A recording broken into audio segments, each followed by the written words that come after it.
Hello everybody, welcome to a hot and muggy Montezuma. It is 88 degrees, it's humid, a little bit breezy.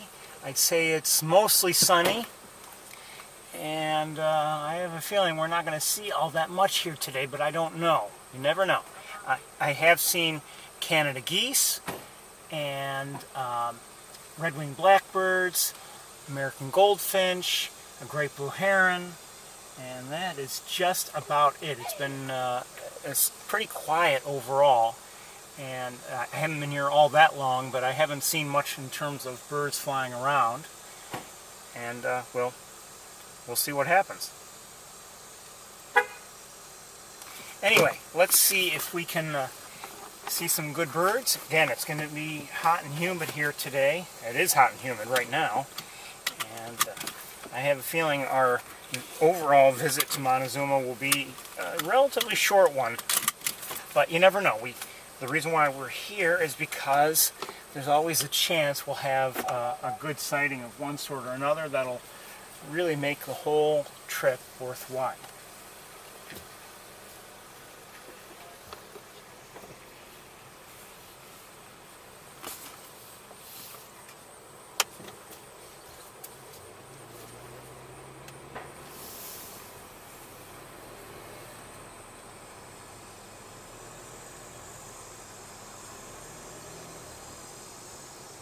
It's been a relatively quiet week for me in terms of bird watching.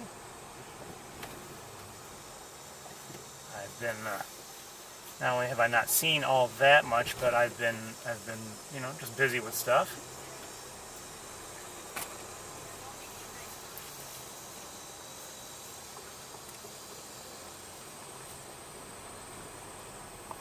Did I just hear an eastern phoebe? No, I'm sorry, an eastern wood pewee.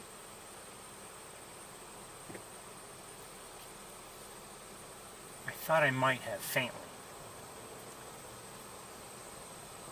Yes, eastern wood pewee.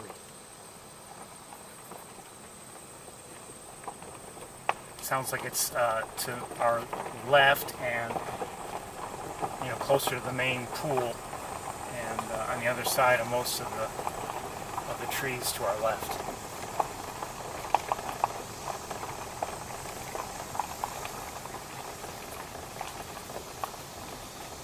Hearing it again.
Today's the 20th of August, so I mean we're getting into late summer, you could say. We're getting there.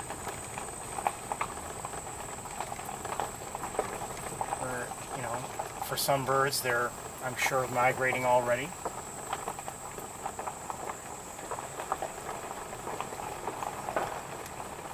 Just heard an American goldfinch.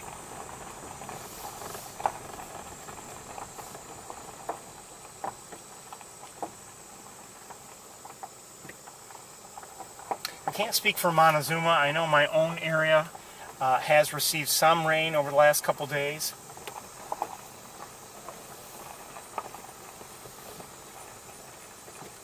But, I think the nature of that was, scattered.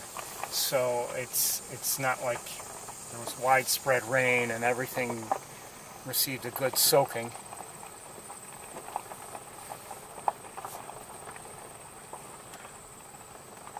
But sometimes you gotta take what you can get.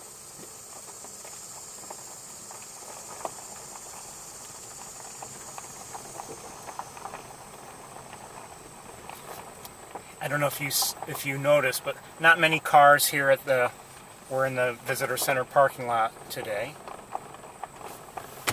Seems pretty quiet in that regard.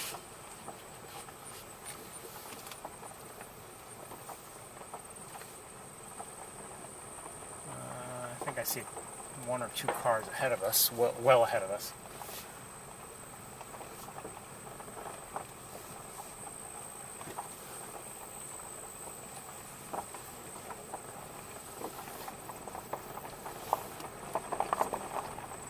Oh, I did see a killdeer also. I forgot about that. So the species I've seen or heard so far: American goldfinch, eastern wood pewee, killdeer, great blue heron, Canada goose, red-winged blackbird.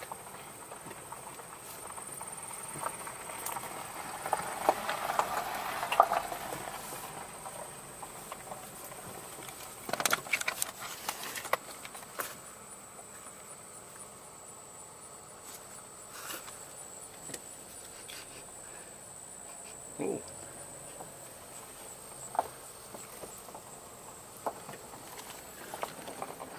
Just a scent that came into the car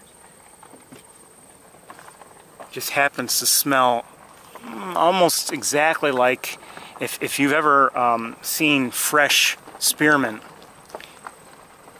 you know, and cut it fresh in a garden or something like that. It gives off the smell of mint, and it kind of smelled like that for a moment. Oh, some small bird just flew across the road. I wouldn't be surprised, I don't know, but I wouldn't be surprised if it was a marsh wren.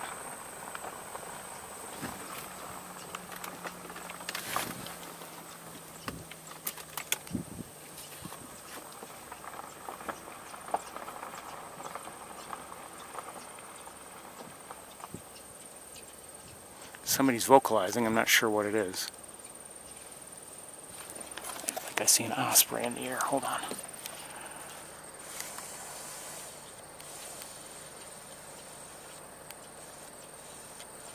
It is an osprey.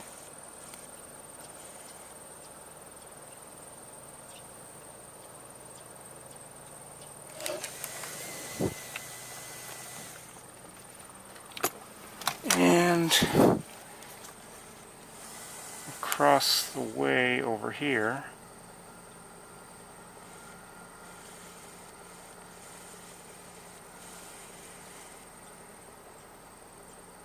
well, I can't tell through the angle of the glass, but I believe that looked like a turkey vulture to me. But we'll try to keep an eye on it and see if we can have a better look.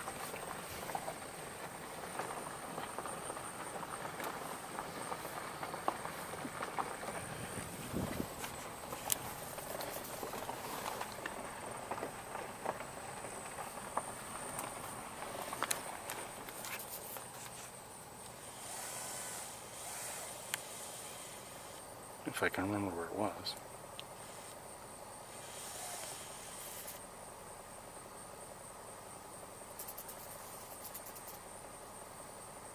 I'm not sure where it landed or if it's still there anyway.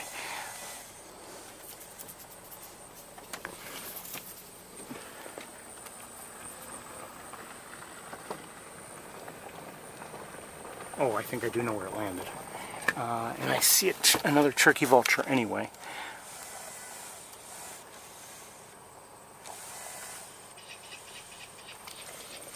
What is that? I just heard something.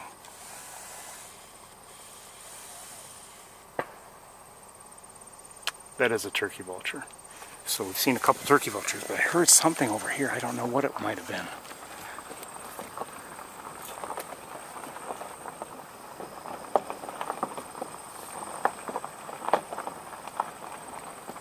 You know, that's one thing I've emphasized, how important sound is to bird watching. There are many birds that we see and we never hear. Or, I'm sorry, well, yes, that's true, see and never hear, but often we hear birds and we just don't see them. And, or sometimes, you know, obviously the sound is what, in informs us that there's a bird in the area, and you know, we will often try to follow those sounds. But you know, I mean, it can be challenging because so many birds have you know, a variety of vocalizations that they would make, and it's that much more to, you know, try to keep track of, to sort through in your mind. But, you know, don't be intimidated by that. You know, I certainly don't have every sound memorized for every bird that we encounter. But, you know, there's some sounds that are used, or produced, I should say, more often than others. And, you know, go with that. And sometimes just the fact that you recognize, okay, there is a sound. I don't even know what it is. I don't know who's making this sound. But I do know, for instance, it's not a, you know, it's not a squirrel. It's not this or not that. Or maybe you recognize that it's not a given type of bird. So, okay, now I know that I'm going to want to investigate further. So, you know, I think of, let's say we're at Sapsucker Woods and we hear something in the distance, you know, clearly out of our line of sight, but we might see something, and we often will take a detour, take another trail to try to go see whatever bird made that sound.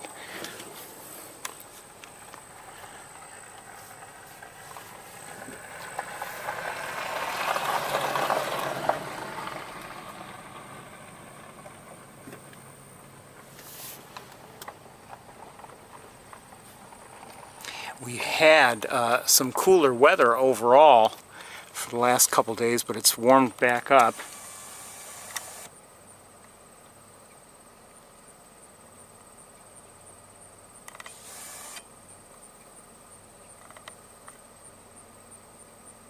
Turtles.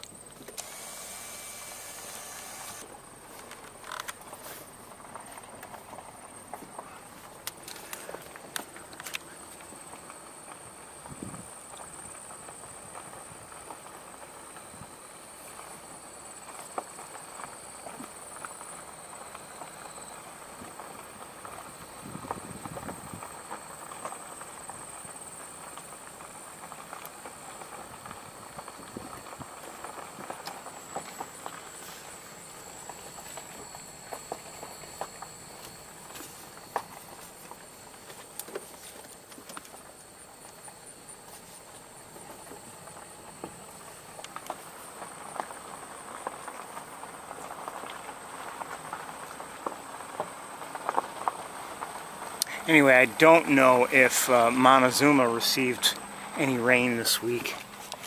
I'm sure if they did, it would have been welcome. But again, I don't know. I see a gull of some sort in the air.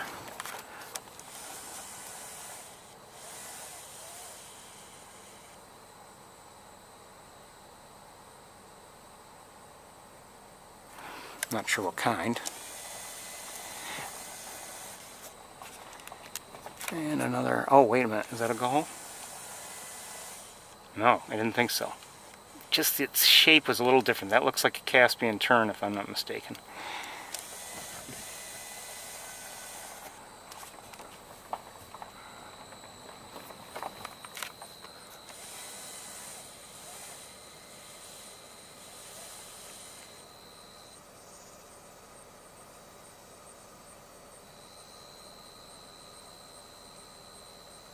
I think that's a wood duck.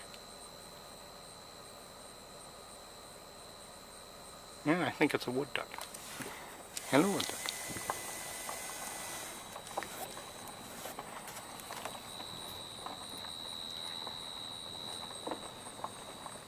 It is warm here in the car.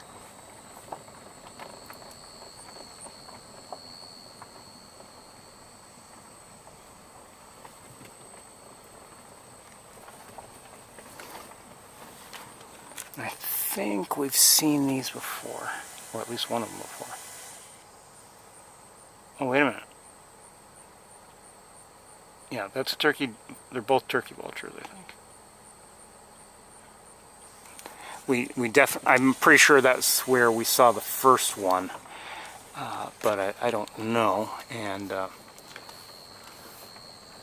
it could very well be the second one that had been flying around. Maybe it landed there. I didn't, didn't watch.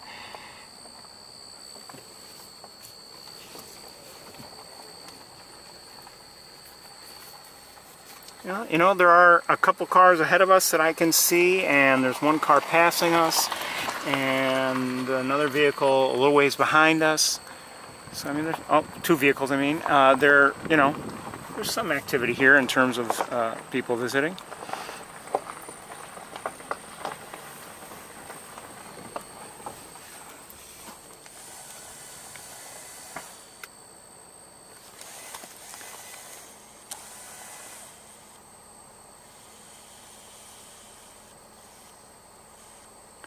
Looks like another turn.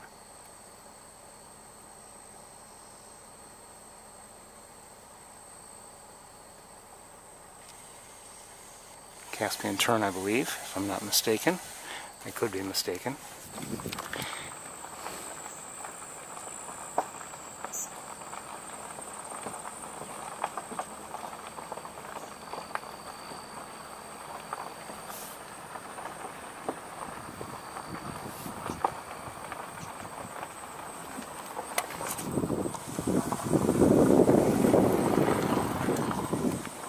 First northern harrier we've seen in a while.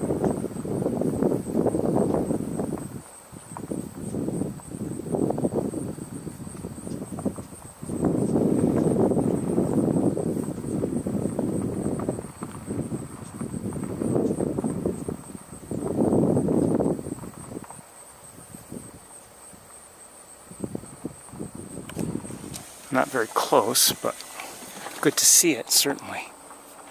I had been wondering about them last week. I was like, to myself, I was like, boy, we haven't seen any.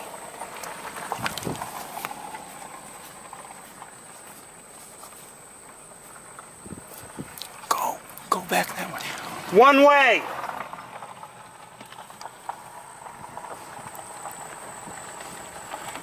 Just a jerk.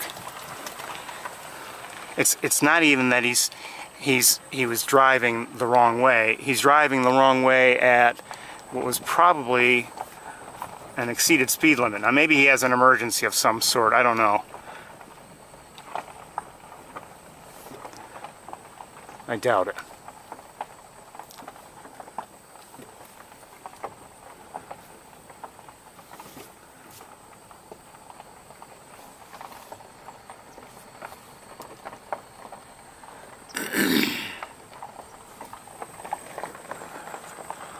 I did hear an odd sound. Here's another complication. I did hear, there's another small bird of some sort. I did hear an odd sound near the visitor center, and I didn't know what it was.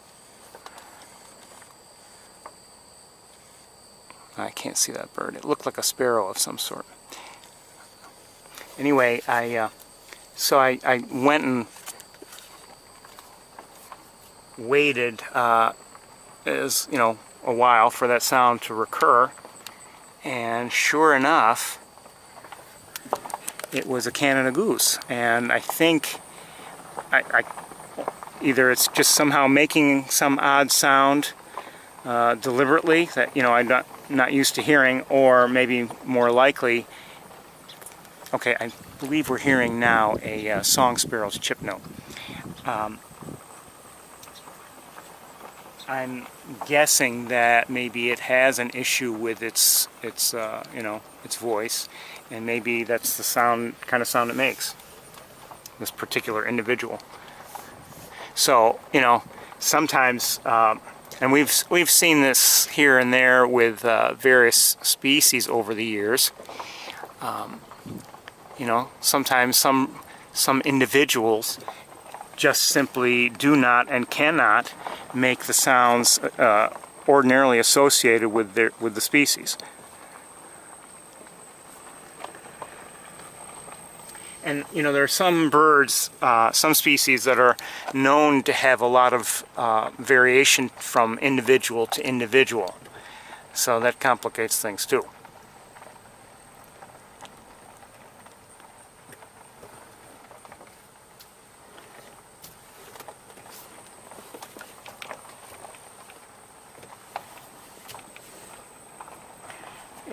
You know what though?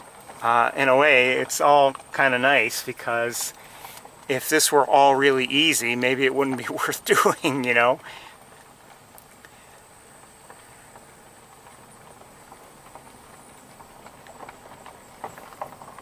The easiest thing, if I want to see a bird, and you know, I'm not trying to steer any of you away, but the easiest thing if I want to see a bird is maybe to, you know, we've got an internet and we can just look things up online. Oh, there's such and such, and that's it. But you know, I think it's this is a different sort of experience. I did see one bird, a larger bird of some sort. Maybe it was a great blue heron. Maybe I don't know what it was, distantly, and I avoided trying to show it to you just because we had grasses in the way, and we've continued to have grasses in the way. I think I see a great blue heron out there. We largely have grasses in the way now, so I'm not seeing all that well out there.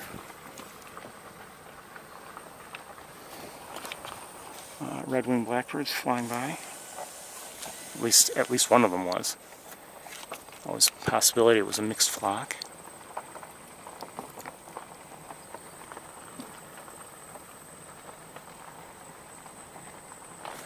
Something's in flight. Hold on one second.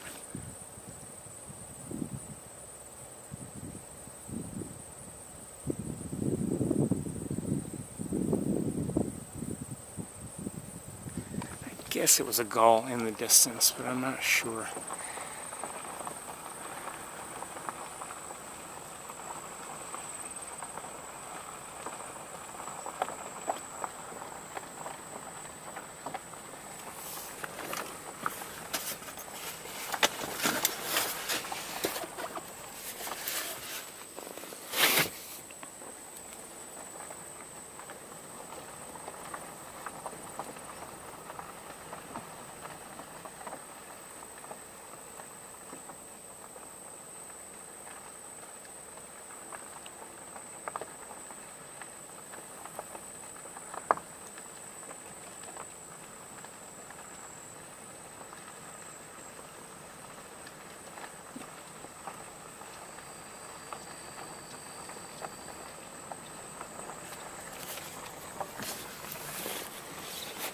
Okay, well, there's a great blue heron. It won't be a great view, but...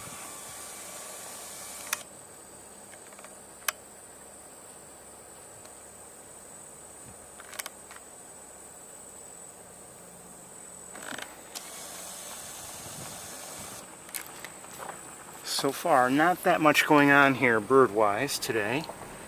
And not terribly surprised. It's what I'm hoping for is a surprise of one sort or another. Just saw a great blue heron there briefly.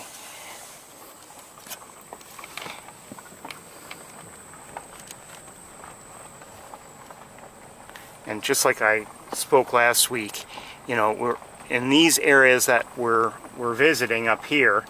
You know, I have less of an expectation of seeing anything specific, any large numbers of birds or whatever. I come here hoping reasonably for something unexpected.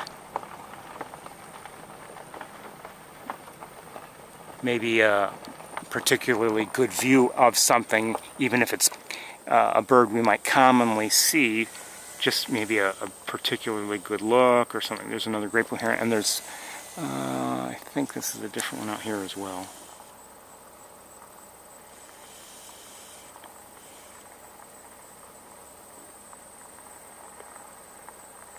Those look like pied-billed grebes to me, just by the shape of their heads.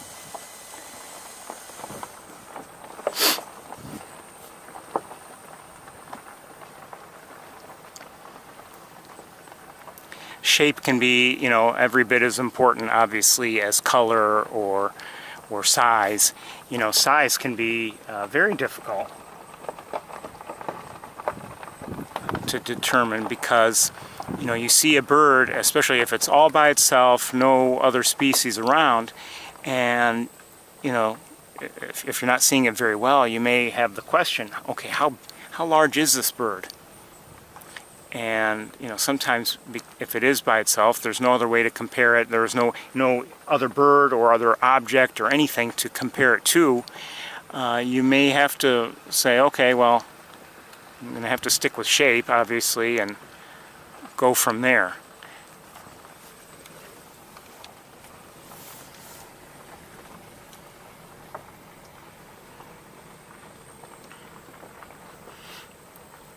And, again, I'm no expert at bird identification at all, but over the years I've come to recognize a few things.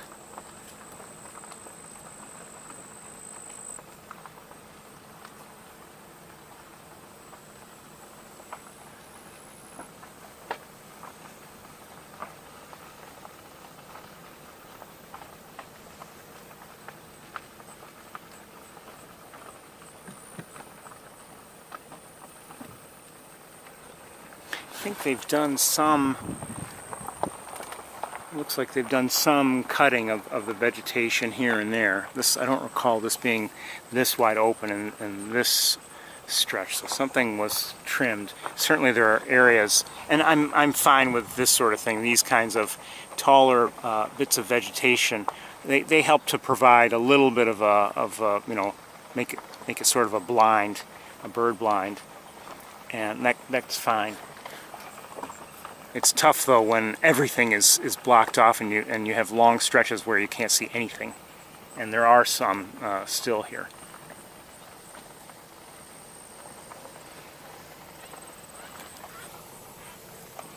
But as I said last week, I mean, just because something is good for us isn't necessarily good for the birds. And I'm in favor of doing things that are right for the birds first. I just might complain about them, that's all.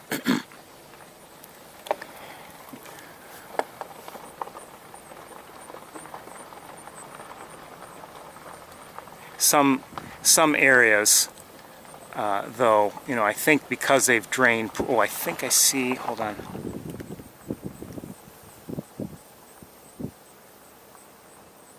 I think that was a tree swallow. Some areas they drain, and the tall vegetation, and yes, I do see another tree swallow. Maybe it's the same one. They've drained pools, and the tall vegetation grows in, and then even if the water comes back, the vegetation is established to the point where we essentially never get to see the surface of the water again.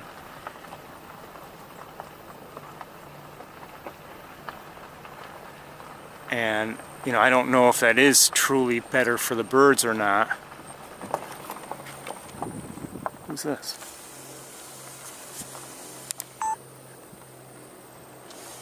I think it was a pied-billed grebe, but was it something else by any chance? Probably not. It dove. I don't know where it is now.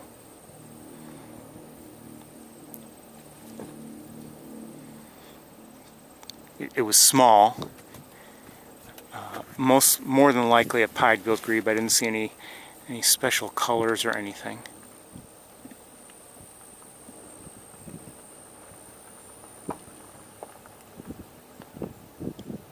I don't know where it is. I don't see it. Whatever it was is...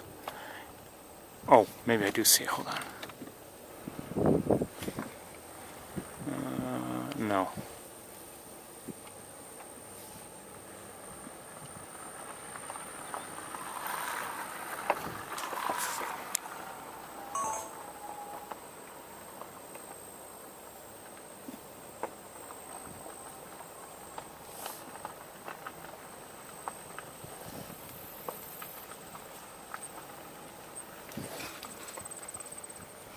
Where'd it go? I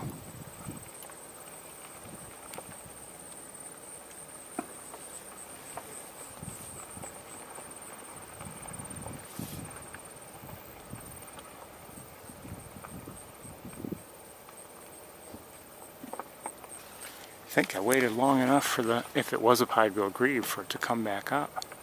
Hold on. Oh, I see something. I think it may be... I'm pretty sure it was a pied-billed grebe. I just saw something and then it dove again.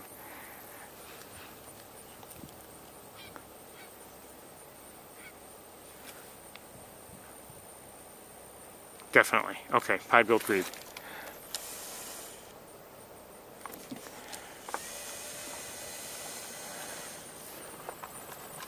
I thought so, but when I first saw it, something looked a little different, but I think it was a factor of the lighting. Looks like there might be more grebes over here.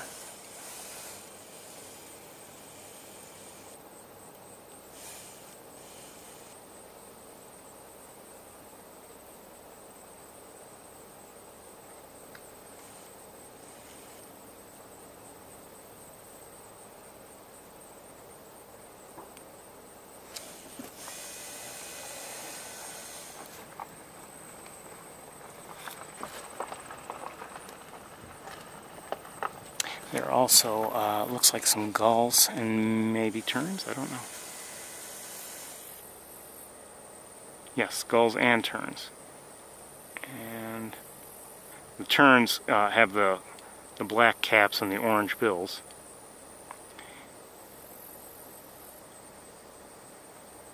And the gulls, I don't know. Oh, who's that?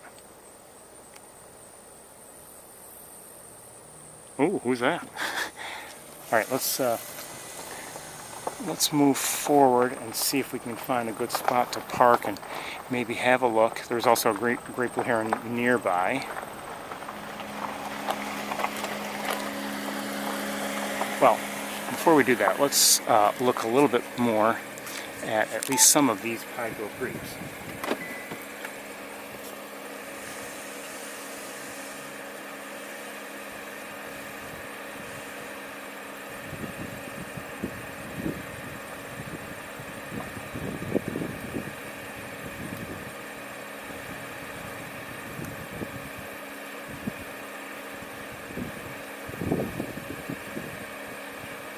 See this one with the striping on its face? That would indicate it's a younger one. It'll lose that pretty soon enough.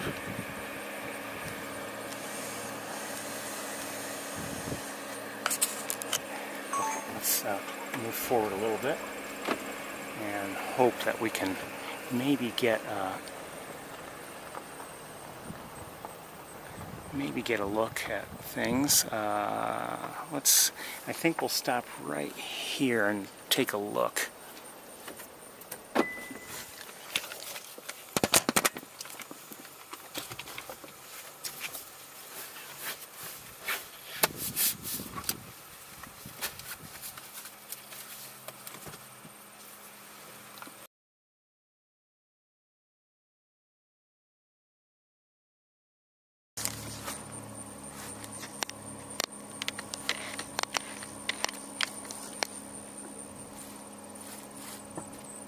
Well, hold on.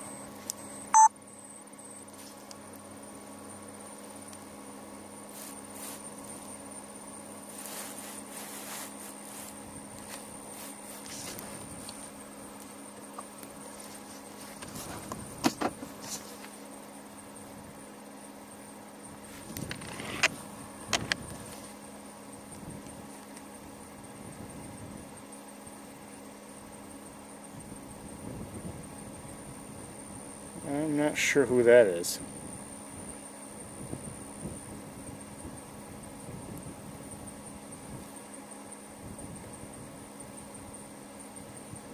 I think those were ring-billed gulls, if I'm not mistaken.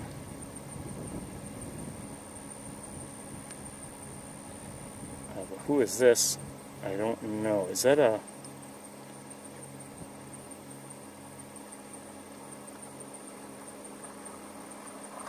Turn this way, would you? Not that I'll... That may not help me.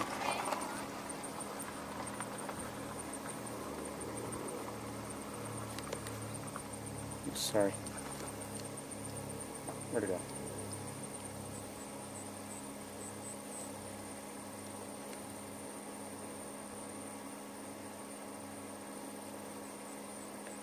Is it a plover of some sort?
really don't know. I'm guessing it's some sort of plover.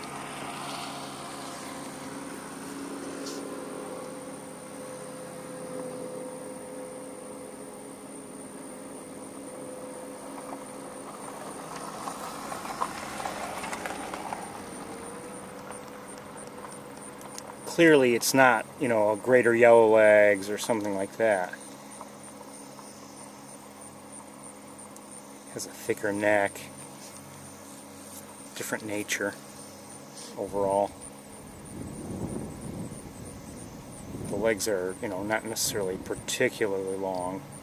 I'm having a hard time telling colors in terms of like what color its legs might be. But,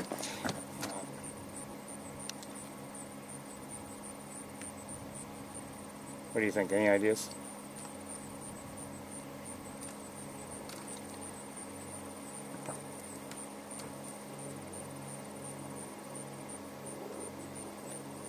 No. I think that's enough of a look for anyone who knows what they're talking about to determine what we're seeing. But I'm not sure.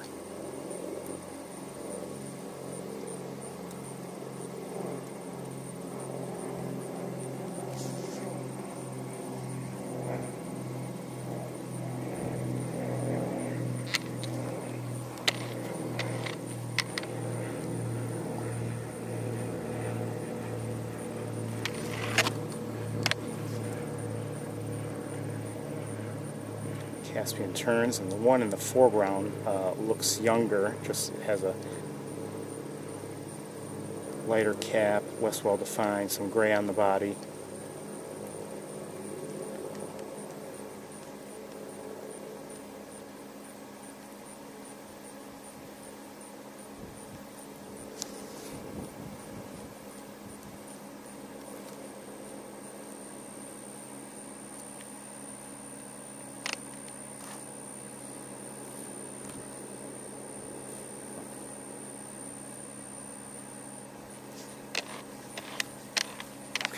I'm going to leave it here for a moment. Let me look with binoculars and just see if there's anything else we should be looking at.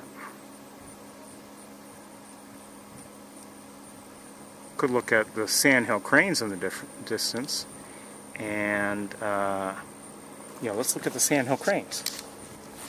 They're farther away.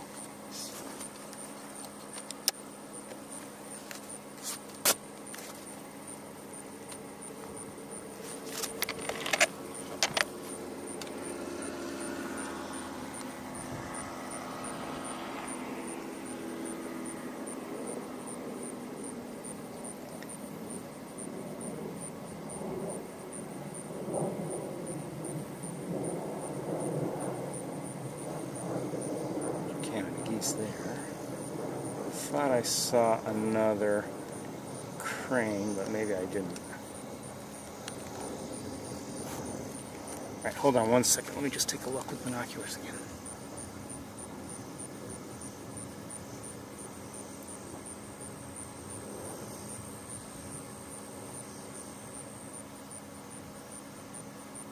I think there are a total of... Wait, were there 2 or 3?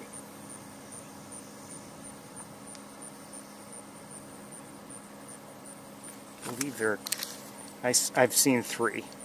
1 here and 2 more here.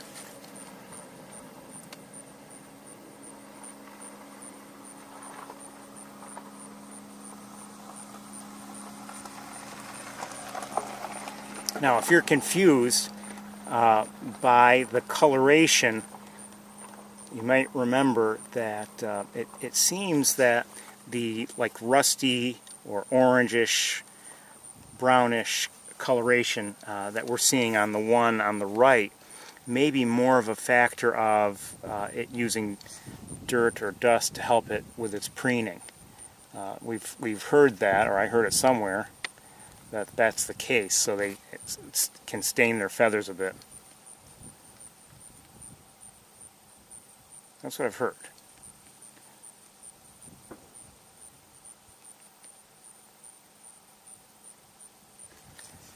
Okay, let me just take another quick look nearby and with binoculars and see if there's anything else we should look at.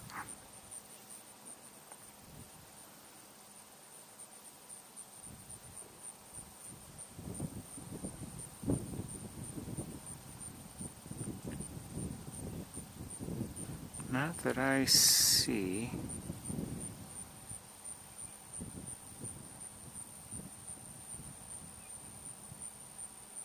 I think I may be hearing a greater yellow legs, or it's either greater yellow legs or a lesser. Oh, hold on. What's this? Oh, it's a gull. Okay.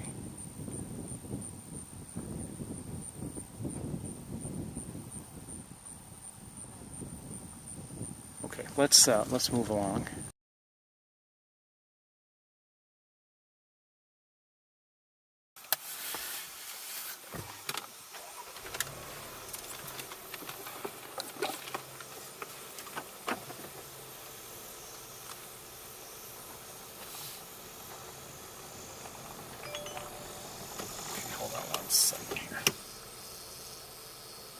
Black-bellied plover. Oh, thank you. Oh, and thank you.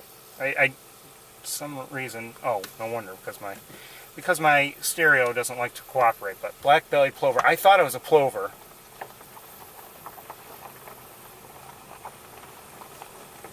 Thank you both.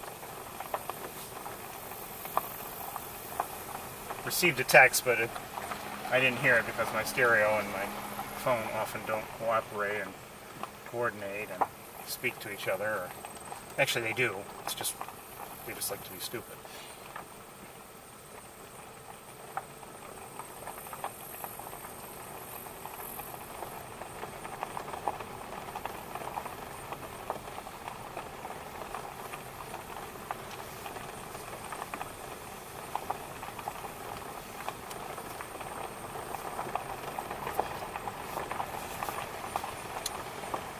While we're driving through this area, I'll just give you a little bit of news. And but before I tell you what the news is, please understand, I'm just not 100% certain of it, for one. Two, this may not be of great interest to anybody because of the nature of it. And three, because of the nature of it, it may not look all that good. But, so anyway, next month, I think on either I think it might be on the 8th or the 9th, there's a movie coming out called Medieval. And it's been in the works actually for a few years, but anyway, it's apparently a story based on, at least somewhat based on true events, of a military leader in Czechoslovakian history. And he apparently never suffered a defeat, which is a rarity to say that about any one person. You can see the grasses, by the way, have been cut down here as well, near the road. And it does make a difference in terms of how far we can see on either side. So anyway, in this movie, they needed some footage, or at least they felt they did, of a hawk in flight. And they happened to see, some footage that I had posted on YouTube. And they asked if they could borrow some of it. And, I could have easily just said, yes, go ahead. Here's a license. But I did feel an obligation to tell them that, my footage is of a red-tailed hawk, and they don't have red-tailed hawks in Europe.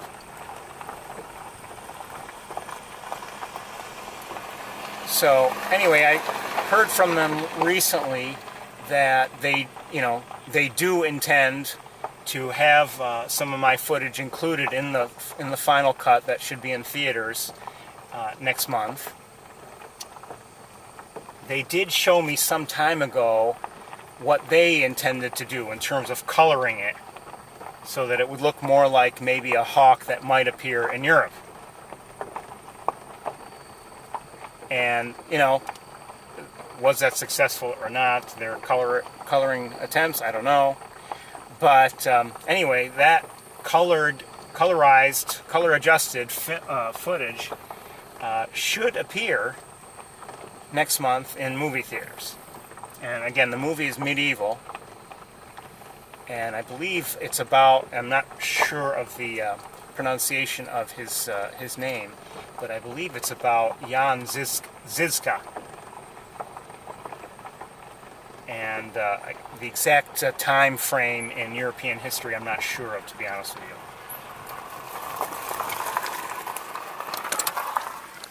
But it's always nice to have one of my hawks on the silver screen.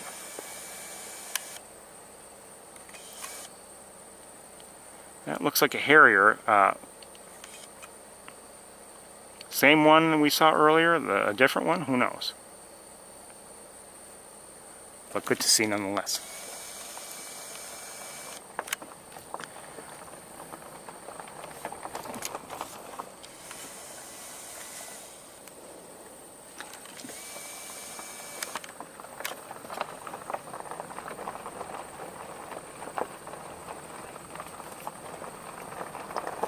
I did not film anything myself specifically for this effort. They reached out to me in April of last year. And, you know, they've been in post-production for years. And, you know, I do imagine that, who knows, the COVID pandemic may have affected things. It affected a lot of things in the movie industry, not just production schedules, but also release schedules. I mean, even movies that were completed and ready to go, in some cases were delayed just because they wanted, you know, more people to see it in theaters. So, I mean, I don't know if that had anything to do with anything, but I mean, they were in post-production, which is basically the last stage before, you know, finishing everything up and getting it ready for theaters. They have been for some time, from what I could gather.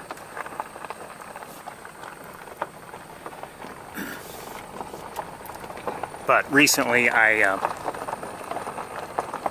like I said the other day, I heard from them. I asked the question if the footage would be included, and they said yes. But at one point I had asked some time ago, and a different person responded, and he wasn't sure. So, you know, and he had even said, you know, there have been so many edits and changes and cuts and everything that, you know, he wasn't sure. But the answer I received earlier this week indicated yes, it would be there. Oh, something just flew up here. Is it a crow?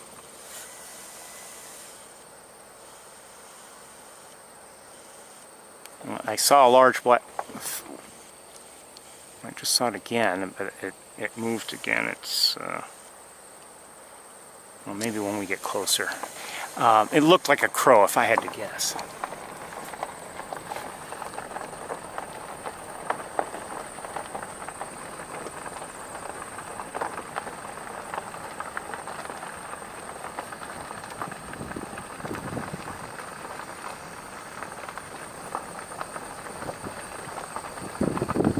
Now, I would say, you know, the movie is going to have, I think, battle scenes and things like that. That may not be everyone's thing.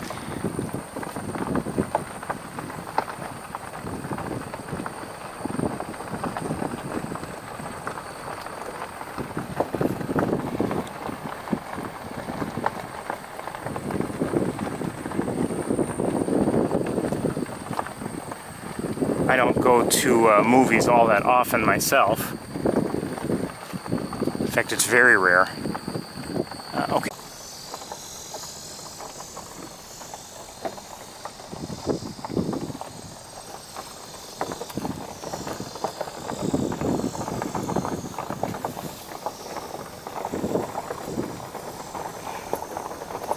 So, you know, even if I were to assume that Montezuma received the rain that my own area received in the last few days, and slightly cooler temperatures in the last few days. Again, I don't know what it's been like here, to be honest. But even if that's the case, I mean, I still, of my own area, think, okay, we still need rain. I mean, we're not back up to normal. I fear the damage the dry conditions have caused. And even though, you know, maybe some weaker trees are showing the effects that much more obviously than you know, the healthier trees and bushes and things, I've noticed really most of the summer that there are fewer insects around. And while that may seem great, and in some ways on a personal level it is, just on a personal level, you know, I know that the many birds do rely on those insects. So, you know, I'm not happy about that either.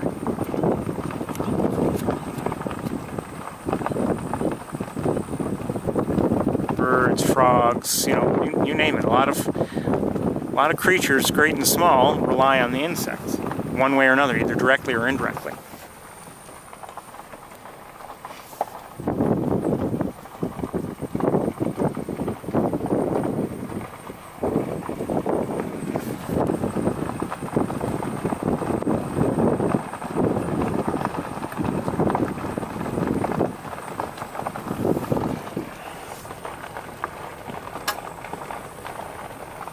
This is all dry over here. This is the Benning Marsh, and it does sometimes dry out, I think, just naturally. And I don't know if I've heard anything about them deliberately doing it, and maybe they did deliberately let it drain. I don't know, but they definitely did go in and cut the vegetation in certain areas, but not all. You wonder, for instance, like, why didn't they cut this area here? Was it too wet maybe? Or was there some other reason they just decided to leave it? I don't know. And there are a couple of those areas. I just heard an American goldfinch, by the way.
Someone just flew by. Oh, and it looked like an American goldfinch.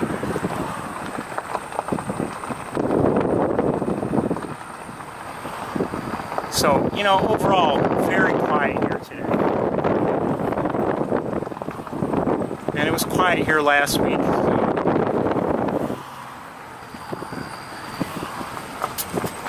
Again, I'm not terribly surprised, but, you know, as always, I'm hopeful we'll see something really interesting.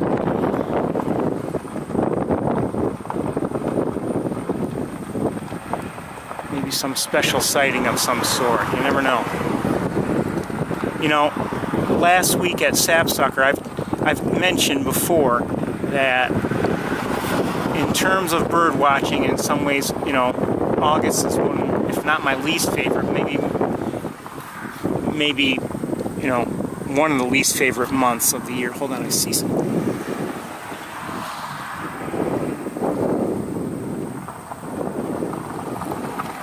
I'm not sure what it is. It might be a coot or a gallinule.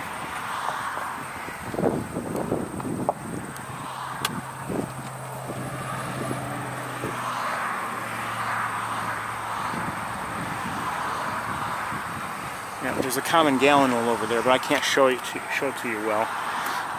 At least I don't think I can. No. And it looked like it was a maturing individual, but not yet at full adult coloration. From what I could tell, the lighting was not perfect. Anyway, you know, last week at Sapsucker we saw a green heron, a great egret, something we don't normally see there at all, and a great blue heron, and we had good looks at all three of them. Not to mention the killdeer that we saw there, and they were certainly entertaining to watch. So, you know, again, went there not with any special expectations, but hopeful I would see something special. And I think we did.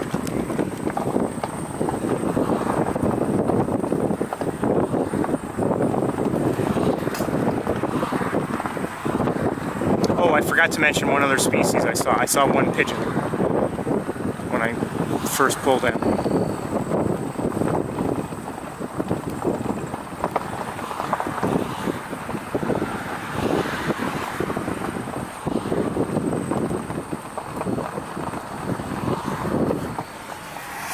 I've heard pigeons referred to as pigeons, rock doves, rock pigeons.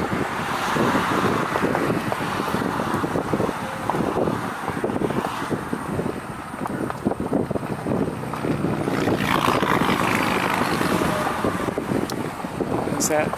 Who's that? Is that a great blue heron? It is indeed.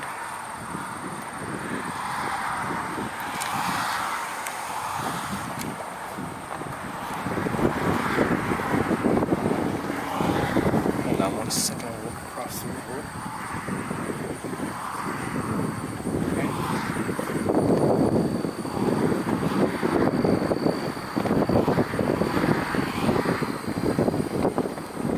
Water levels are still, you know, undoubtedly low here. Under ordinary circumstances, we see a lot more water here than this. And I'm afraid that, you know, those low water levels will just encourage the taller vegetation. And it'll encroach that much more on the open areas.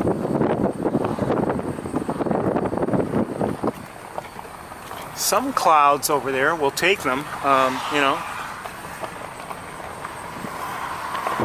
I have to say, you know, the last couple days in my own area, we've had some nice cloudy weather. Even if it hasn't always rained, we've had some nice clouds and cooler temperatures. Everything's relative. I mean, to be in the upper 70s, low 80s. Oh, hold on.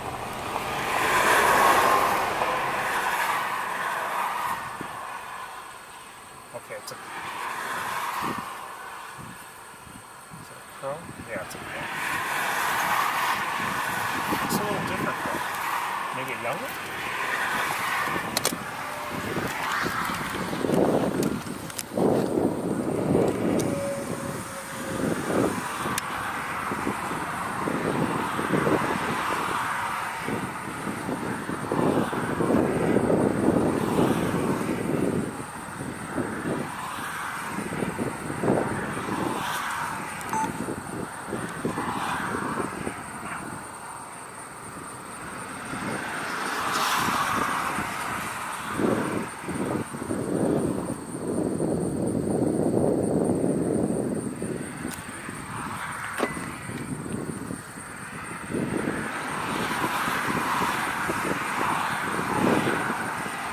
Wait a minute.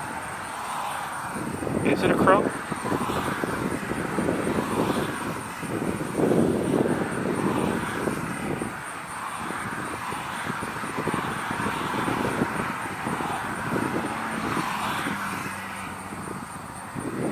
I don't know. I'm having a hard time figuring out. Let's take a closer look with the other camera. I think it is.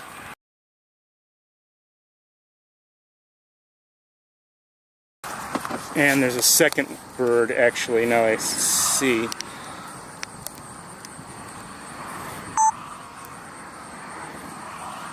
Here. I'm sure it's a crow.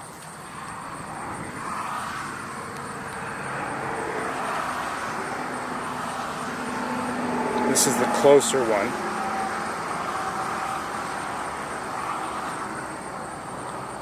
Wait a minute. Is that a raven?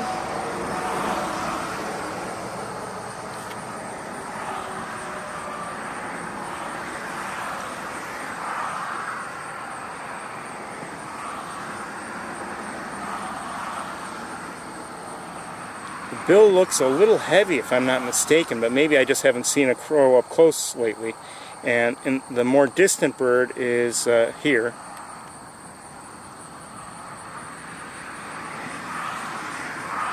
That's a raven, I think.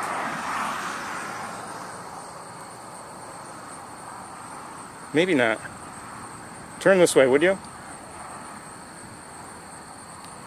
I said this way. Okay, let's look back at the closer one.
Maybe I'm wrong.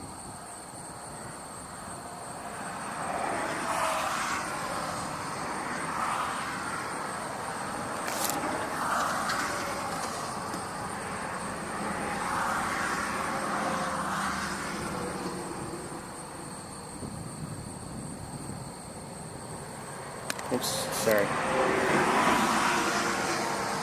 I think I may be wrong. Somehow that bill looks a little large. But maybe not as large as I don't know. Now this is the closer one, and I can see it. The farther one is, I'm having a hard time finding it with the naked eye. All right, I'm going to try to look with binoculars. Hold on.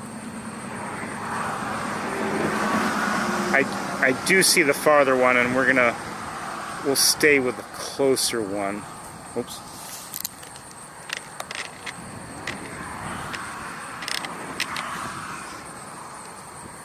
If we can, where is it? There it is. The farther one is over here.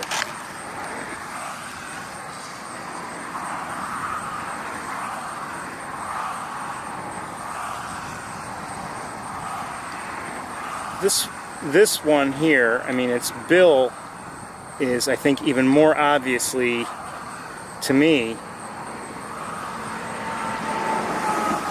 questionable in terms of which one it might be, American crow or a common raven. Just somehow looks that much more obvious. Maybe it's just its angle, the angles it's providing. Let's come back to the closer one.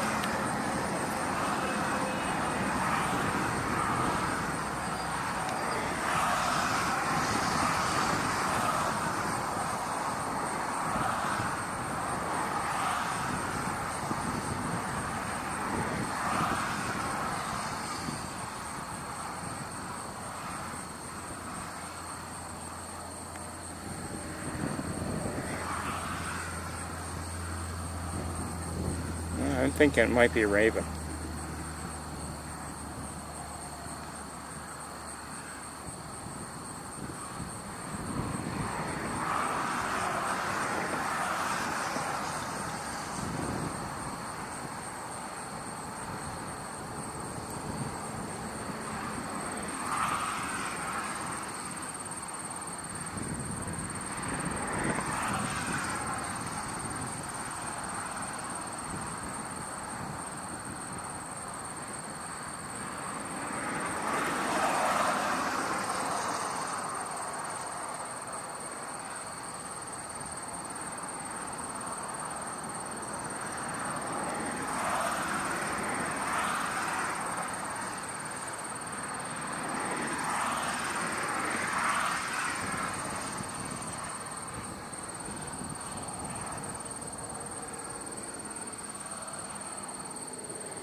I don't know what is going on here. Look at those legs. I mean, unless it's a lighting issue, they look like they're white.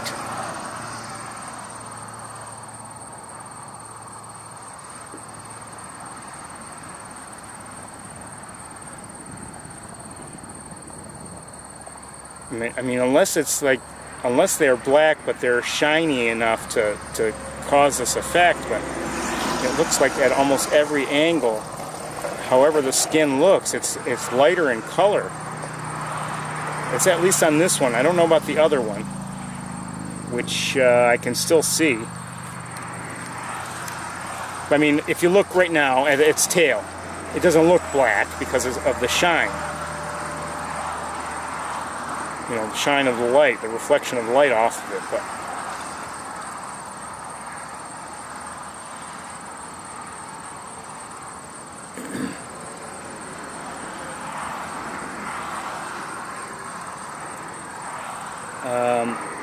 okay, I'm going to try to hold the camera steady while I look for the other one. Okay, let's see if we can see it. Hold on.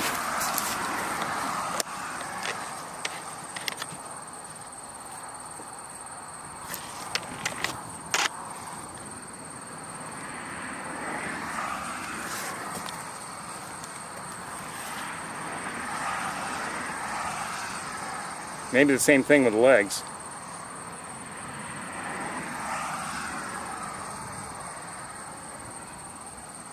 Tough to tell.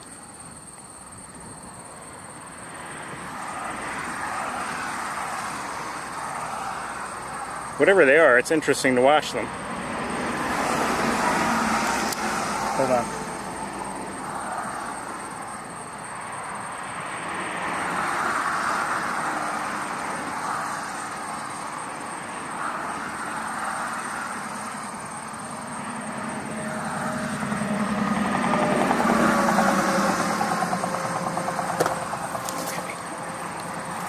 That one is going farther away. Let's take one more look at the closer one, and then we're going to move on. Wait, where'd it go?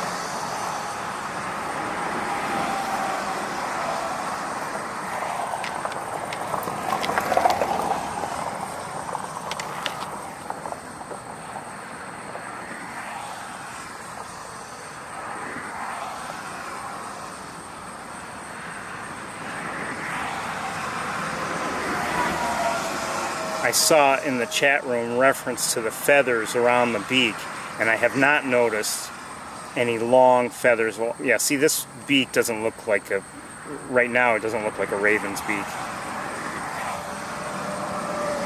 It looks a little bit more pointed, more narrow. Still, it's interesting to watch them.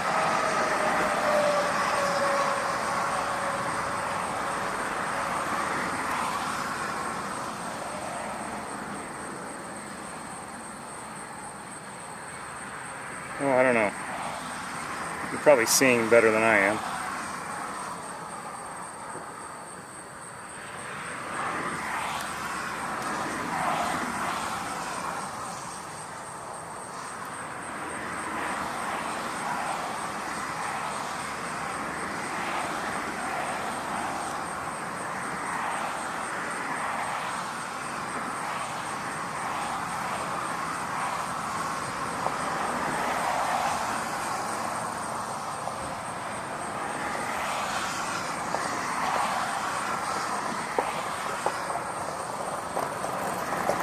Alright, we're going to move on.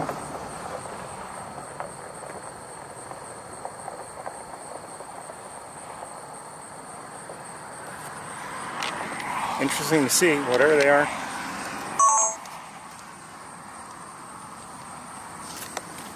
Alright, let's switch cameras.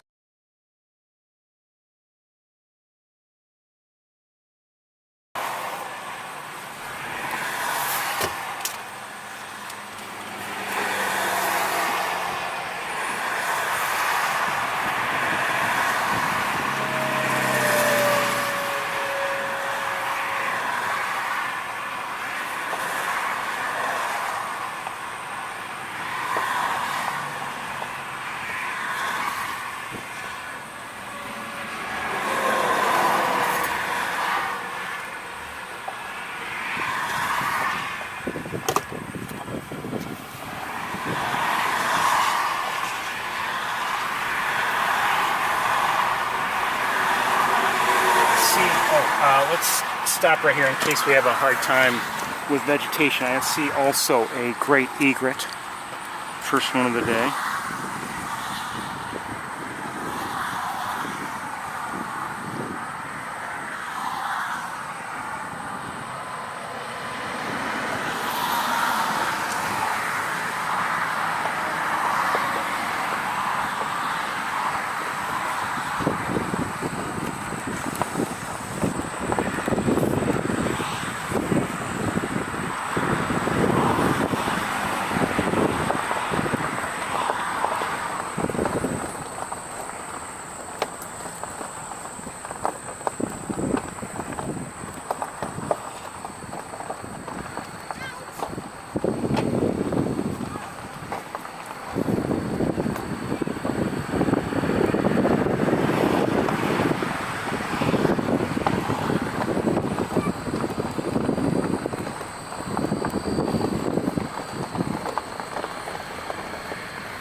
You know, that's often the bigger challenge that you might have when identifying birds.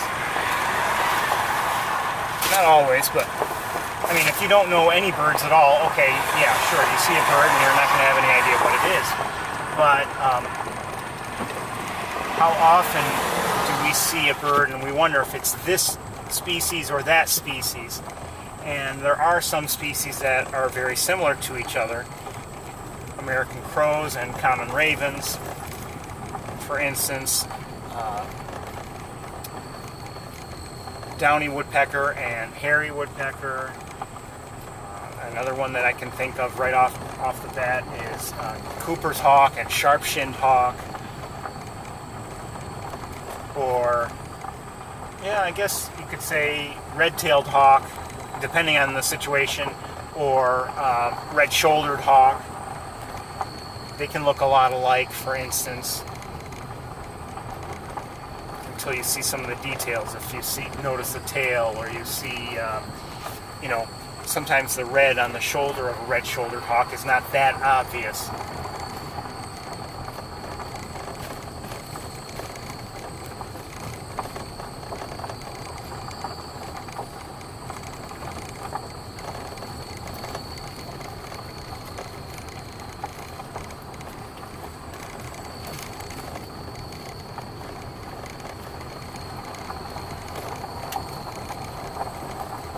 common grackle and rusty blackbird can look a lot alike.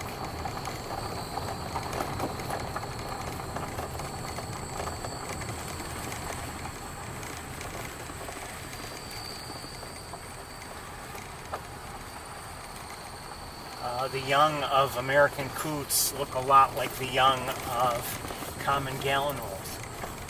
So I mean, there are a lot of, certainly many that look a lot alike and can cause confusion.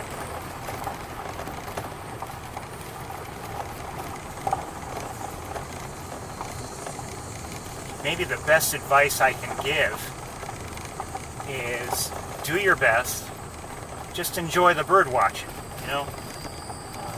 Sometimes you can get hung up on that sort of thing. Don't report something that you're not sure of. But my point is, if you don't report something, even though you saw something you're not sure what it was, well, it's okay if you don't report it.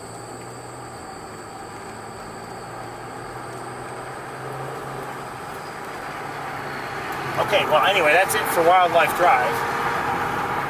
It has, at least here, I mean there's some areas that look like the sky is still clear, but here the clouds have come out a little bit and they are welcome.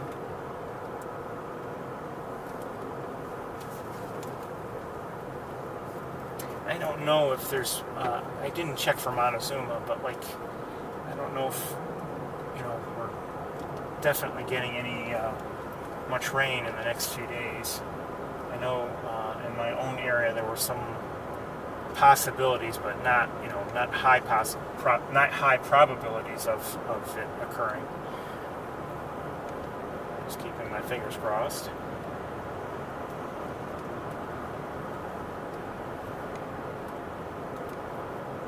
It is, according to my thermometer, 87 degrees. To here. Just like last week, a number of double-crested cormorants in a tree, and again here as well, so a number of them.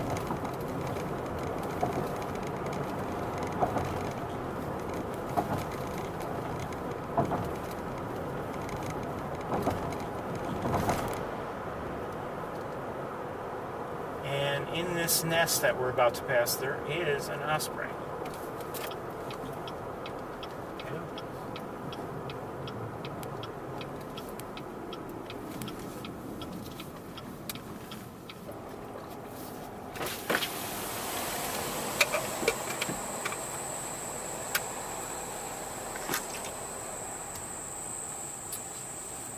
Welcome to East Road. And up ahead on the power lines or utility lines or whatever they are, looks like swallows and most likely tree swallows. Let's take a quick look. And somebody else is twittering away here nearby.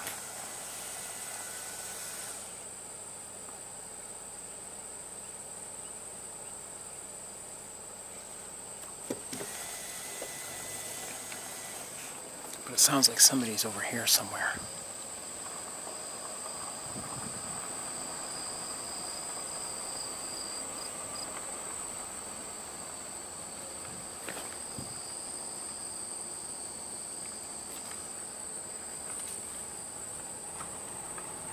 In terms of vocalizations, oh, it's quiet. But what's this? Ah.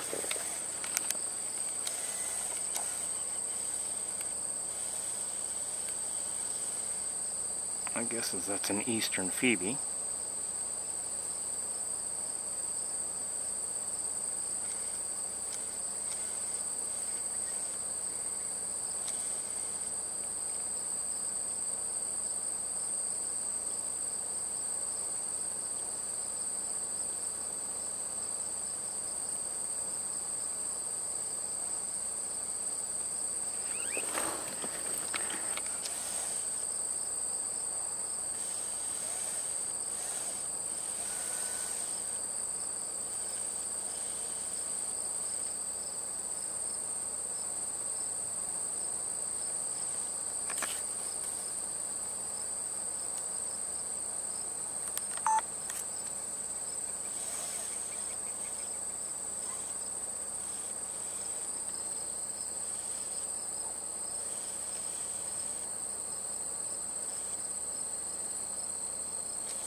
just flew on the other side of the road.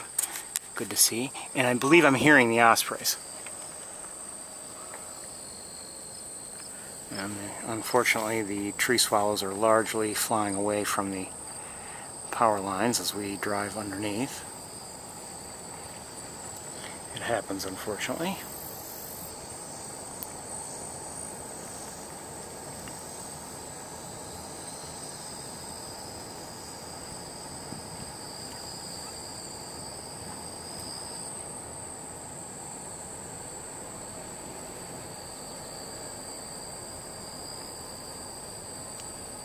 I'm not sure if I heard an American goldfinch or not. Might have.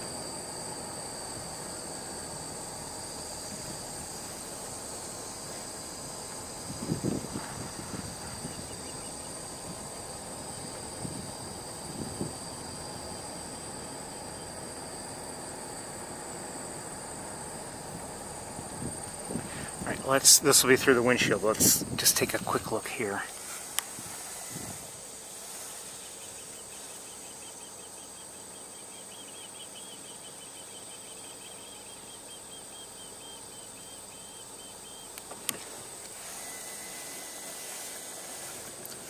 Two ospreys up there in the nest.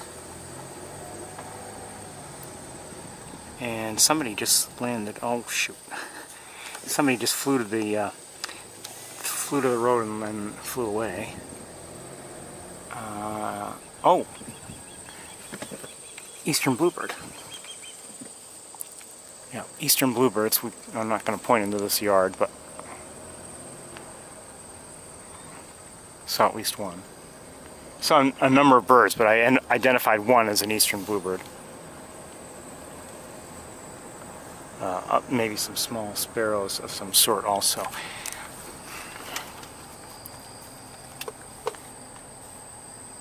Yeah, it doesn't look like the water levels have increased. If anything, they've dropped.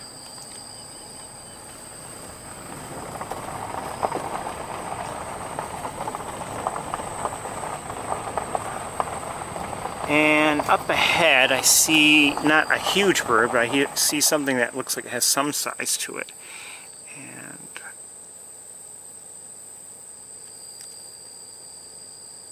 I'm not sure what it is. I think it might be a mourning dove, actually. And it was just joined by another bird. Let's take a look through this, but it won't be good. Yes, looks like two mourning doves. And who just flew by? I can't see it now. Probably, it may have been another, well, now there are no mourning doves on the wires. And I believe it was another mourning dove that flew by them. Yes, there are 4 in the air.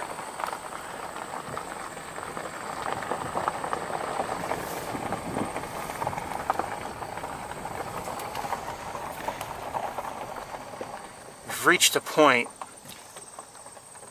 point where even if rain comes in and fills things up quite a bit, there's so much tall vegetation down there, it will probably be above, the water will never go above that vegetation.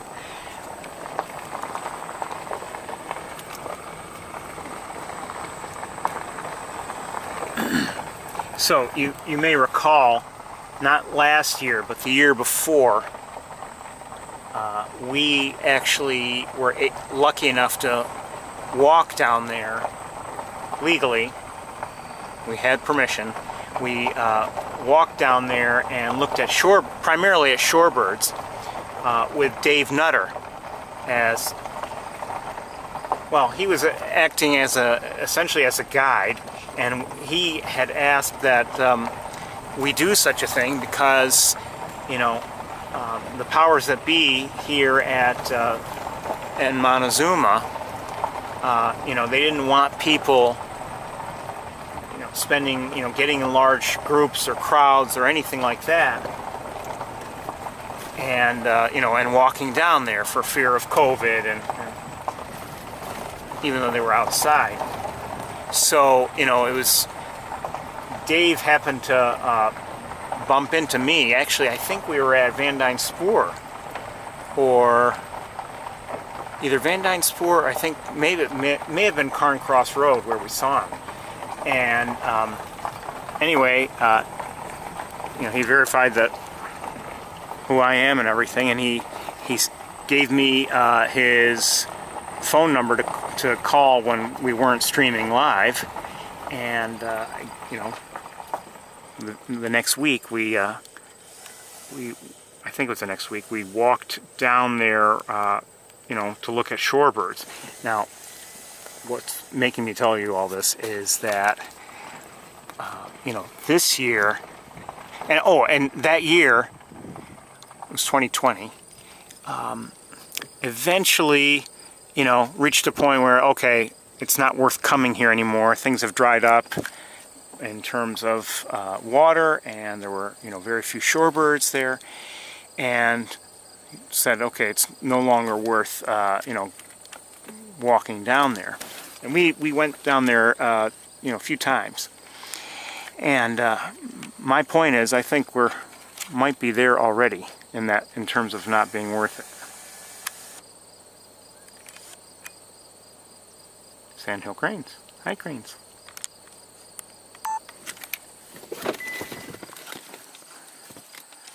Where'd they go? I hear them.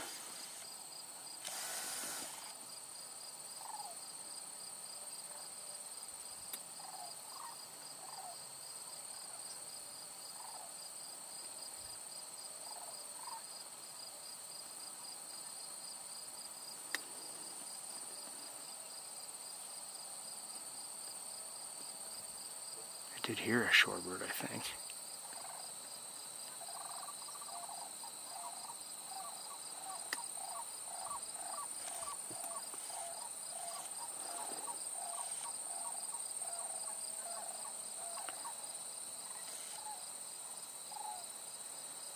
I'm guessing there are more cranes there somewhere.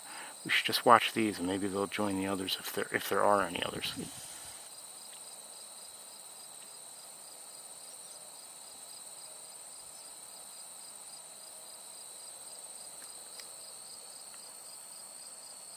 Difficult to tell. Now, I thought I heard something else just now.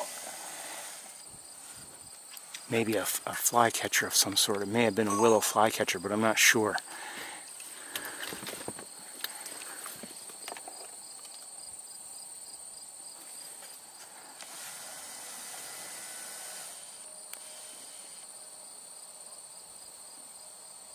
I am hearing, I'm not sure if it's a greater yellow legs or a lesser yellow legs. I still haven't. Oh, what do we have down here? Let's take a look. I'm going to reposition the car. And we'll try to look with the other camera. The lighting and distances will be a challenge as always. You know what? I'm not going to. There's like a small opening here. I'm going to go here. Maybe this will be more open and better. The breeze feels good. Oh, I just saw a barn swallow. I think.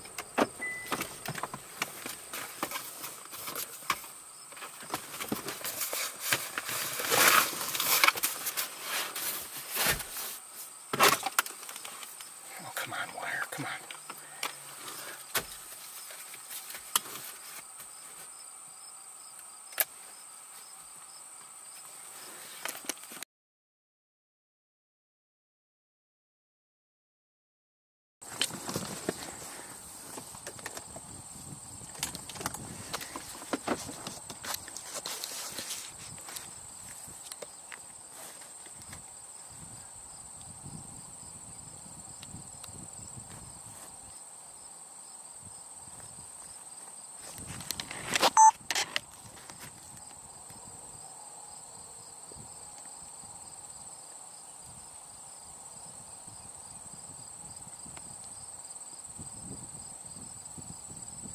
I have no idea what these are.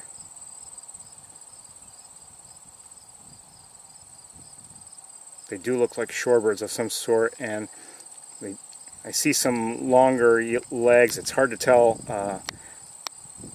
Colors are difficult to tell. I'm guessing there are at least some that are greater yellow legs.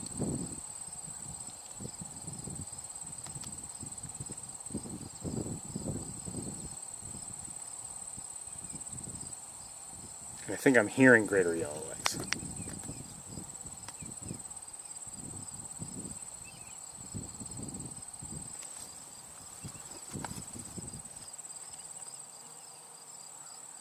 Hear a crow, American crow.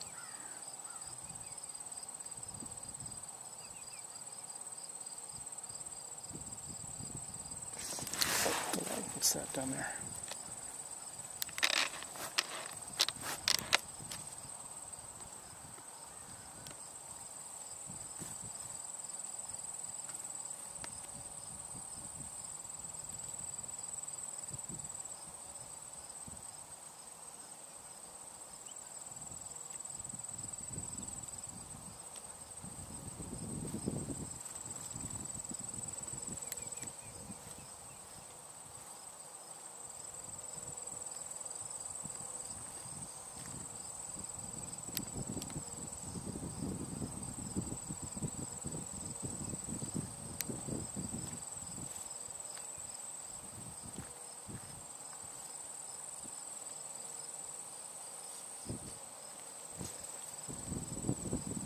A little bit of a breeze, we'll take it.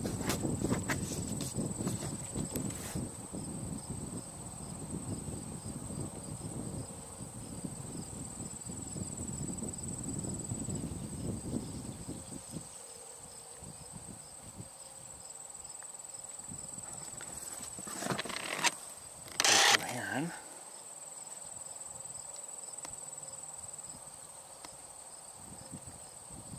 Sun is starting to come back out, just so you know.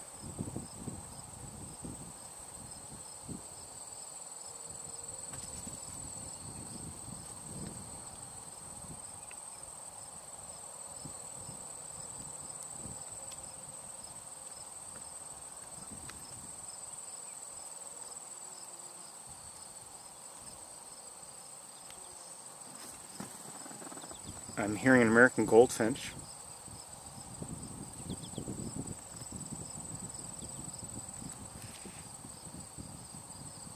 Looks like another great blue heron.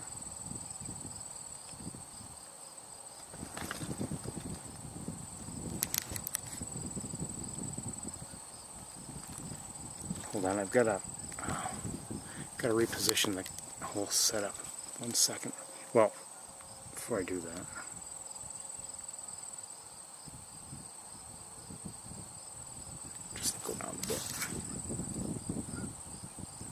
I think I hear, oh, I did see, and I'm hearing Canada geese.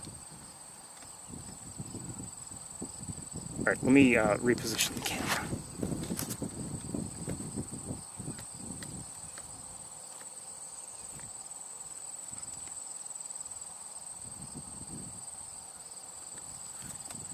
Is that a wood duck?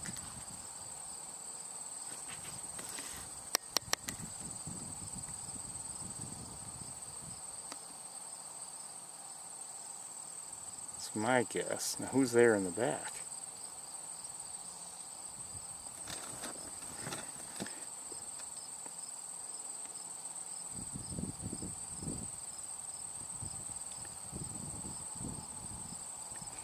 Whatever's there in the back is darker and looks significantly larger. I mean, it's farther away, but it still looks significantly larger. Now maybe it's more out of the water, but I'm not sure what that is. Could it be an American black duck? I would say that's my guess.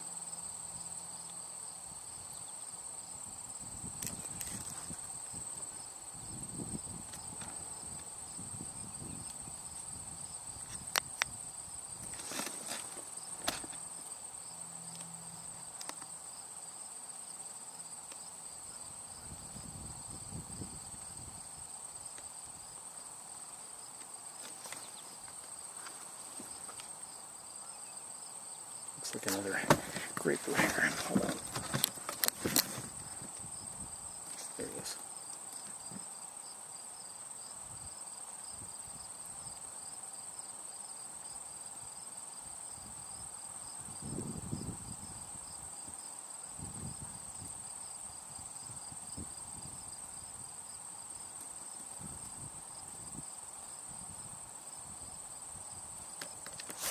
I'm going to just hold things steady. I'm going to look at things.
Ducks of some sort. I'm not sure what they are, though, to be honest.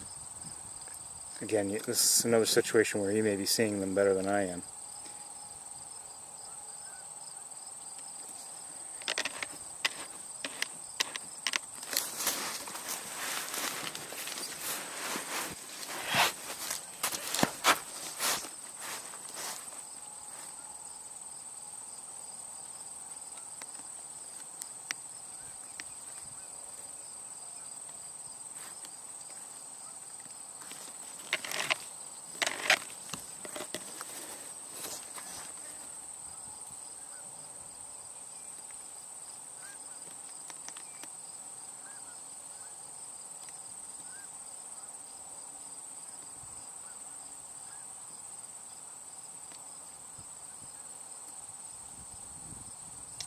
More ducks there, I mean, and Canada geese. I think maybe, likely, some mallards.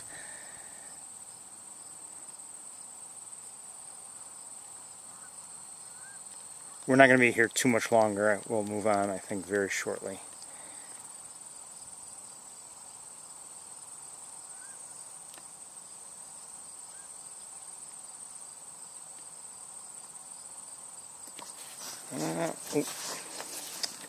Not sure what we have back there.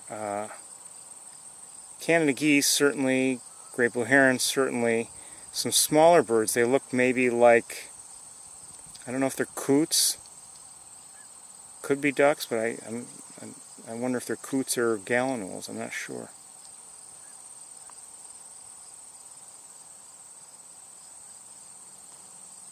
Could be ducks, though.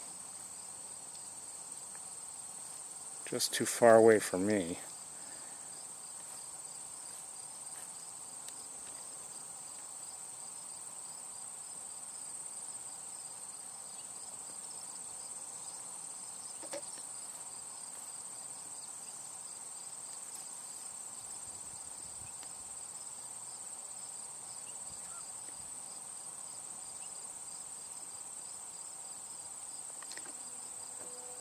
So this here is a Sandhill Crane by the looks of it.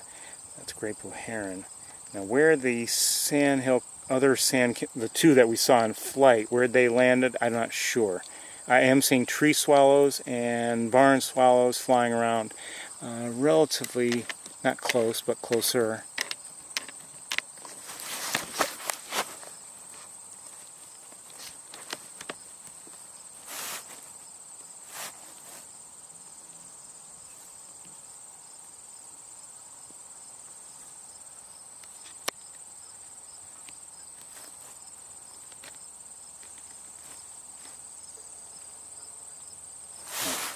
This is not the way to look at them. Okay, let me look with binoculars around just one more time, and I think we're probably going to move on.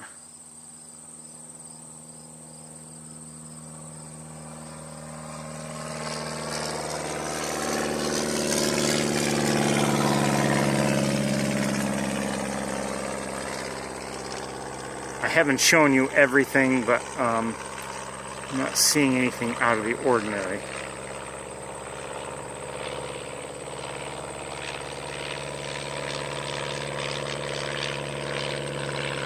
So I think we are going to move on.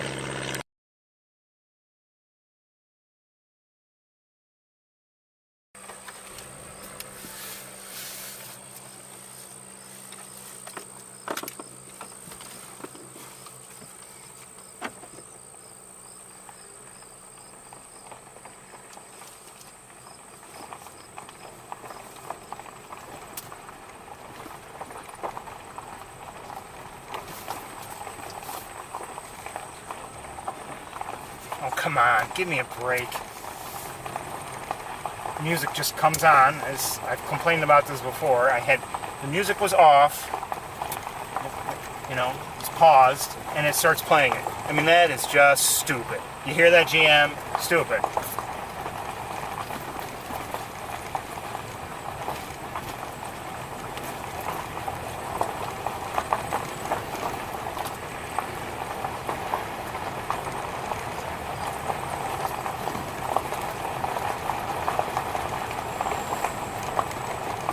Now you may say, well, it's kind of different. I mean, you know, you turn on the TV at home and it starts playing automatically. Well, yes, but if you think about it, that's a live stream. Different sort, of course, than what we're doing now.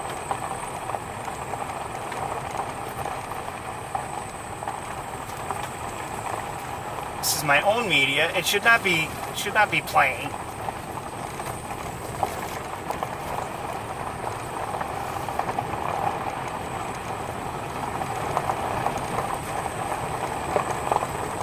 But maybe more appropriately, when I shut off the car's engine, it was paused.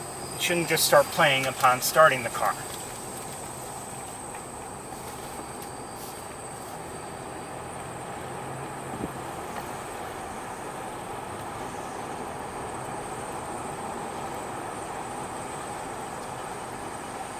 I think I am seeing some sparrows, but I'm not sure what they are. Another osprey right here now. There's only one osprey as far as I can tell on the nest. And we just passed underneath another one. So I wonder if, you know, the ospreys just keep going back to the nest, but have, you know, I don't know, but have in fact fledged.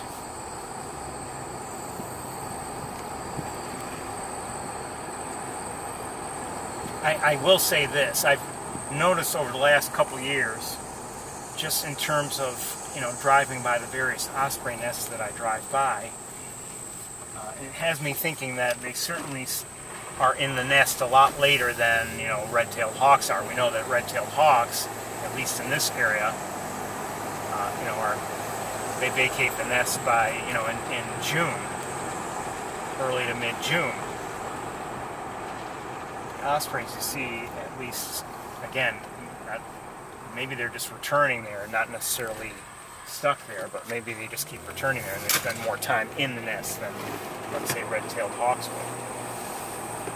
Now, you know,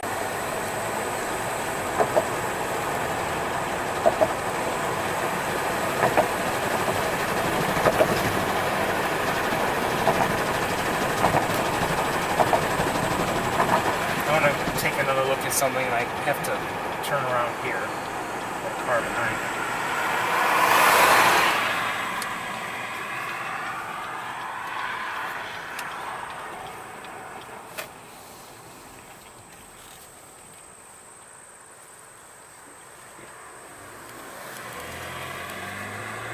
It's the whole car stereo thing is frustrating to me. Hold on, what do I see? Is that what is that? Is that an osprey? Yes, an osprey at Mace Point.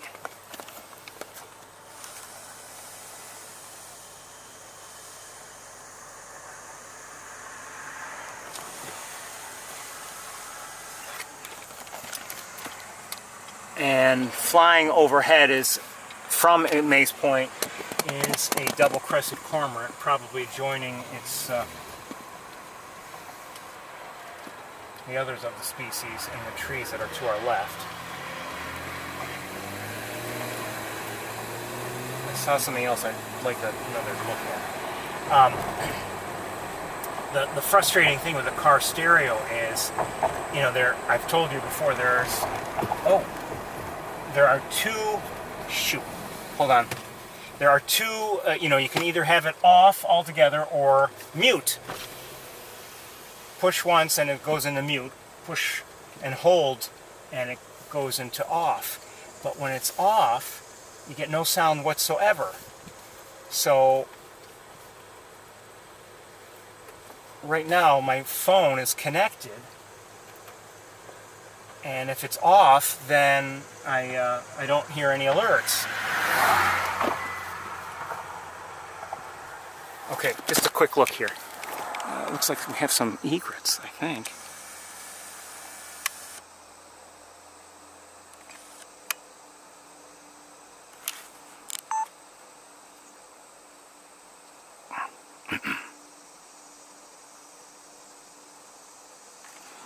You know what? Let's look with the other camera. 1 second.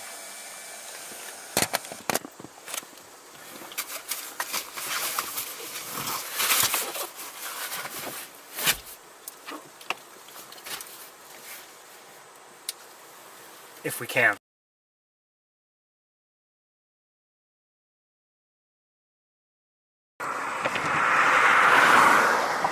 We've got a part of the rail is going to be blocking our view.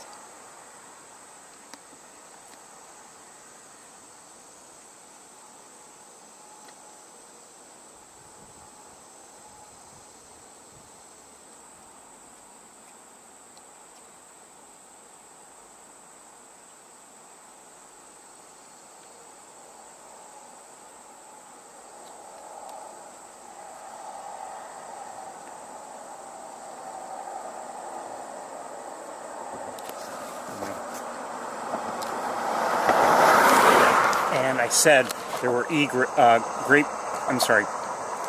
double-crested cormorants as well in some of these closer trees here and here. Let's lighten them up a bit.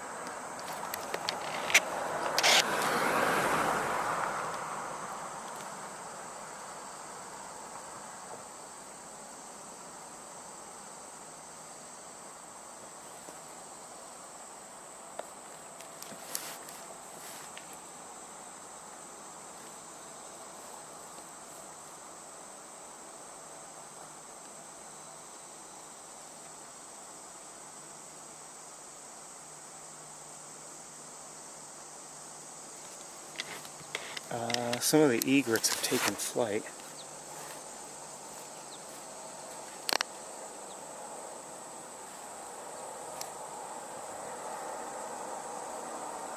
Okay, let's turn around and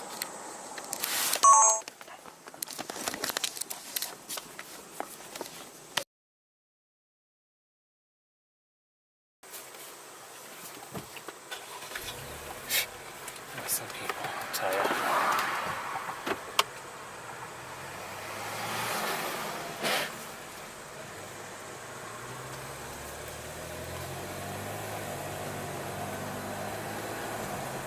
There are more double-crested cormorants than that, but that's what I showed you. What I wanted to, why I turned around originally, was because I thought I saw some sort of white bird to our left, and I'm guessing it was another cormorant.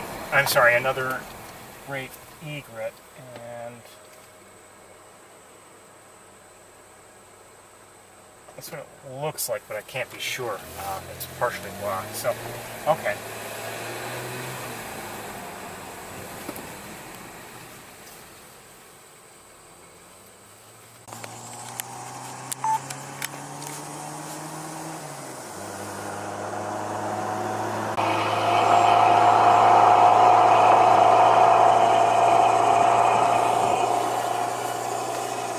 Hold on.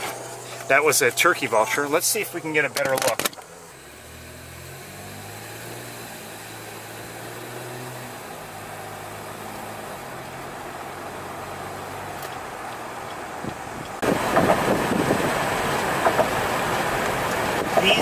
This area with these bridges, if you're new to the tour, can be really great. Not always, but can be really great to visit during winter.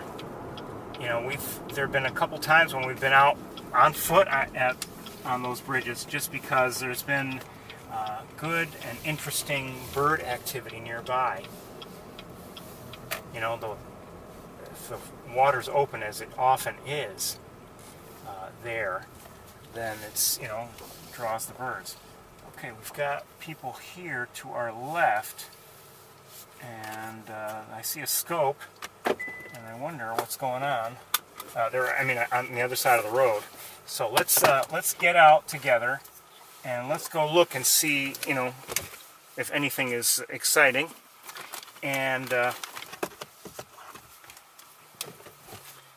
maybe there is, maybe there isn't, but we'll get out here, we'll take a look. If there's anything really interesting and worthy of it, we'll come back and get the other camera, just like we've done recently.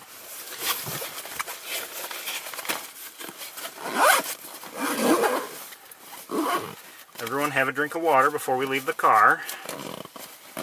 You don't want to get dehydrated.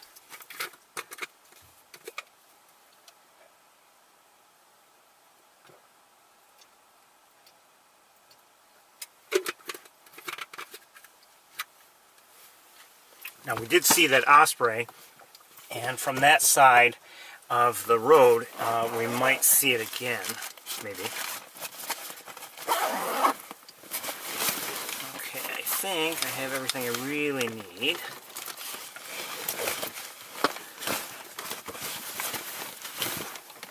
Probably won't be here too long, but you never know. I'll be right around for you.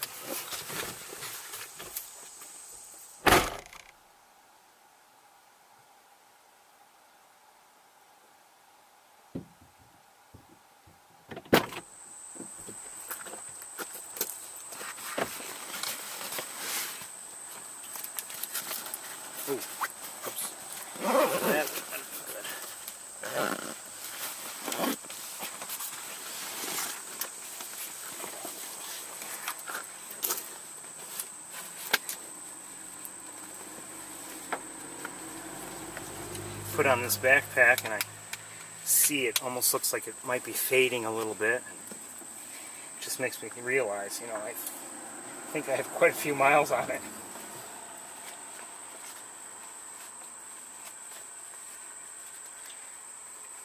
Some things about it I like, some things not so much, but it's been with me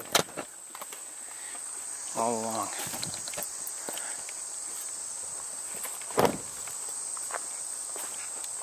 Alright, let's go take a look. Maybe they're seeing something interesting. I see one of them is looking through a scope. Now maybe there's nothing of interest, but you never know.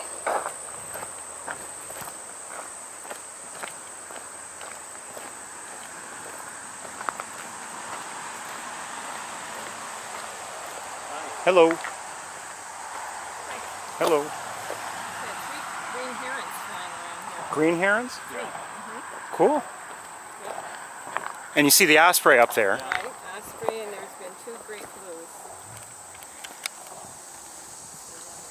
Where are the green herons now? Oh, okay. One that is was one that just moved.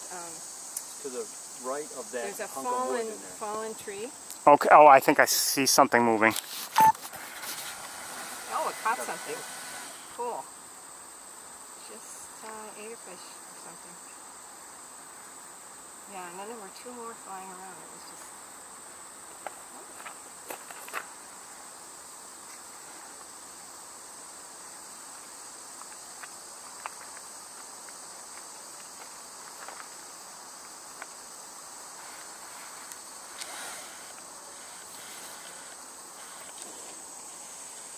Oh, the osprey got something.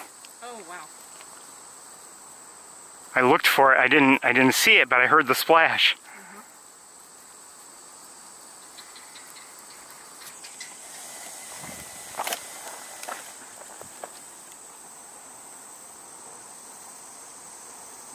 I don't know who made that vocalization.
I hear a belted kingfisher.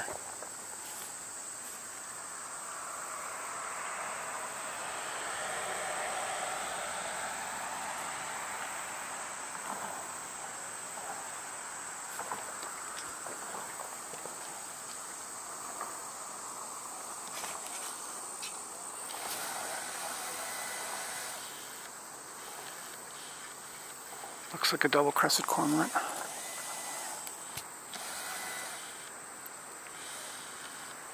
Great blue heron.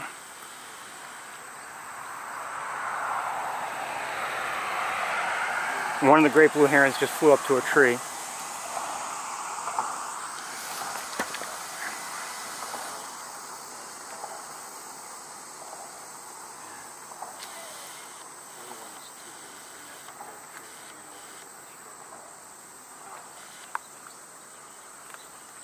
And I think I'm hearing, is that a warbling vireo we're hearing?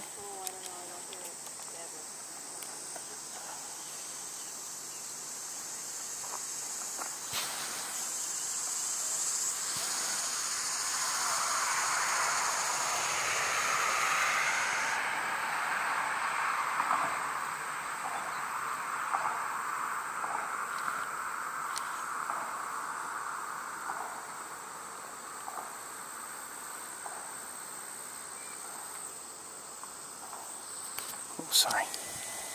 So we've seen two green herons. I wonder, they're a little far for me to think that it's worth getting the other equipment. We're not going to get super close-ups. We'd still get a better look, though, I think. Maybe. So it might be worth it.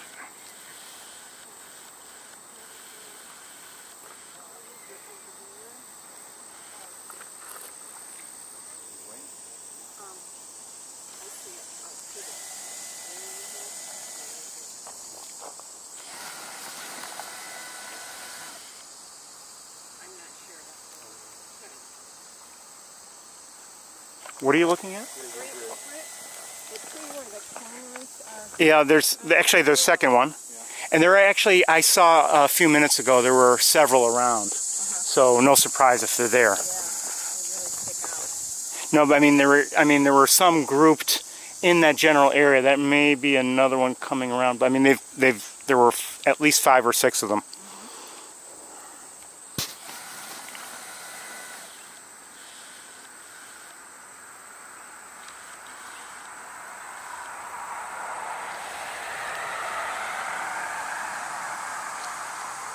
Alright, we're going to go to the other side of the road, I think.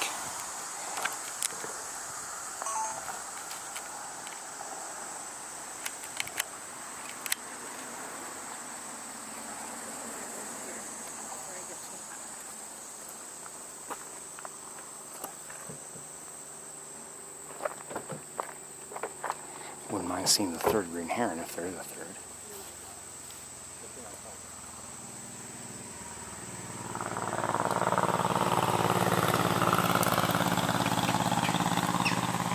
That's green heron we're hearing.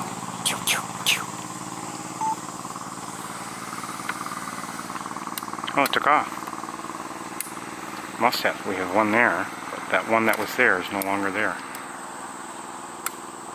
So it went somewhere.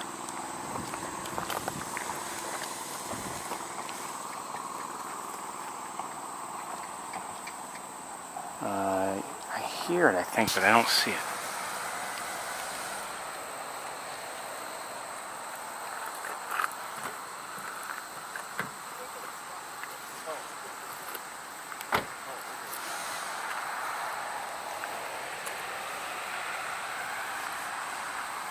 Okay, we're going to go to the other side and see if there's anything. There's probably more activity on this side than that side, but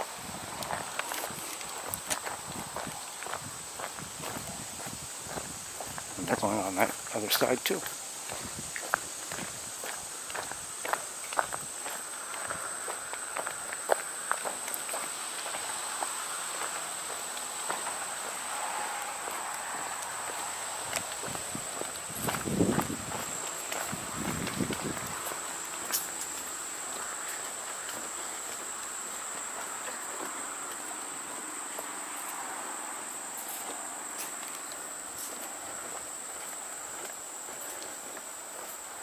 see something in the air. I'm not sure if it's a gull or a tern.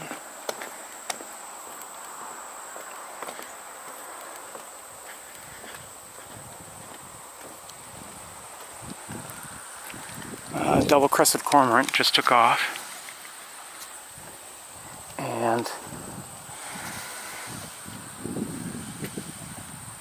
look like common gallinules to me, and a pied-billed grebe.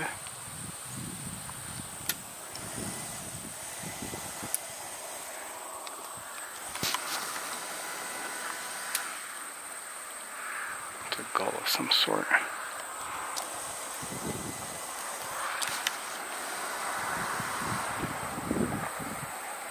Double-crested cormorant.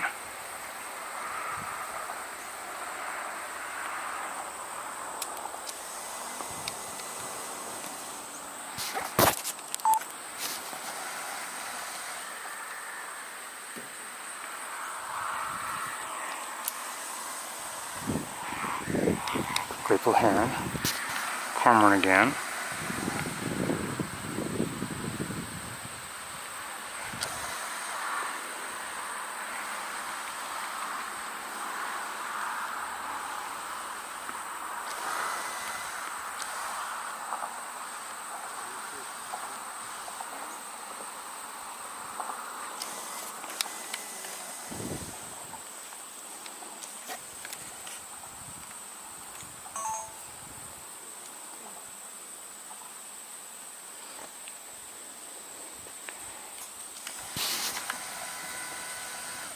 Another cormorant. I think it's a different one.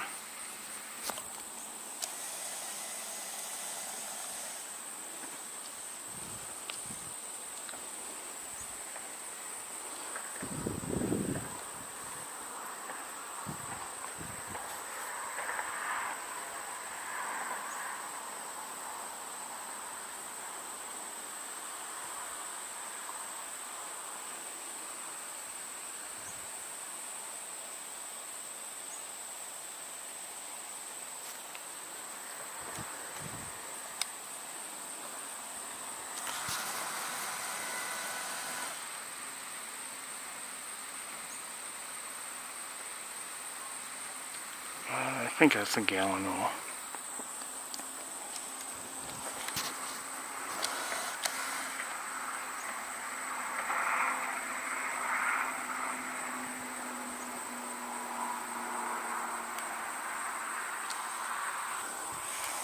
Cormorant's still flying around. Not much going on here though, as has been the case for the last few weeks here that we've visited.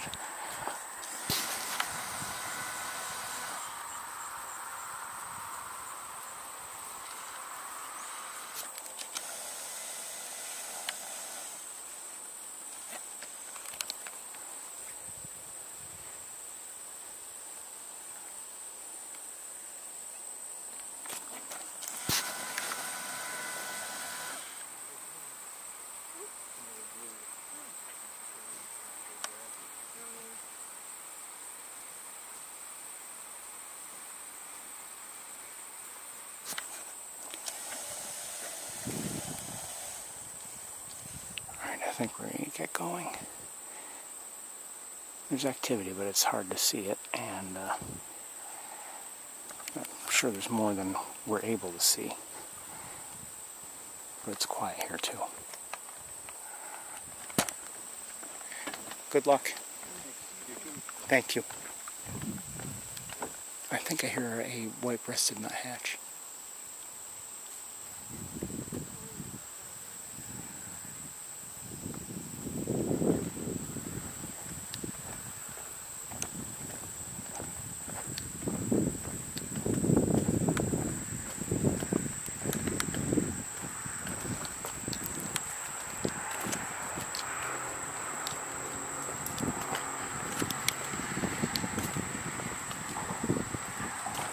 We're going to walk a little bit and then we'll come back to the car.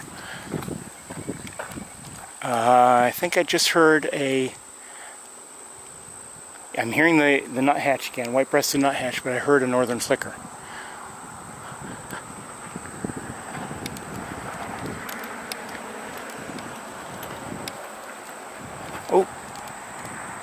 sparrows. Hold on.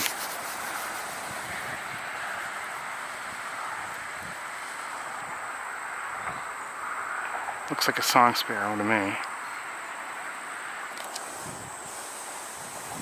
Let's cross the road and avoid bothering them if we can.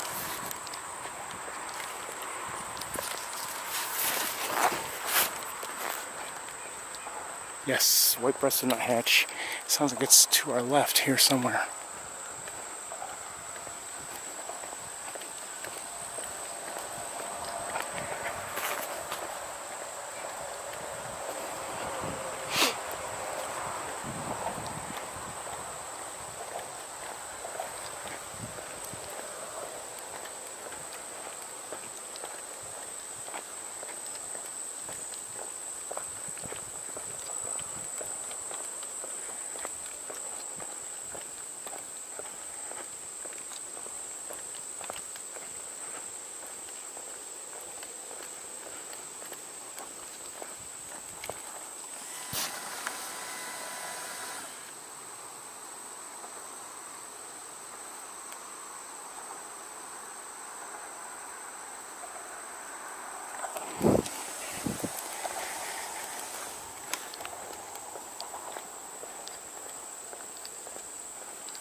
It's quiet over here. I don't think I'm going to walk too much farther. I'm hearing somebody.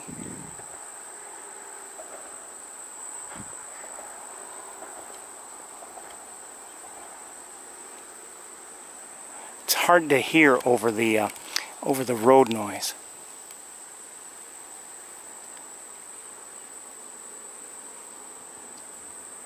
I'm hearing some fainter vocalizations from over here somewhere. I think it's house finch. At least one of them.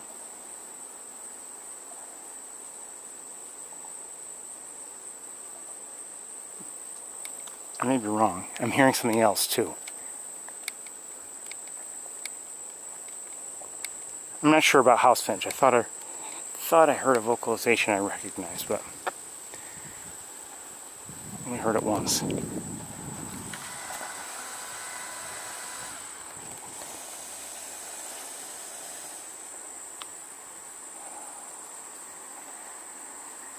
right, let's head to the car.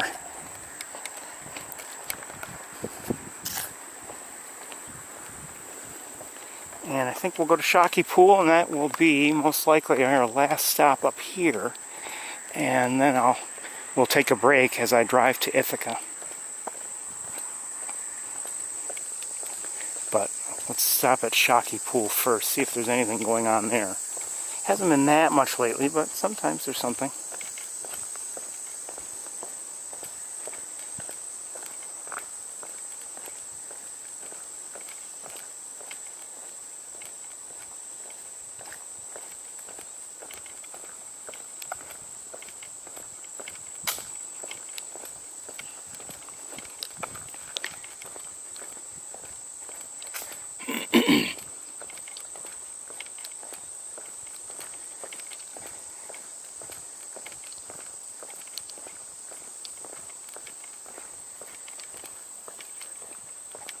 You know what, we'll take one more look over here.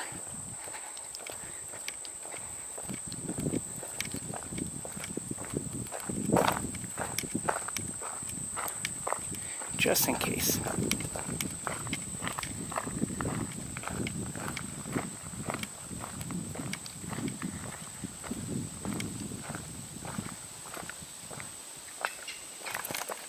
Just saw a green heron.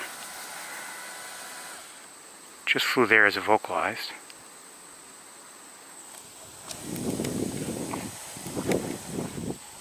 And we can see that same osprey up here that we saw moments ago.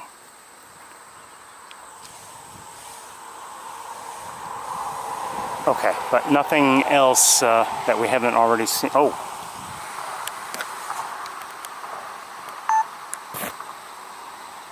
The green heron just flew over here.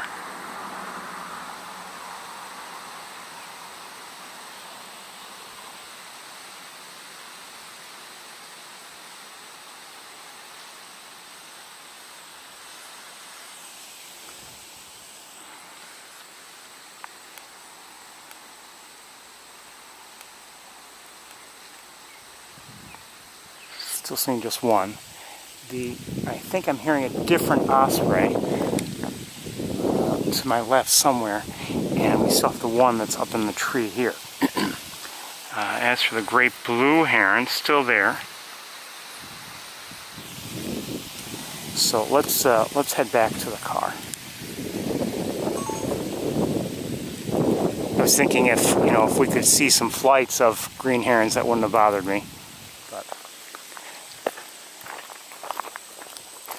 same herons. But let's head on to Shocky Pool.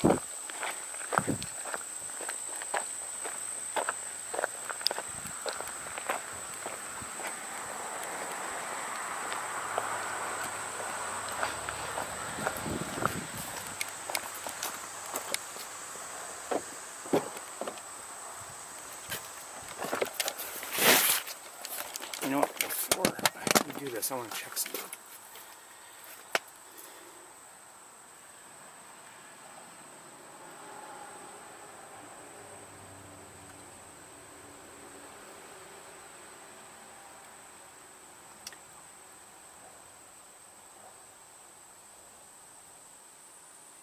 There was reported a glossy ibis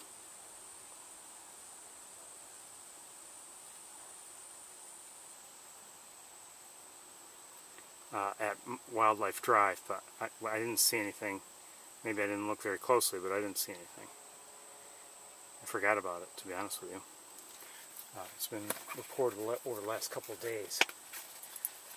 But everyone who's reported seems to indicate they've had, relatively poor looks. We've had only so many decent looks at glossy ibises ourselves over the years.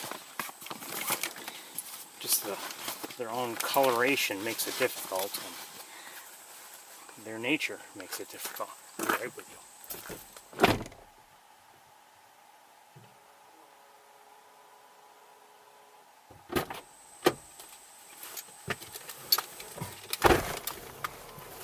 We see them typically, they're on the ground and, often at the edge of vegetation, and they're wading birds, and they, oh, jeez.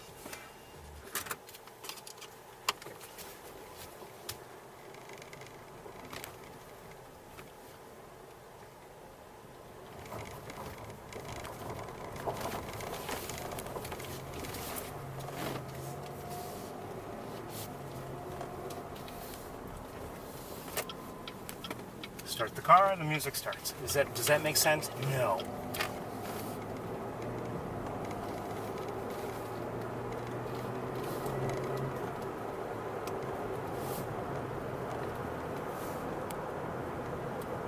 Yeah, it was off when I shut off the car. It should be off now.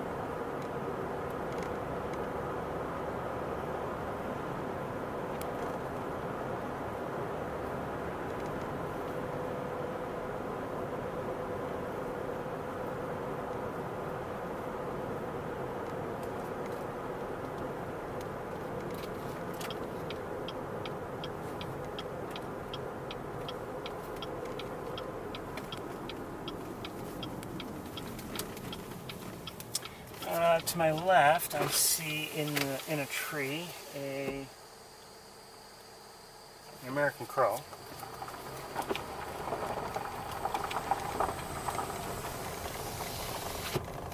Welcome to Shocky Pool. Still 88 degrees, by the way. All right, let's get out. We'll take a look, and we'll see if there's anything of interest.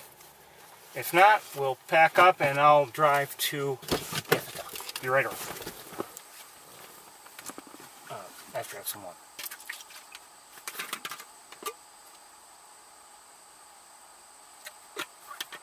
It's sunny here. Well, it's sunny back there too, but it's definitely sunny here.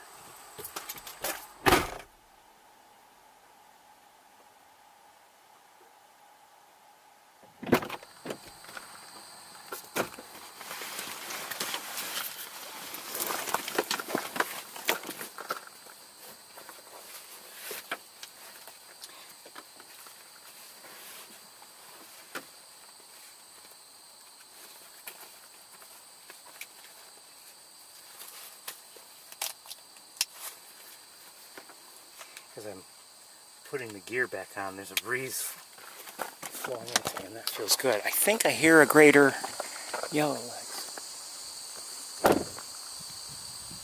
I do. At least that's what it is.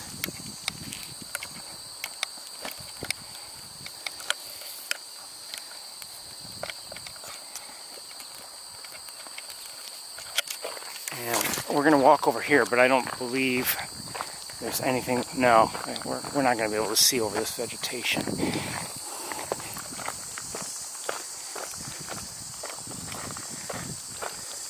The crow is up here, by the way.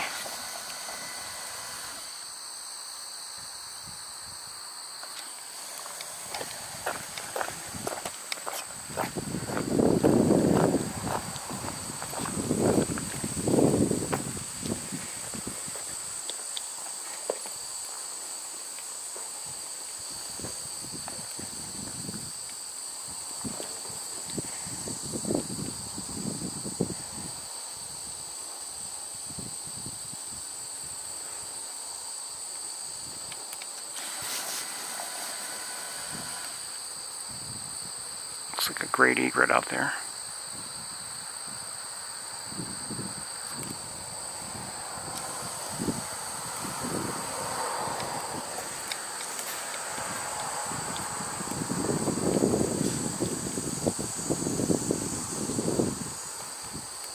Now really, overall I'd say the other camera from up here would be better.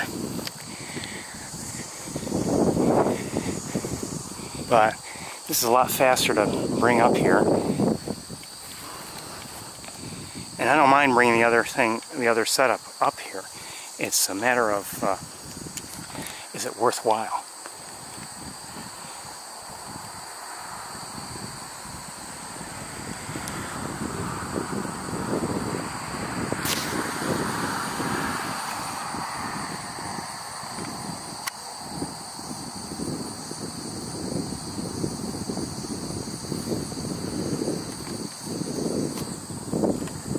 Seen at least 2 great egrets, but yeah, there are more. There's another one, I think. Let's see.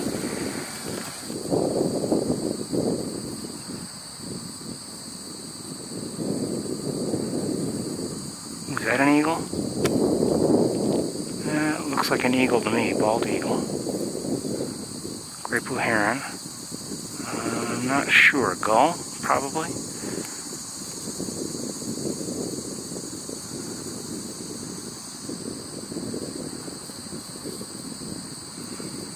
Sure who could be hiding in there. That could, I don't know.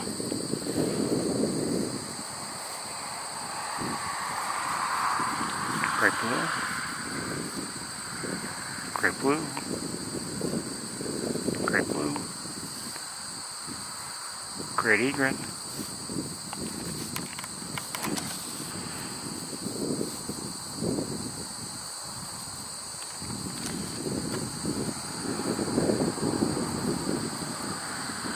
Who was that?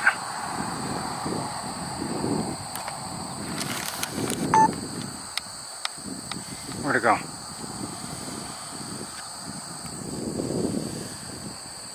I wonder if that was maybe possibly a peregrine falcon. Here it is.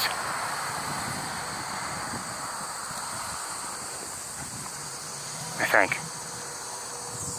Okay, I don't know what that was.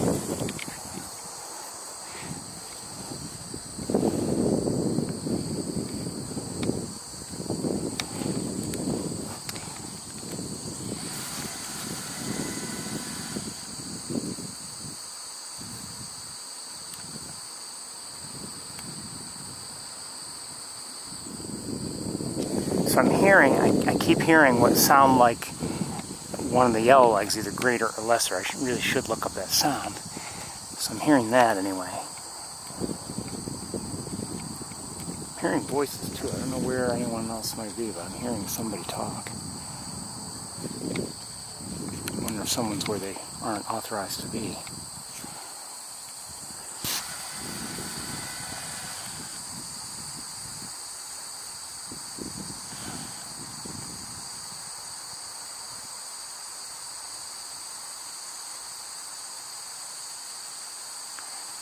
I'm not sure what that is.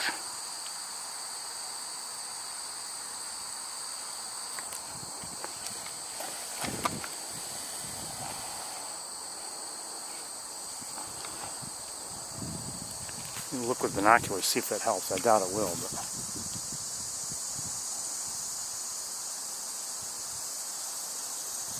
I'm guessing it's an eagle, but I don't know. Looking at it with binoculars, I'm thinking it might be a bald eagle. Probably.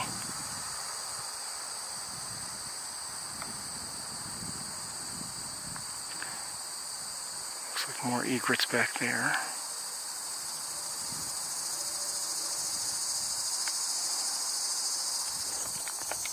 Just wonder where those voices are coming from.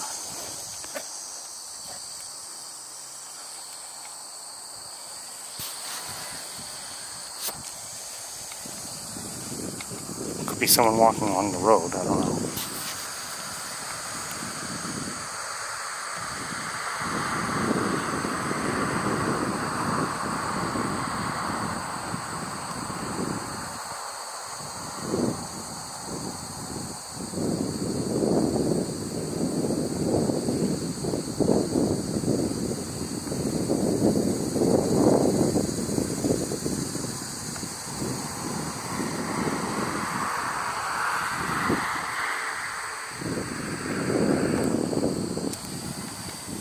Well, anyway, there's not much going on up here.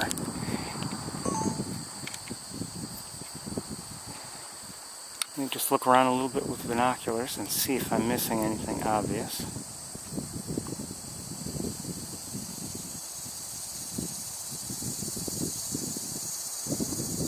I think I may have just heard American goldfinch, but I'm not positive. I see an osprey in the distance, and I am hearing American goldfinch. And I see a shadow.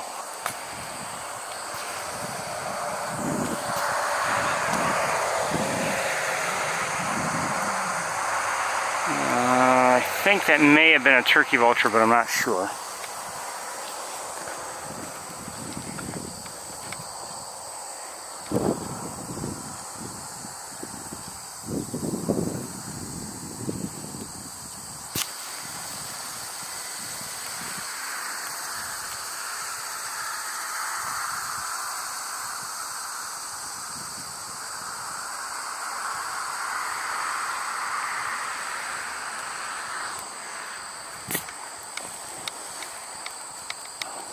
Oh, that bird that I was wondering about just took off.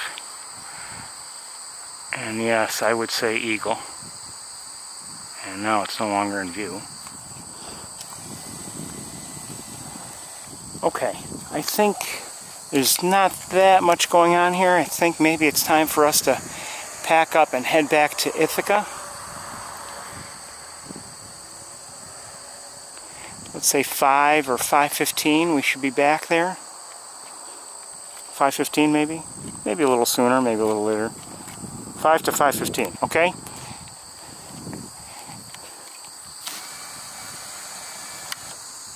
Oh, wait a minute. Who's that? Hold on. That looked like a mallard, but is there somebody else nearby?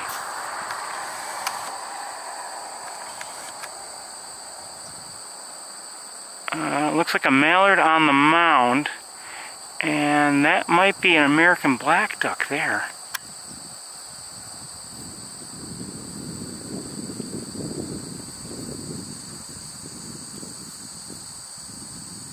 That's my guess.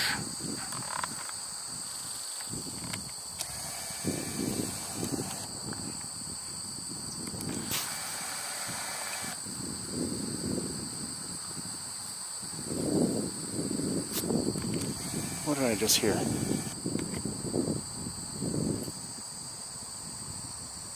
Not the red squirrel. I thought I heard something else.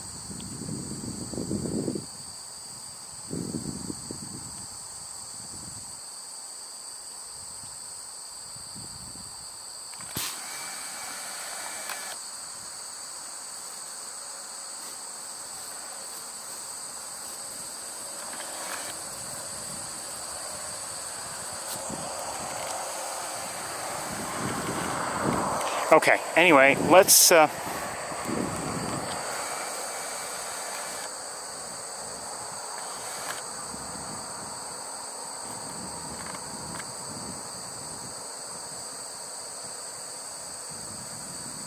a minute. Oh, let me see if I can get that in view. I don't know what it is.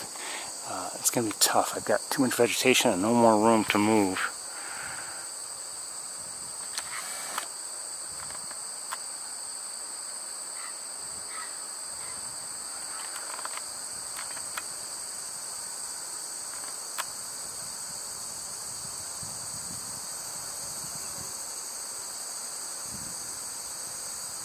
Duck of some sort, but I'm not sure what. You may be able to tell better than I can.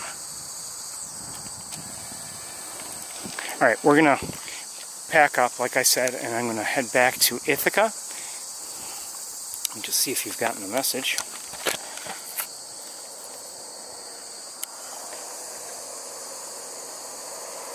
Oops.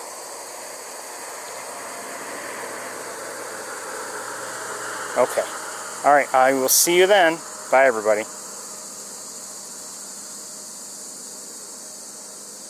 Started, I should say, and but welcome to Sapsucker Woods. It's apparently 87 degrees, partly cloudy, partly sunny. Birds since I arrived: American crow, American goldfinch, red-winged blackbird, and blue jay, and that's just about it. Oh, maybe a grackle too, but I'm not sure.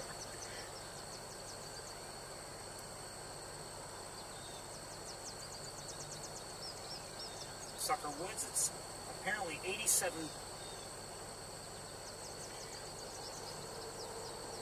Okay, let me button things back up and we'll see if we can take a walk. Just need a few moments.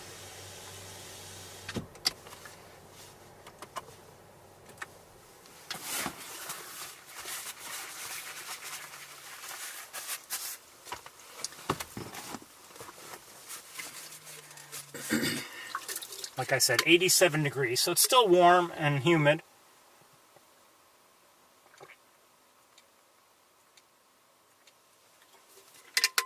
Nothing we can do about it, but try to put up with it.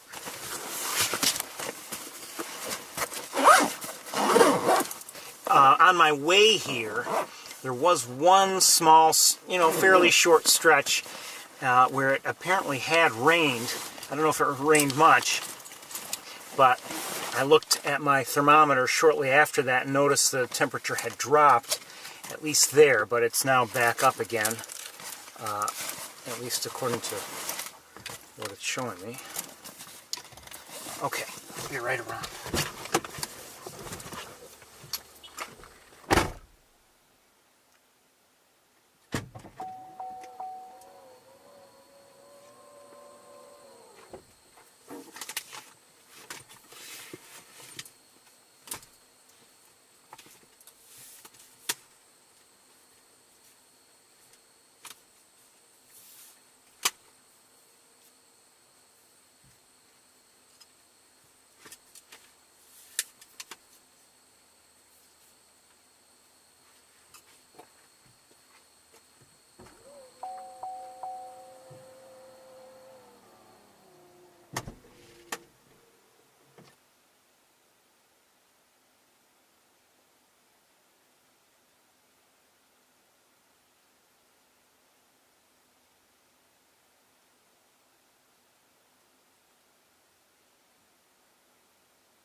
I continue to hear a blue jay and in the distance and an American goldfinch or two.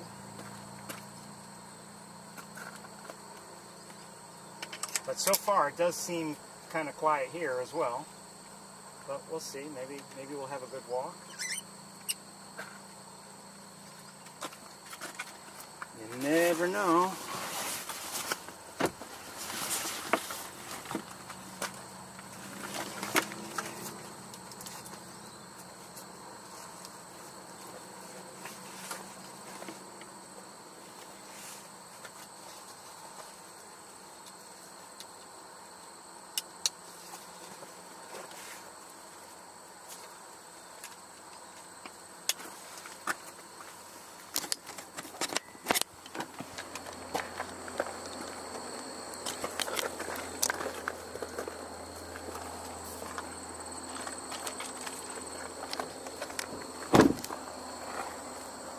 I'll just get like this.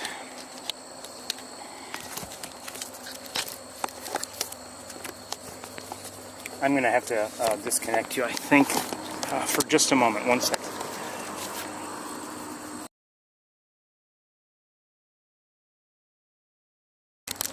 Okay.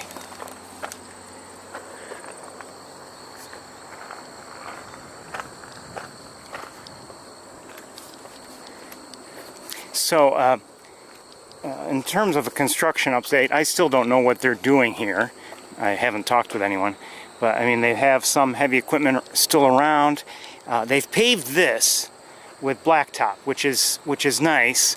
And that sidewalk there, I really doubt that they'll pave the rest of these parking spaces. But, quite honestly, they should. These rocks are messy and dirty. And, you know, even if you want... let's say you have, I don't know, you've invited people that you hope will contribute to the lab, and you know, maybe sometimes they have a nice affair here and people dress up a bit. That's nice, but you know, leave the lab, and if the conditions are wet and muddy in those parking places, and they do get that way, especially, you know, during winter. Oh, who's that? Catbird, I think. You know, and you want people who are wearing nice shoes getting mud all over their shoes? I don't think so. And if you want them to be happy and to potentially contribute to your organization, hear the crow again. Oh, looks like a young catbird. Hello.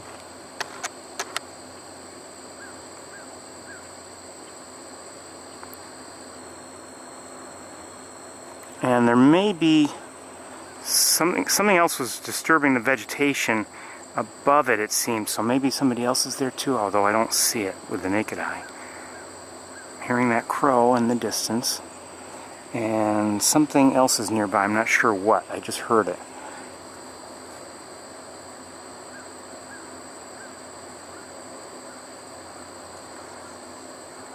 It sounds like well, I don't know, is it a chickadee I heard?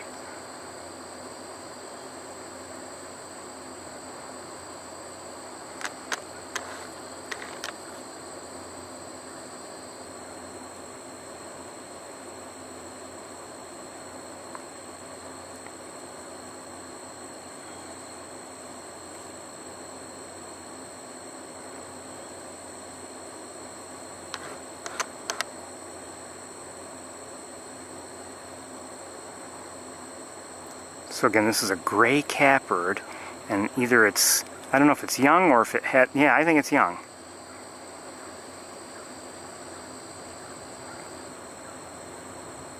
Do I hear thunder? Some rumbling?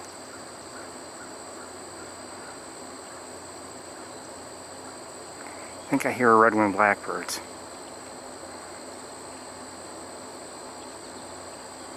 And American goldfinch.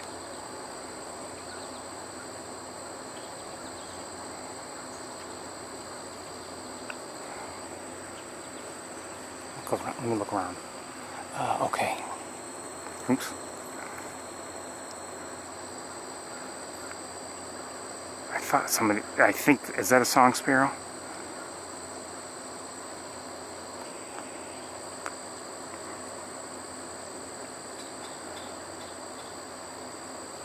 There's a caution tape there, and that was blocking our view. The songs, if that was a song sparrow, I'm not sure where it is. There's a sparrow of some sort.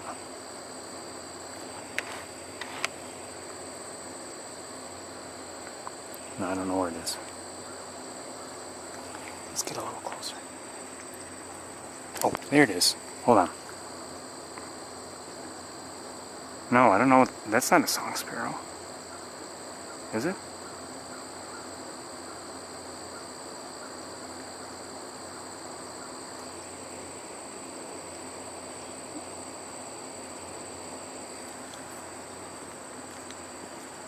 oh, might have had another look, but it just went back further into the vegetation.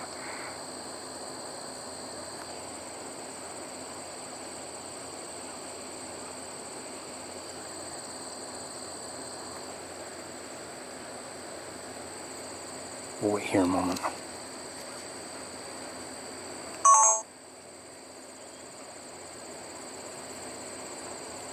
I see no signs of movement or anything.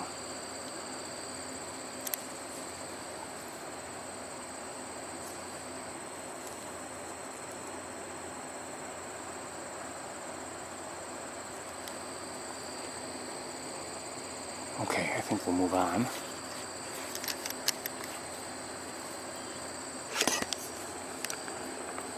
And I thought I had heard maybe it may have been a chickadee nearby, but I'm not sure. Let's continue on and we'll keep looking. Hear a blue jay in the distance. Crow in the distance.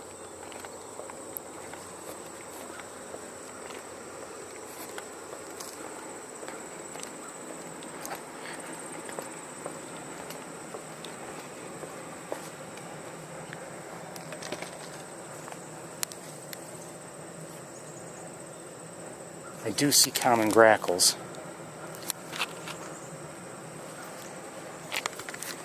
And I just saw a mourning dove.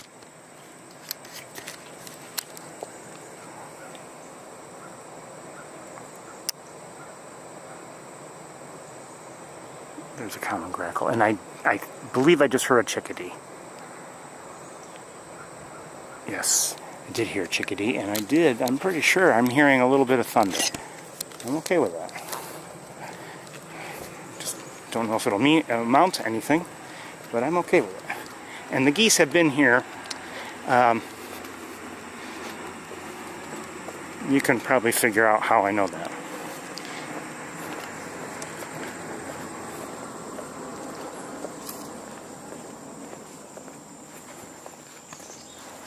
Just heard that chickadee again.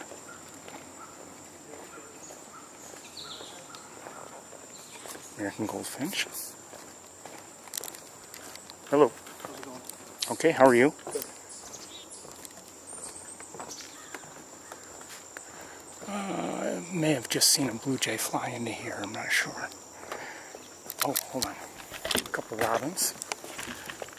3 robins.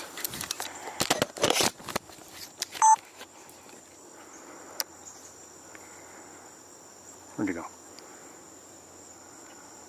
No, that's a robin. That's a gray catbird. And there is another robin closer by, right here. Looks like a young one here.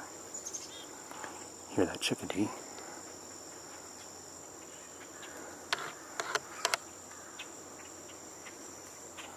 Just heard mourning doves take off.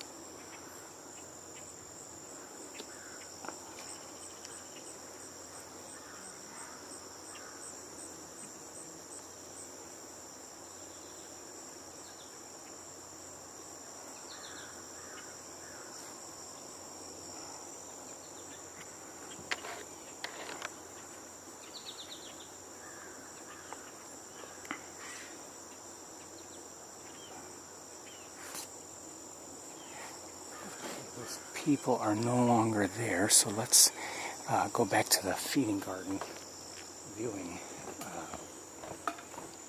Oh, darn it. Still here. Who's a grackle and a blue jay, I think. Grackle, and there's a blue jay.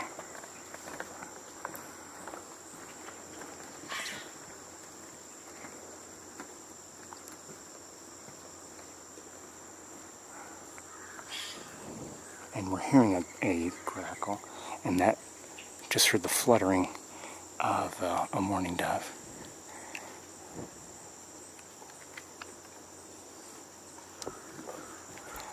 You know, very often, in terms of the mourning doves and the sounds we hear, it's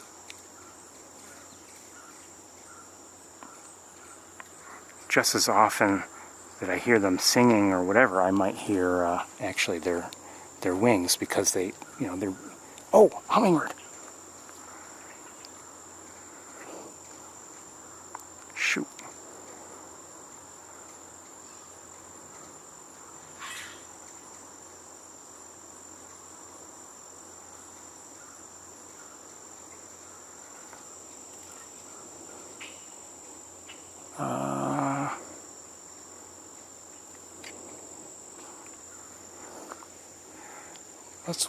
Do I see it?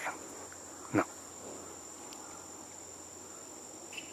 So that was most likely a ruby-throated hummingbird. That's the only kind we really have around here.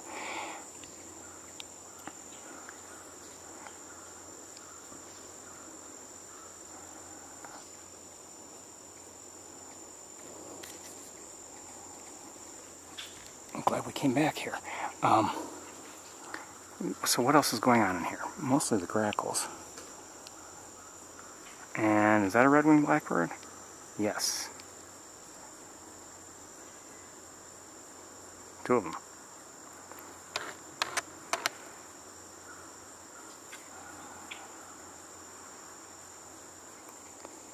I don't know if this is a molting thing or...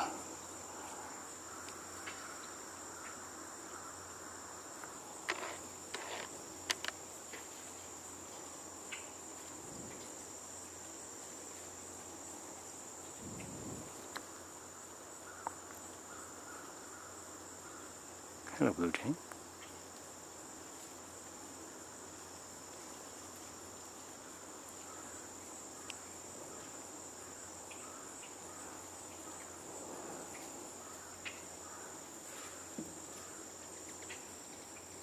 Hold on, up above me.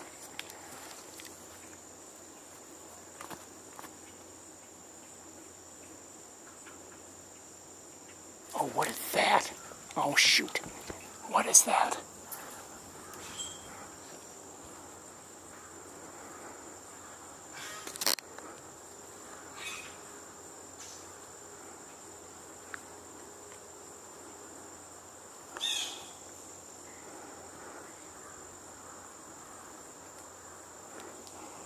I don't know what that is. It doesn't appear to be a goldfinch, it's something else.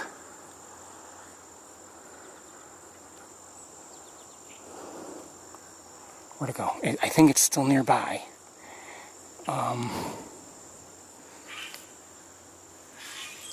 I think I just saw it, but it's not in view. It's... I think it's nearby. Go, go, go, go, go. Sorry. Thank you.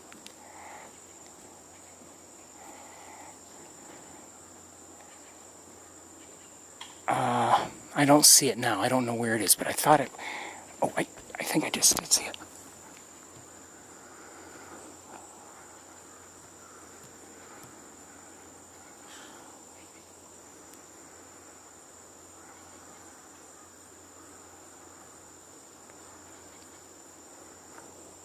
I don't know what that was.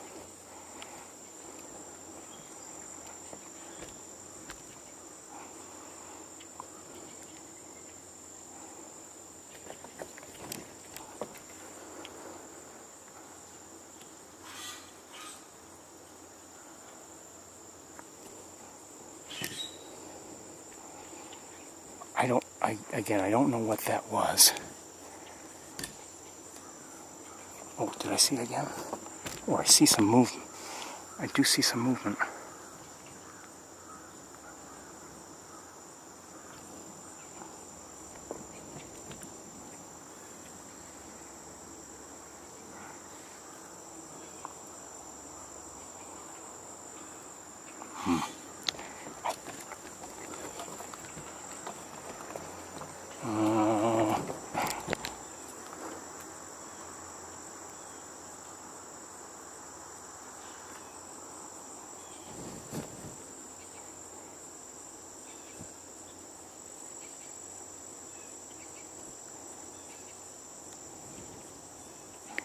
I don't know. I don't know.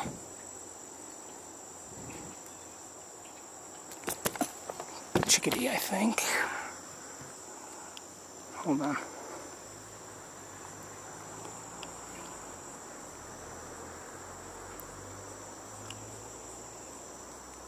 That's a chickadee. Hello, chickadee. Black-capped chickadee, that is. But that... Oh, hold on. That other bird will return. Oh, come here. Stay there. Stay there. Stay there. Stay there. I don't know what that is. Oh, I had it. I almost had it.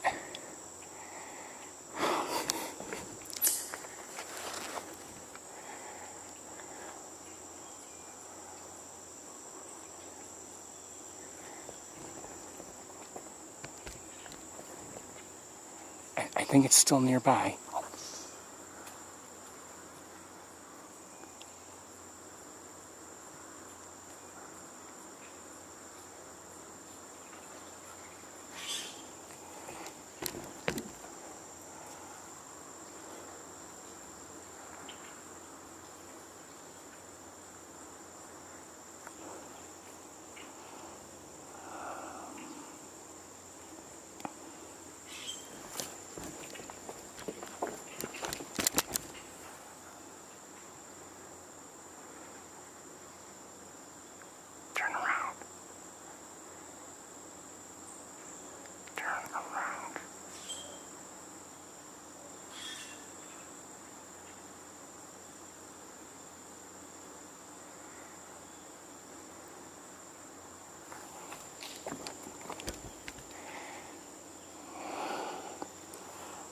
Still nearby.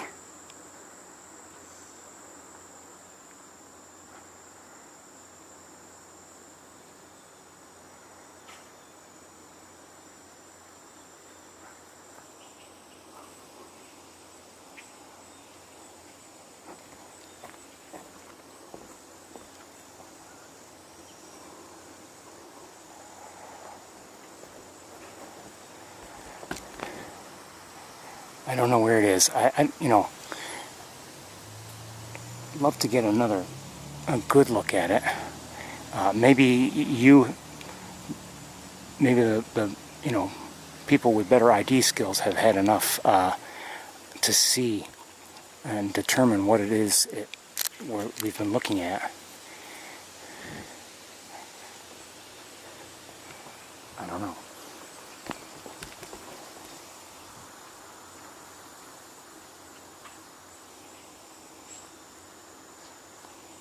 There was a chickadee there.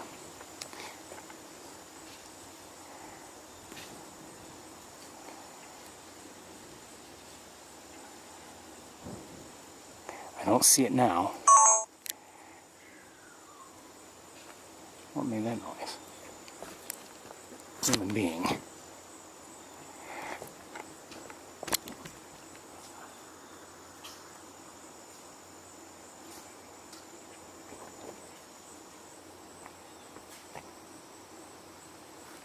Go ahead. Just go ahead.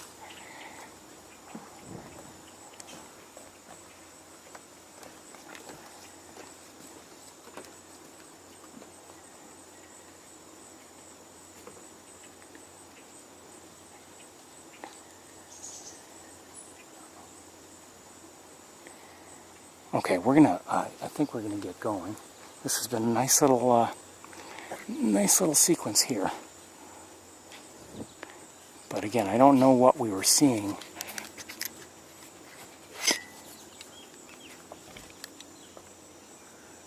Love a good look at it, and I don't see it now.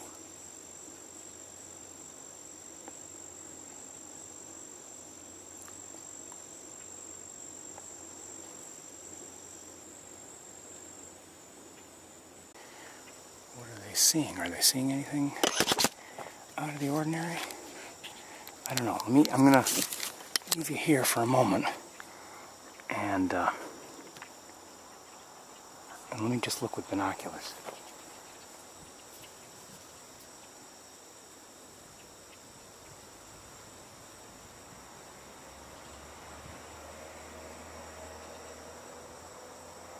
I think I see a green heron, but not close.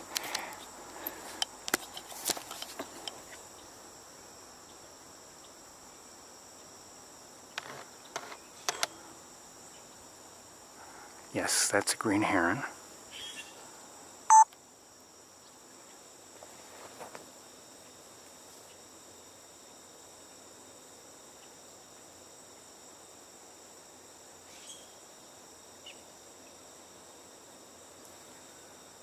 wonder what they're taking pictures of.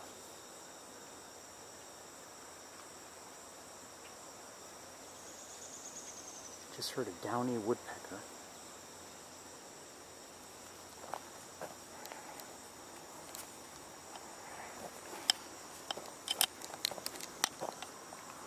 And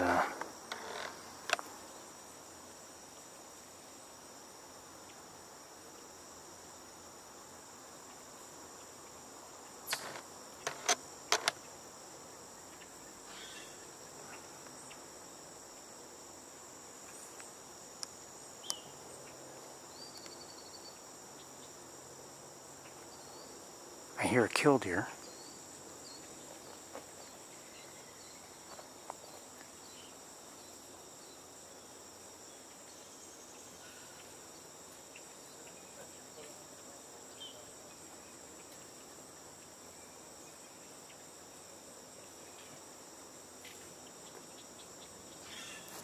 The green heron's a little better visible now.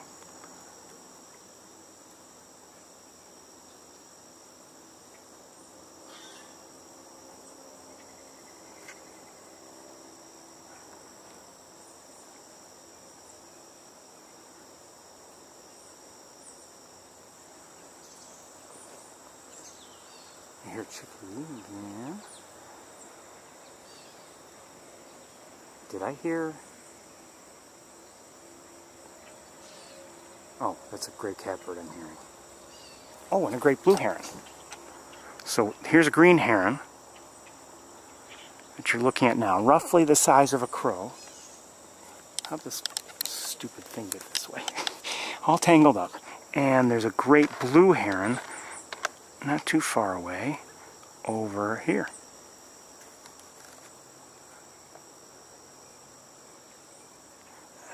Looks like a young one.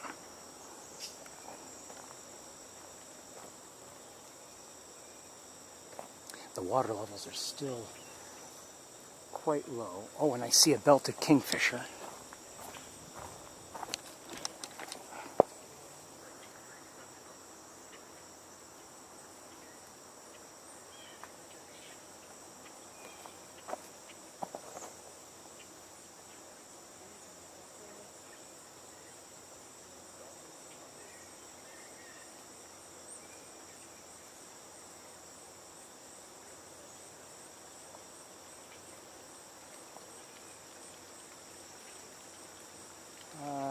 I hear drops. Yeah, water drops are hitting the ground. Hey, we'll take it. Oh, hold on. Who's this here in this tree? If I can find it. Chickadee.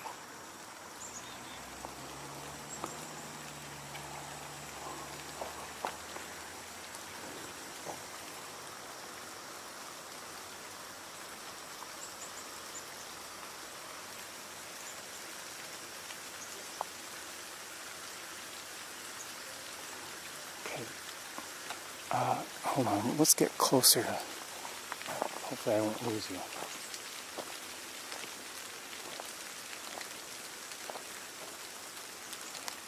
What are you filming? The blue and green heron out there. Oh, okay, I'm out on the near the fallen tree. Okay. Yeah. You see the belted kingfisher up there also? In the dead tree that's standing out there, one of the branches has a belted kingfisher. In the middle? Mm-hmm. Heron nest. Well, actually, that heron nest tree has fallen. You're the one beyond it. Yeah.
American goldfinch.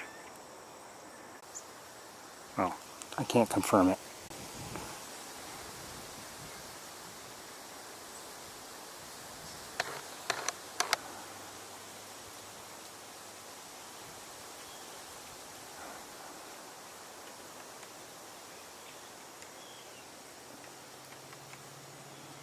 The red belly. Oh, hold on.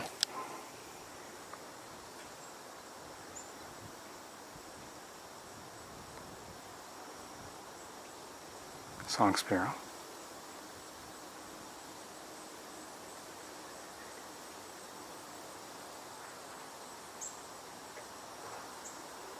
Looks like it just had a bath.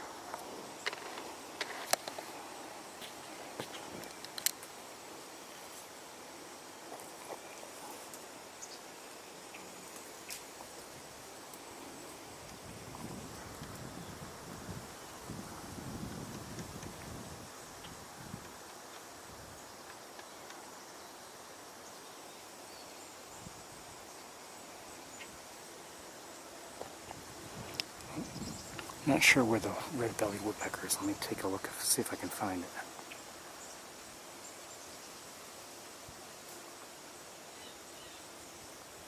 I'm not sure. Good luck. Thank you.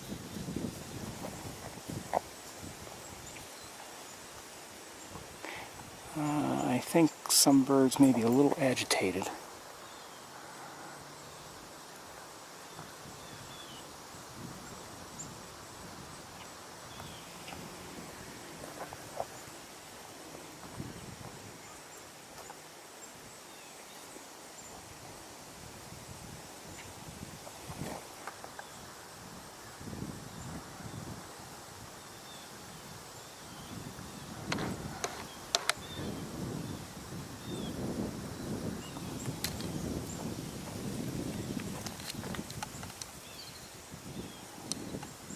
I'm not sure what I'm hearing.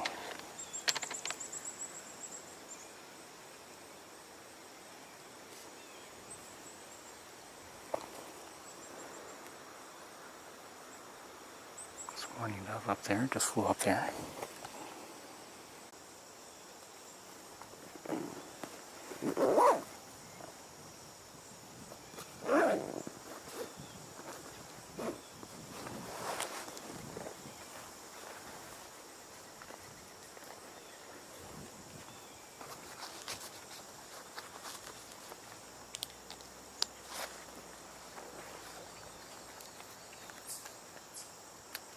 Just heard a killdeer again. So we're looking at a green heron. I'm not sure if you saw it when we first started seeing it, but it was nearby, and we're now looking at it. It's backlit, so we can't get the very best looks, but we'll take what we can get sometimes.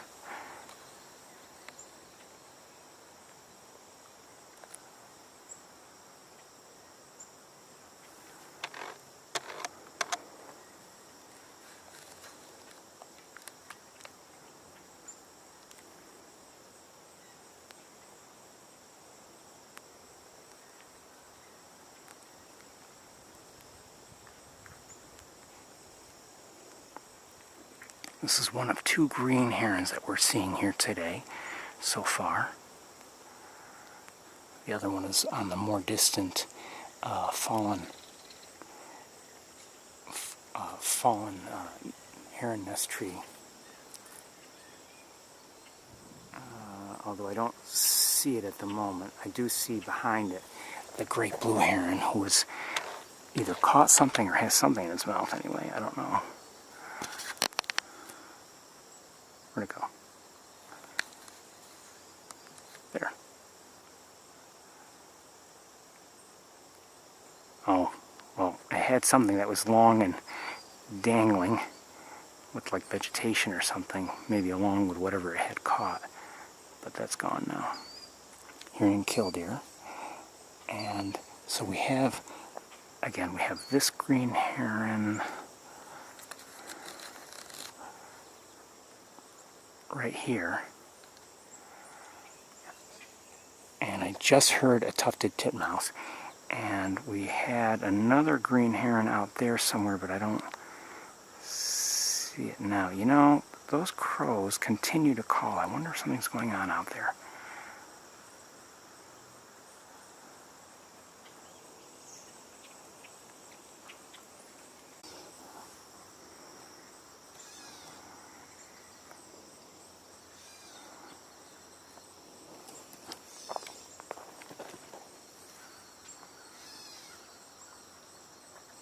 There's a catbird there, and we're hearing a different catbird.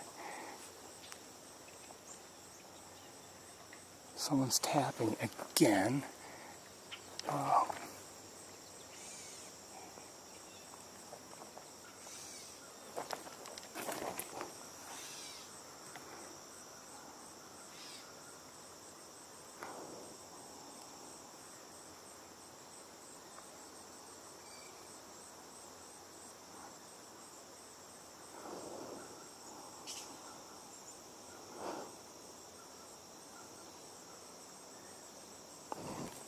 Not sure what that was. We didn't get much of a look.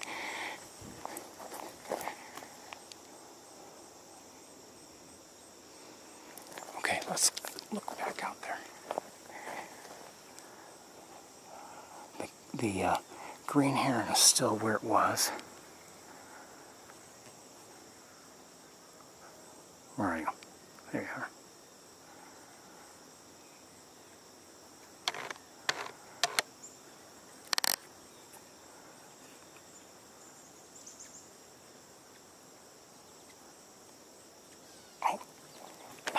Right nearby again.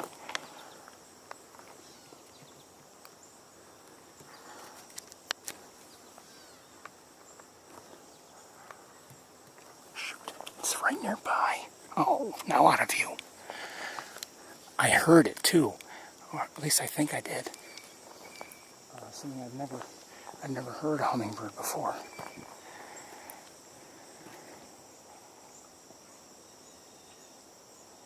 At least I believe I did.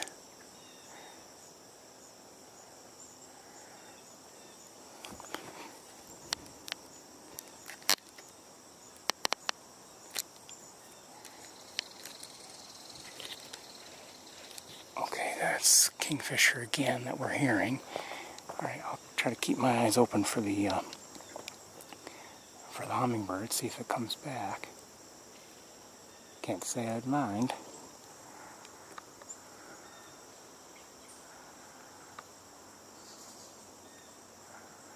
So let me leave this right here for now. And let me look around with binoculars just a bit. Okay, the other green heron, we have this one here who's closer, and the other one I believe is in view over, yes, right there.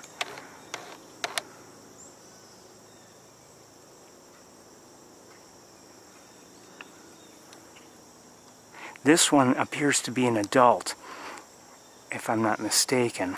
The one that's closer to us seems to be young.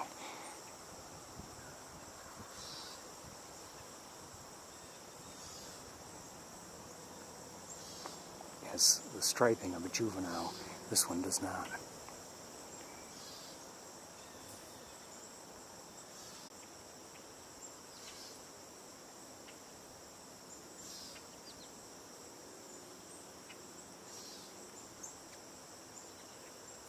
By the way, I'd say that water levels have not improved here much, if any. It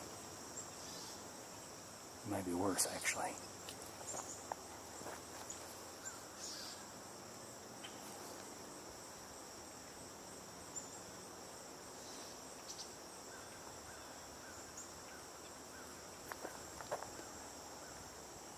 We won't stay here too much longer. I want to get going, but I'm enjoying this. Hopefully you are too.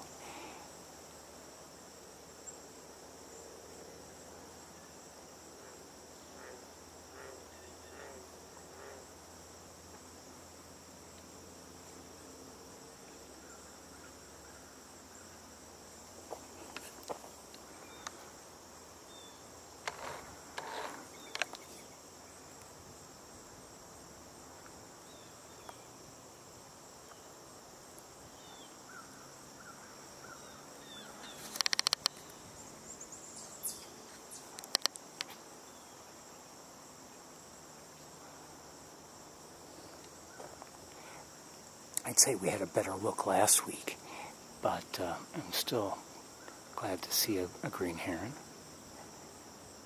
Keep checking for the hummingbird, but I'm not seeing it.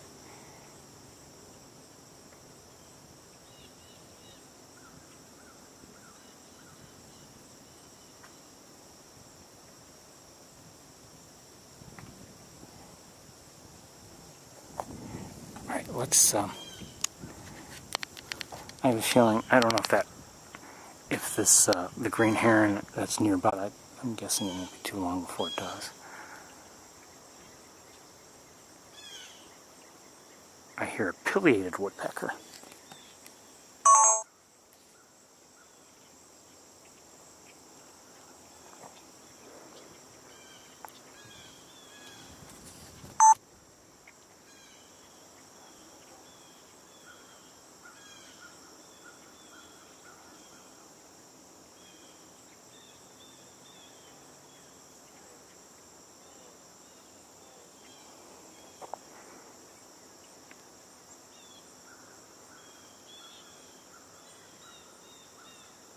I hear a northern cardinal.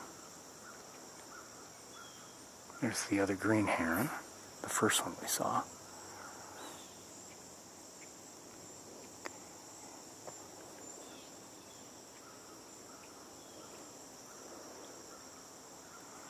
So I'll leave it here. I'm gonna look around with binoculars.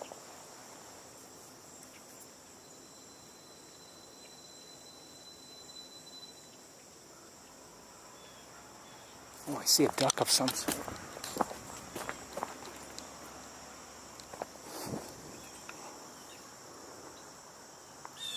Wood duck. Hello, wood duck.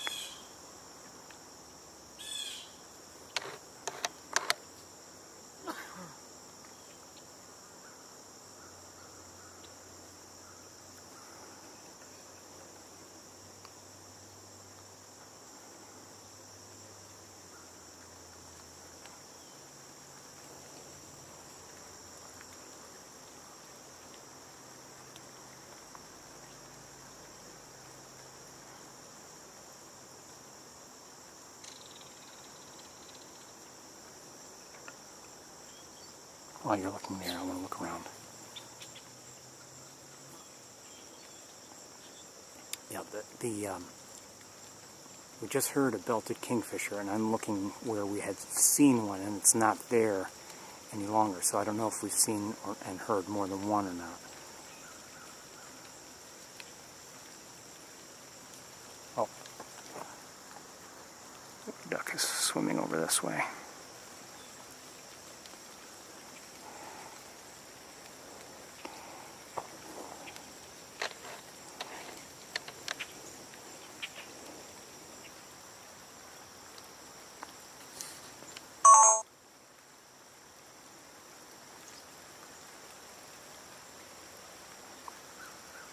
Snapping turtle still there.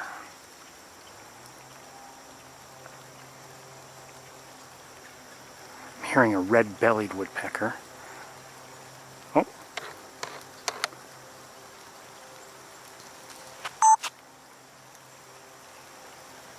Just caught something. You know, we're going to stay under here right now. Right now it's raining. Not hard, but raining. So we'll stay here for the moment. Probably pass right over us pretty soon, if I had to guess. And if it doesn't, I'm okay with that too. We need the rain, as I've said many times.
very hard to see right now with the naked eye just because of the way the background is and everything.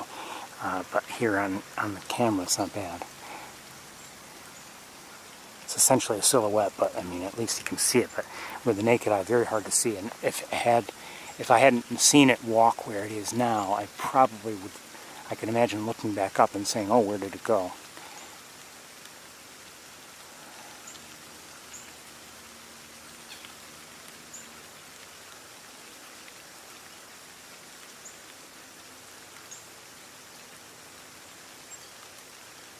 Hearing something. Could I be hearing? I don't know.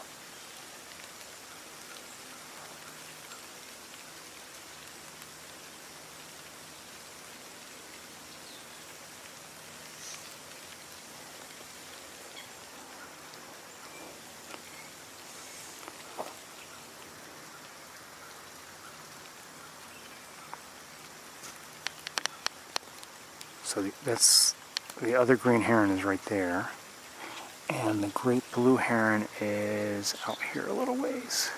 There.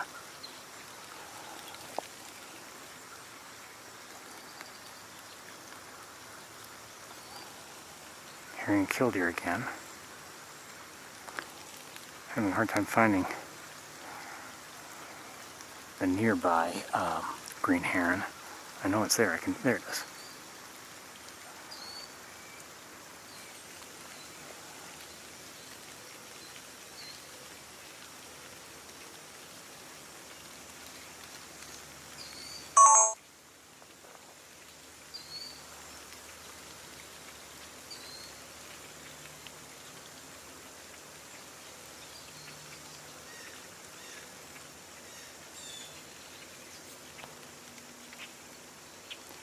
I think we're going to get going. Wait, what did I just hear?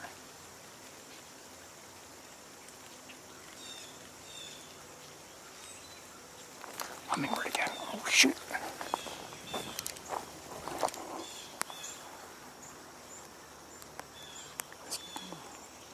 It flew near these flowers, or at least I think it did.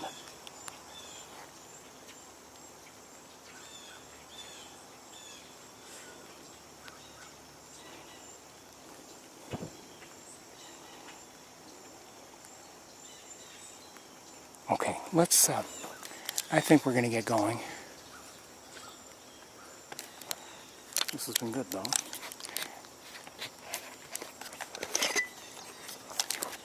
Let me see. You know what, I have to...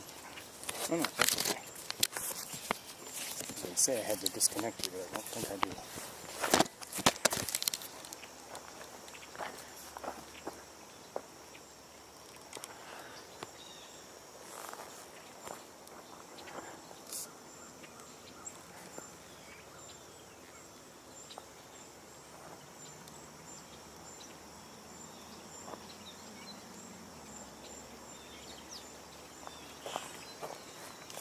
Okay, let's go.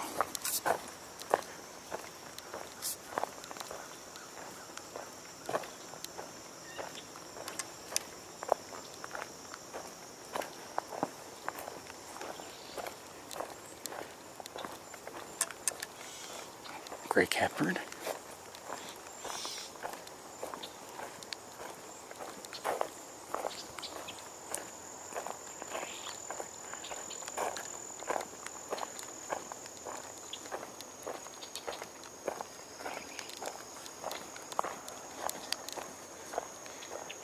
Thinking we're hearing red-winged blackbird vocalizations, but I may be wrong. I don't know what they're building across the road and whose property it is.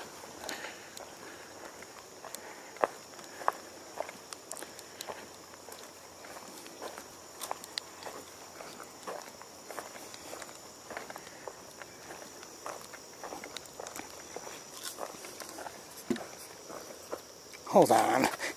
You know, bugs don't have to climb up my sleeves, do they? Oh, hold on. Oh, you know what? I forgot my bug repellent.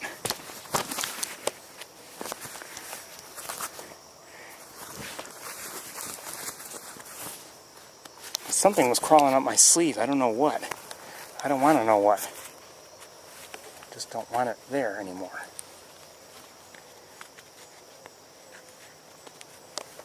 I forgot the bug repellent. I forgot the camera batteries. I shouldn't need the camera batteries, but I like to have them just in case.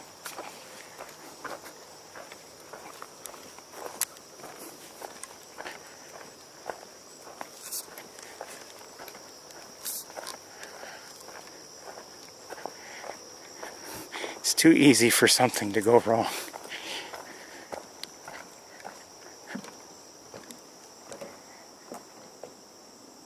Hear a mourning dove singing. Maybe, do we hear two or just one?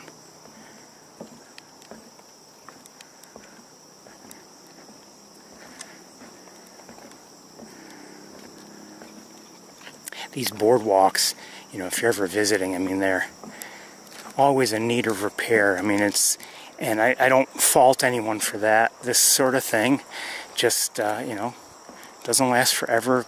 The ground shifts. Things happen. And as a result, and you know, some of it is just the wood rots too a bit. See, I don't know if that's red-bellied woodpecker or hairy woodpecker.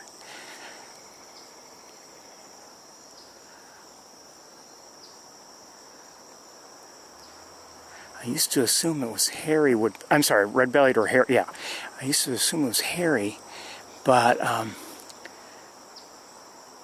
I read something somewhere that indicated that no, that's really not a sound they would generally make in this part of the country, but in other other parts they might, but not here. So it makes me wonder what it is I was hearing.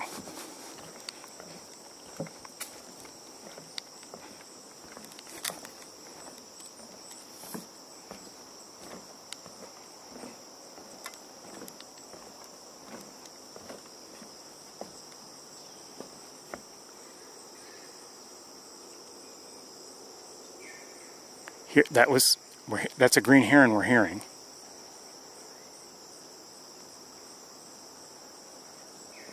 There it is again.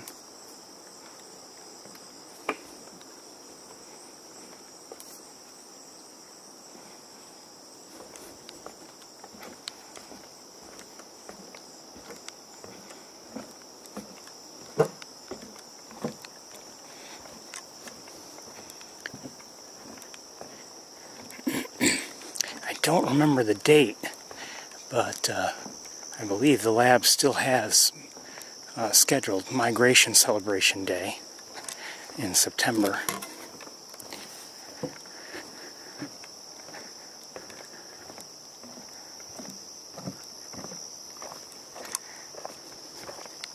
I think it might be the 17th, if I'm remembering correctly.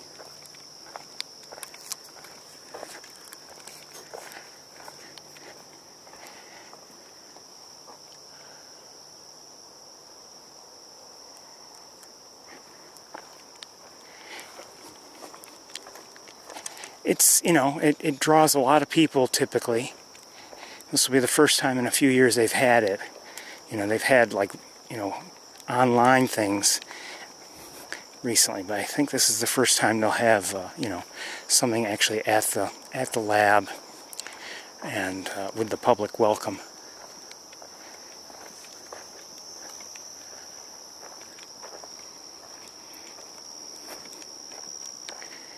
It's not usually something I spend too much time at. Nothing against it, but you know, if I'm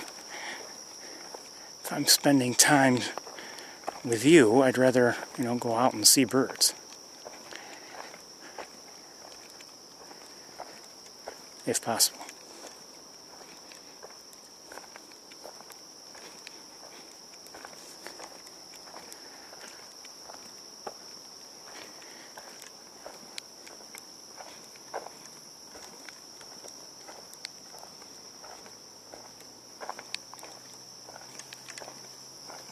Quiet here in the woods.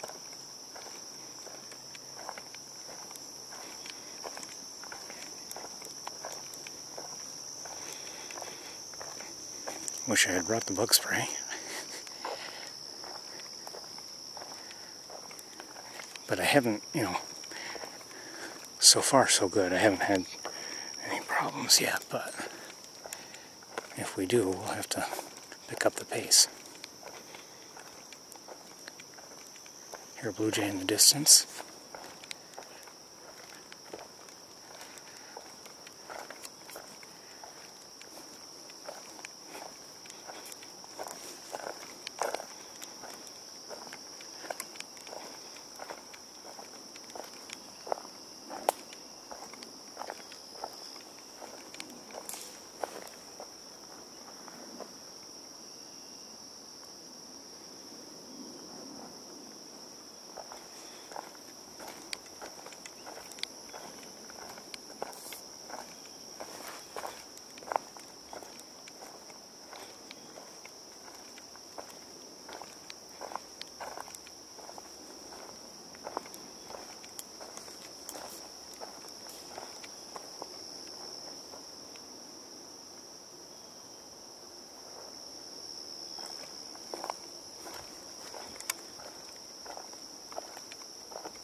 We won't walk too much farther, but just like to check, you never know.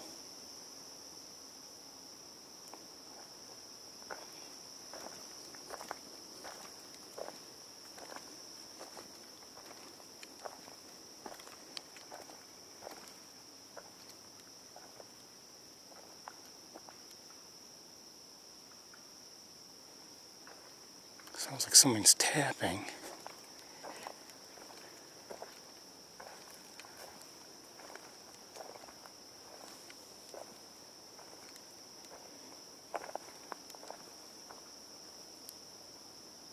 They were tapping.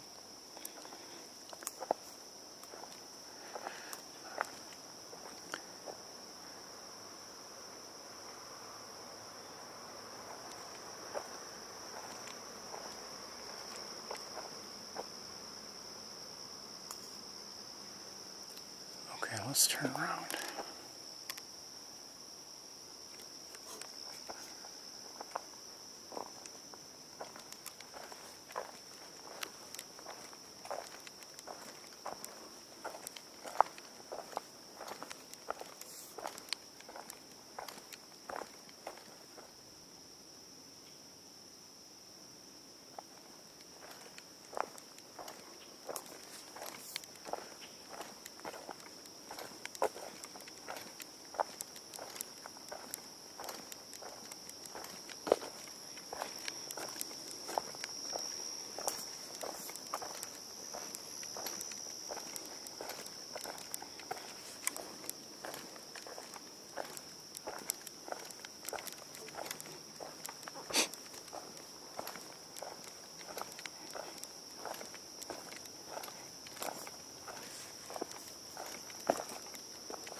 deer. I see deer.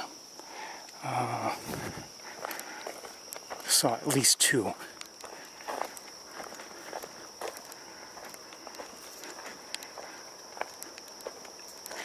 And maybe 3.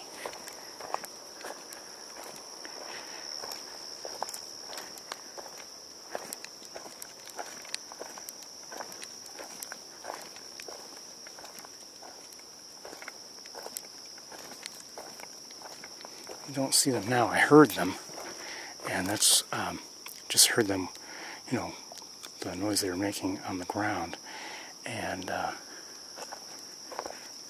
that made me look up, and I saw their white tails.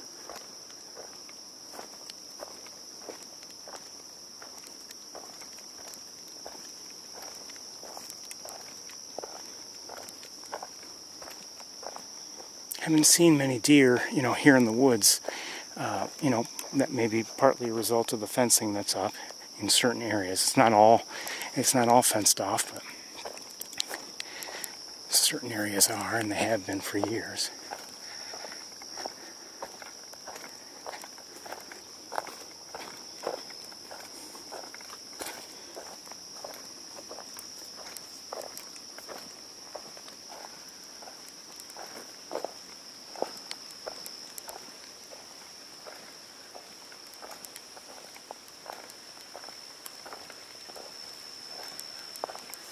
It's part of an experiment, the fences that are up in certain places, like along here, to see what effect there will be if they cordon some areas off so that the deer are unable to get there.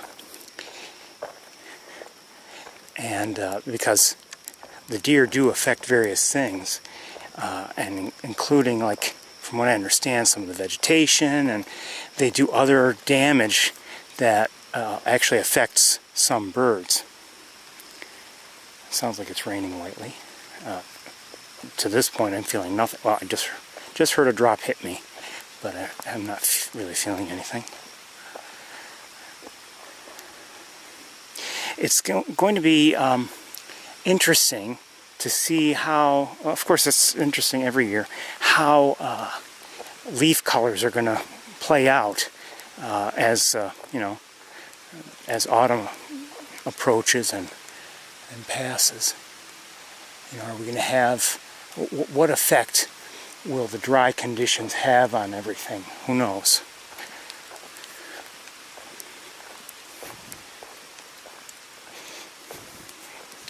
But I'd have to say, over the last few years, actually, whether dry or not dry, you know, summers, quite honestly, the leaf coloration for the season has been less than spectacular. Even if we've had you know, good colors in some places, often it's been just, you know, splotches here and there, and, you know, not really much of a what seems like a coordinated thing. You know, maybe one hillside looks nice, but another won't. There's been some years where it seems like many hillsides, not necessarily every single one, but many will be, you know, reaching their peak colors at roughly the same time, and that can be just, you know, absolutely beautiful.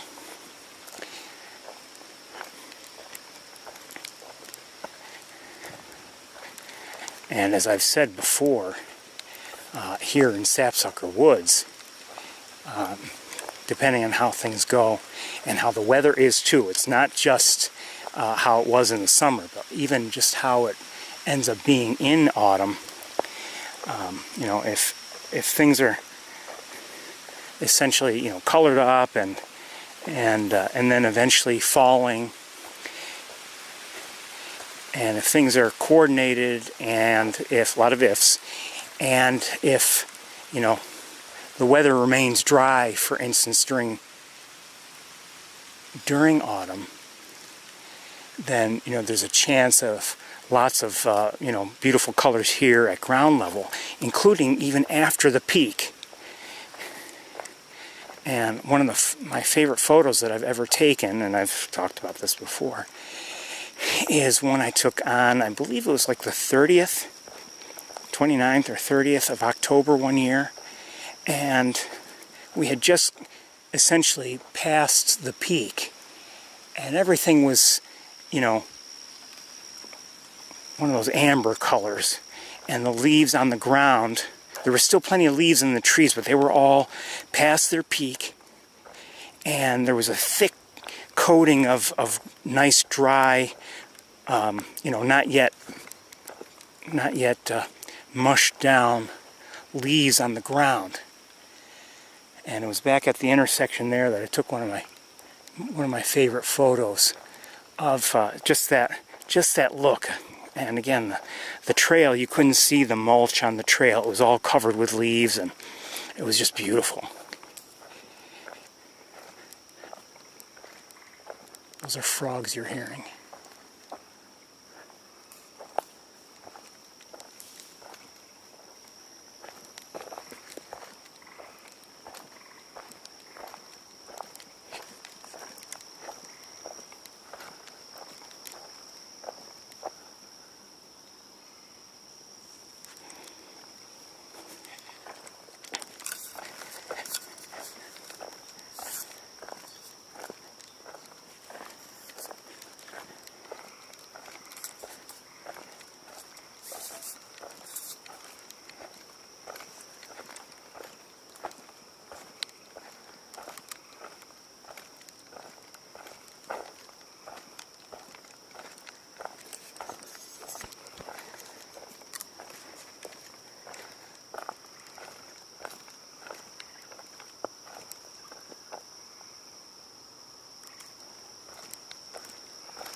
Now, I haven't been mentioning them to you, but and quite honestly, they're not worth noting or anything like that, but I have seen, you know, it's not like it's been only birds.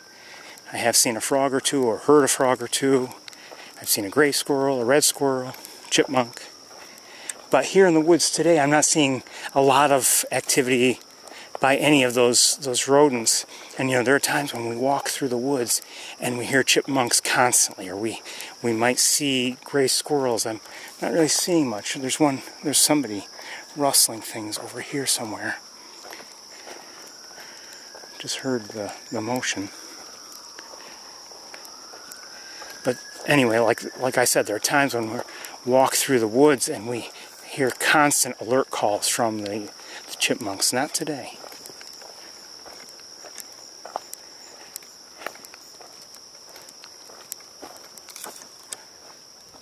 Hold on, I'm going to look at something. It's probably nothing. And it is.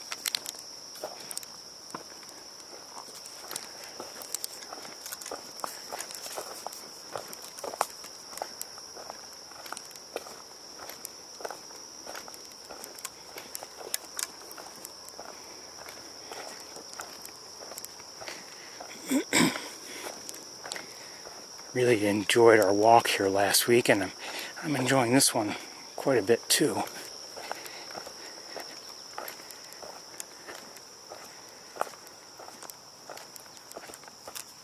Oh, hold on, something's there.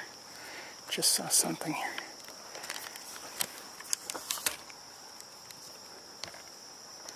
Just saw something here. I don't see it now, but something moved. We might be hearing chickadees, but I thought I saw something around here. Hearing a blue jay in the distance. An American goldfinch. Oh, hold on.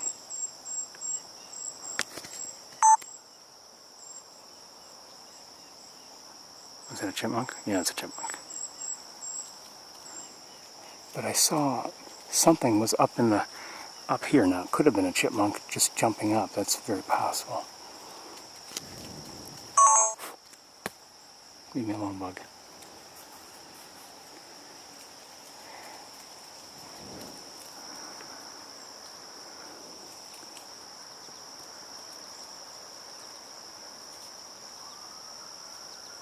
Okay, let's get closer to the water. I'm going to leave. Hold on. Okay, that chipmunk just went through. I was going to go through here. I'm leaving everything in place, obviously. I was going to tell you I was going to leave everything in place, and I did it without. Anyway. So I can't really see very well what's nearby because we have a lot of vegetation. The grass is here. Cattails? I think so. Nearby. We can look out farther though. Oh, green heron. I don't know if it's this one of the ones we've seen already, but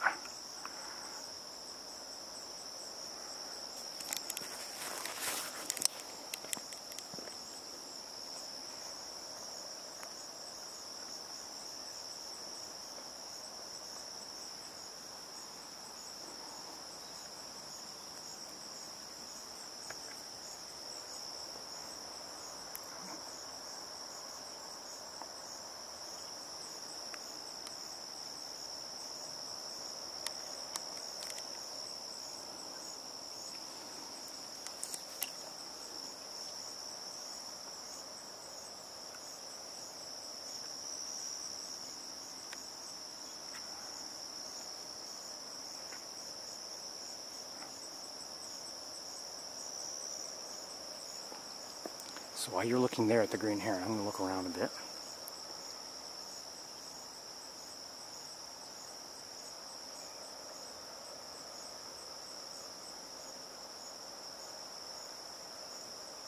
I don't believe we'd be able to see it from the Sherwood platform, so I'm glad we saw it here. And now I am hearing a chipmunk. Don't know where it is, but I'm hearing one.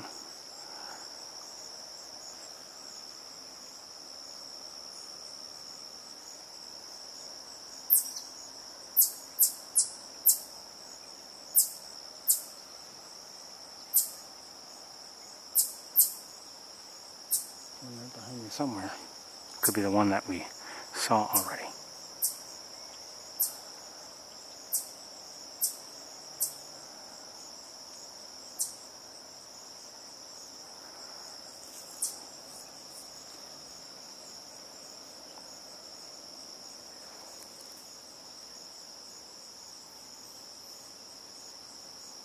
Not really seeing anything else.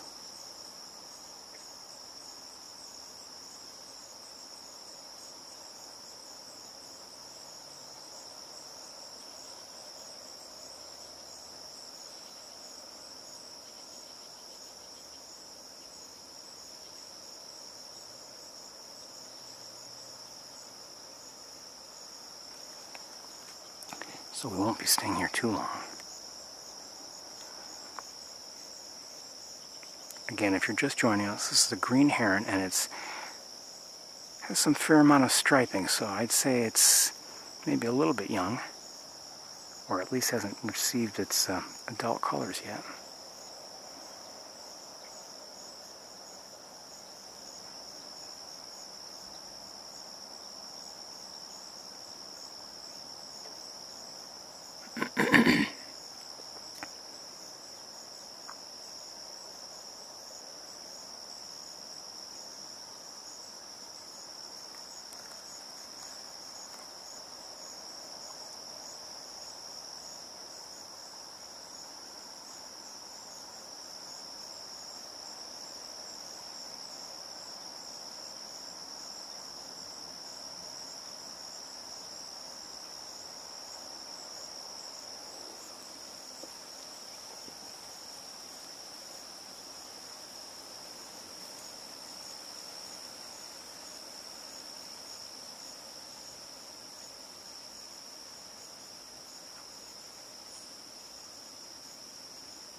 Thought I saw somebody,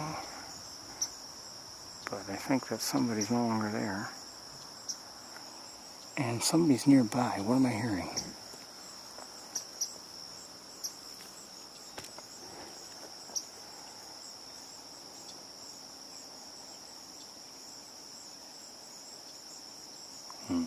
Stop vocalizing. Oh, I saw movement. Okay. Oh, shoot. It flew quickly through my view, and it's no longer in my view. It flew over here somewhere. Wait a minute.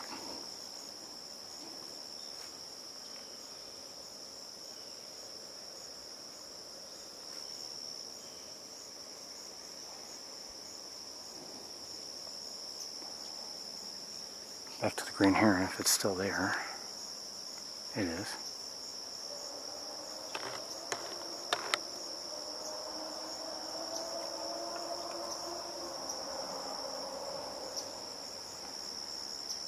I don't know what's making that sound. It's like a chip, some sort of a chip note or something. And I'm hearing a catbird, gray catbird in the distance, not too far away, but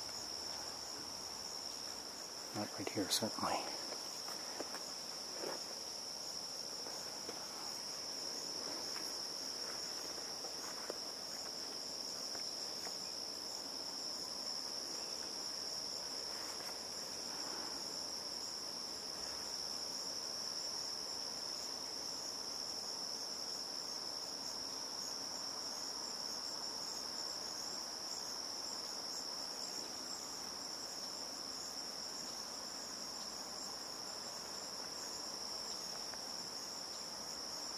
We're going to move and see if we can see what...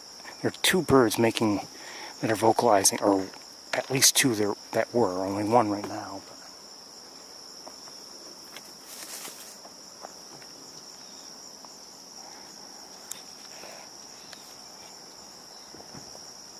But nobody now.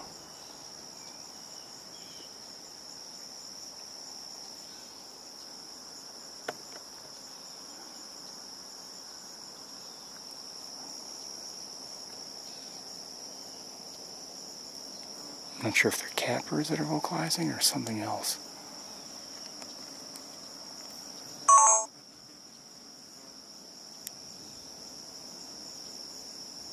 Okay, nobody in view.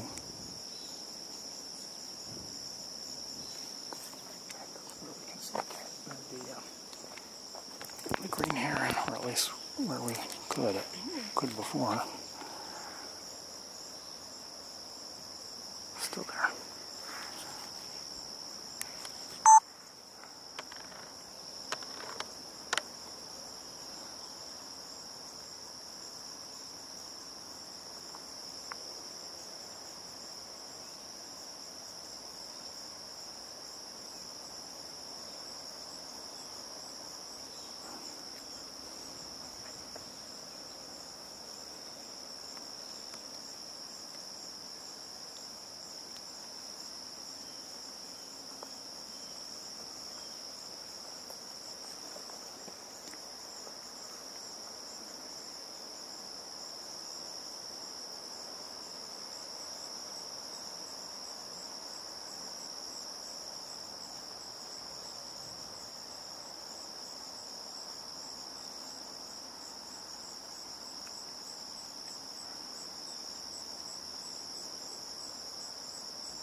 you know, we're not close, but these are probably better views just because of lighting and everything than the other views we've had today of green herons.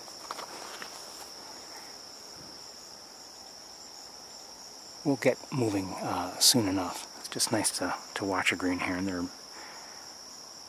kind of amazing. And we don't really see them as often as we see great blue herons.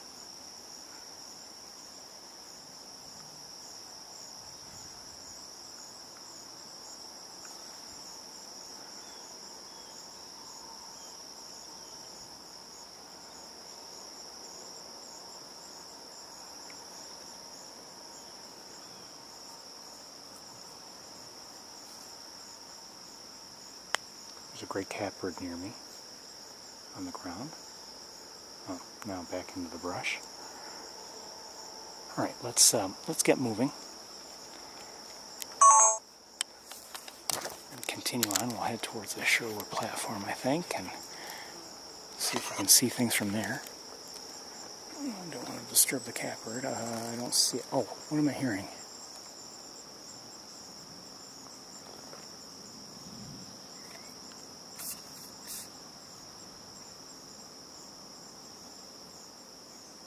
I don't know.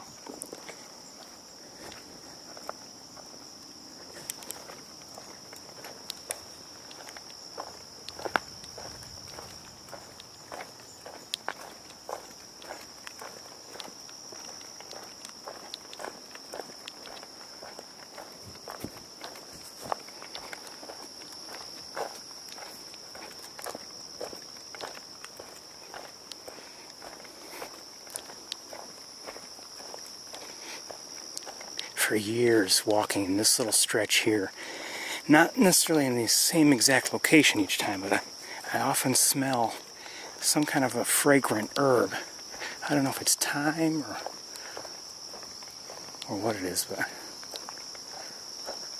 hearing the killdeer again, or a killdeer, maybe there may probably a number of them if I had to guess.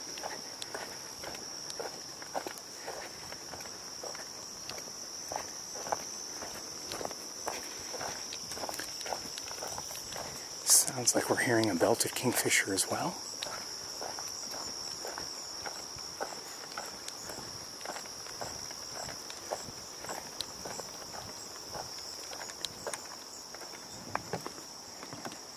Still dry. Still unsurprised.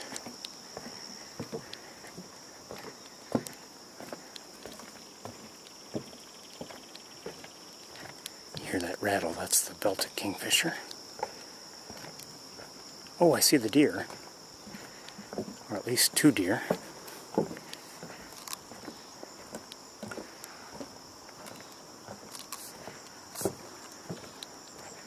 And we're hearing a catbird.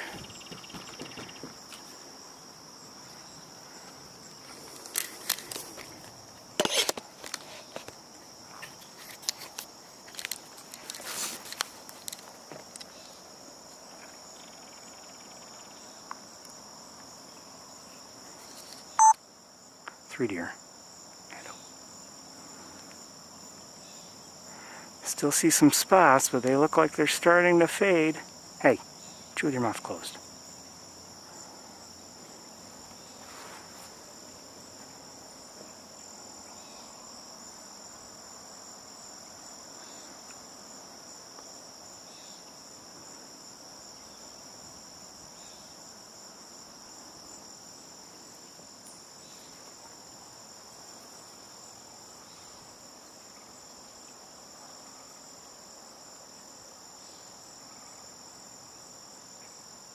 I'm looking around, just so you know.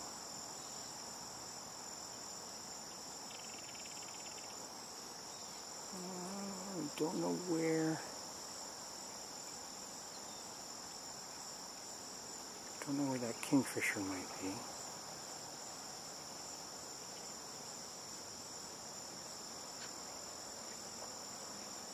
I think I might see some waxwings, I'm not sure.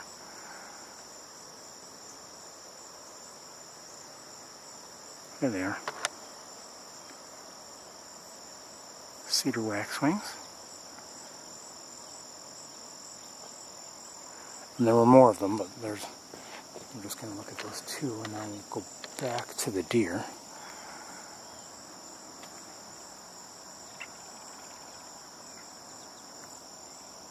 Where's the adult?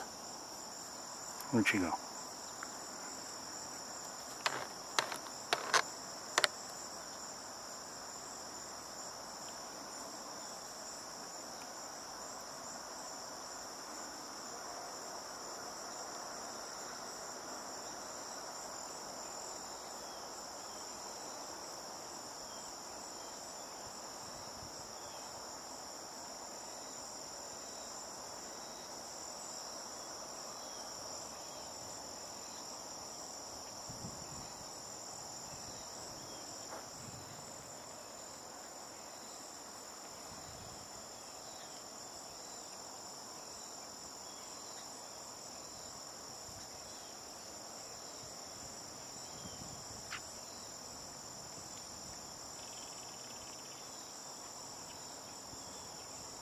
Not seeing much in terms of birds out there. I'm looking.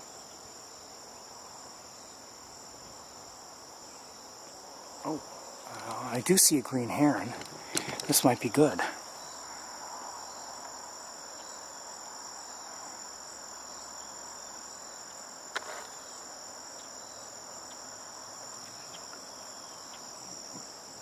No telling if it's one of the ones we've seen already. Wouldn't mind if it would turn around. There we go. That's a little better.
I can see it with the naked eye, but from here it kind of blends in quite a bit.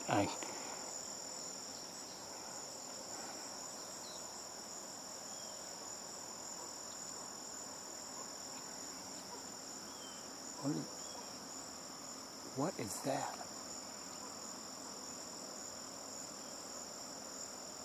What did I just hear?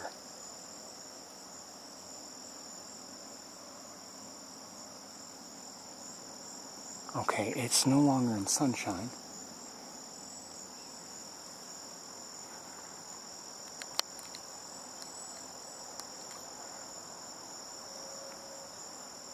Maybe that sunshine's coming back.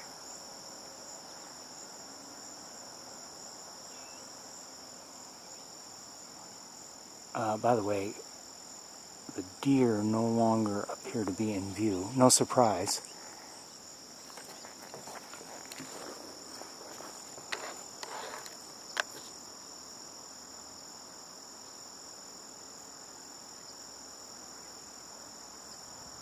I don't know what those birds were.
So I'm hearing an American goldfinch.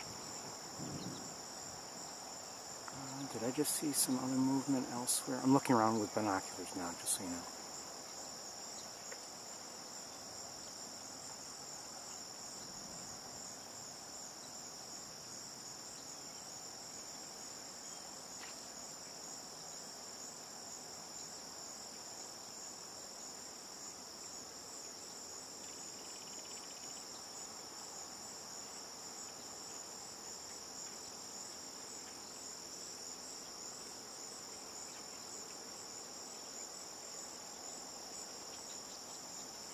There is a turtle nearby, just so you know, a snapping turtle. We saw two last week that were right, one right with the other, and we could only see the head from one of them pop up above the water.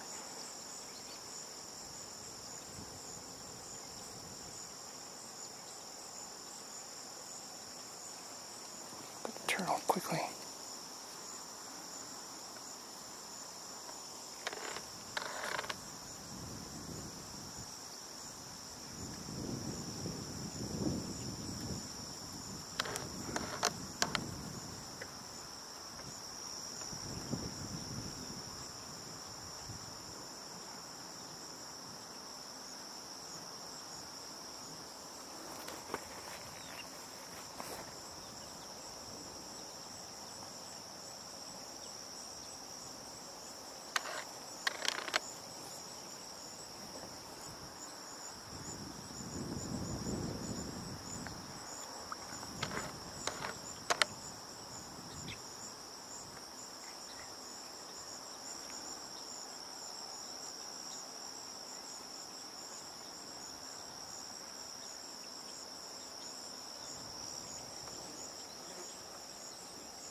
I hear a white-breasted nuthatch.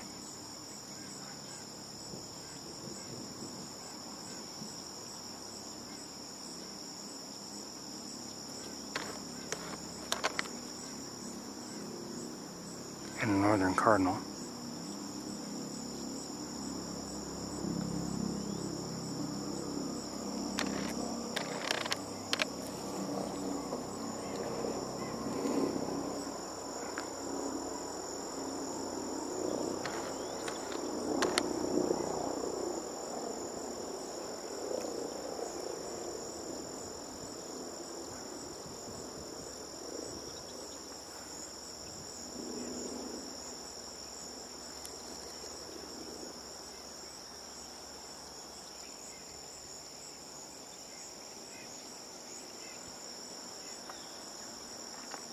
Northern flicker, just heard one.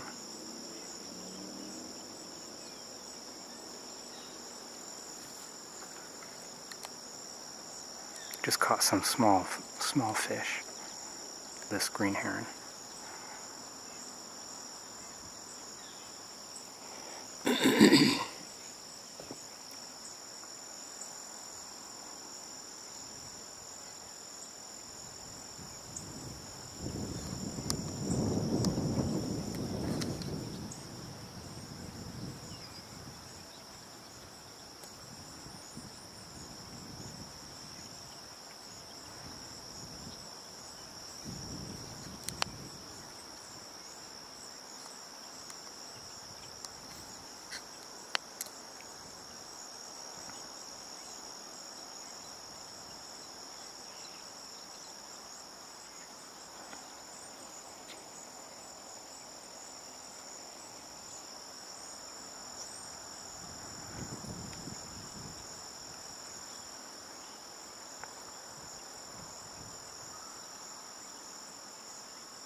think I'm hearing tufted titmice, one or more.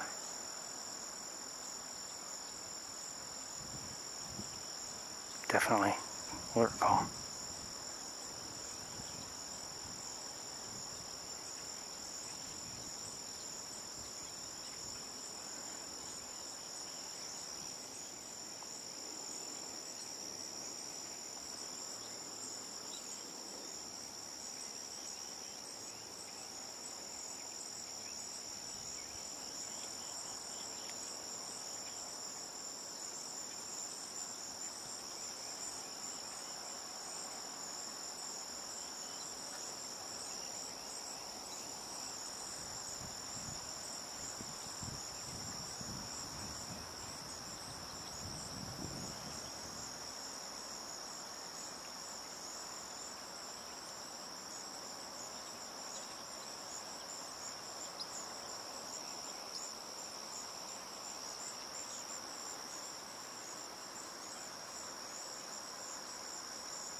I believe I just heard another northern flicker.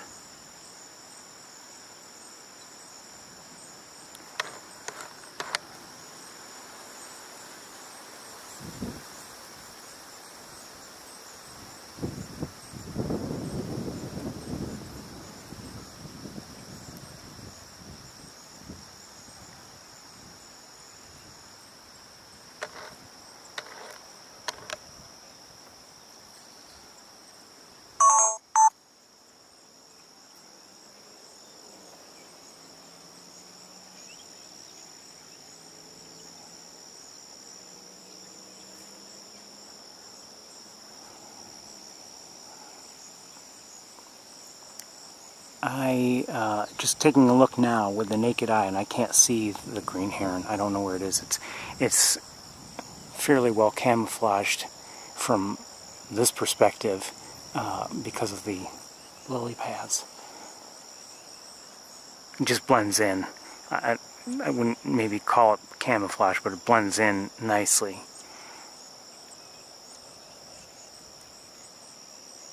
I continue to hear one or more tufted titmice, and I hear a crow in the distance. I haven't been mentioning it, but I hear one.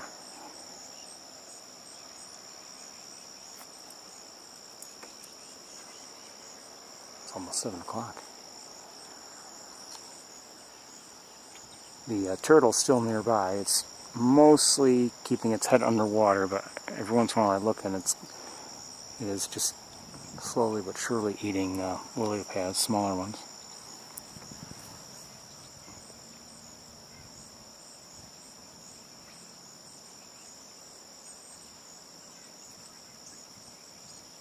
Oh, I just saw something. Hold on, a shorebird of some sort, I think.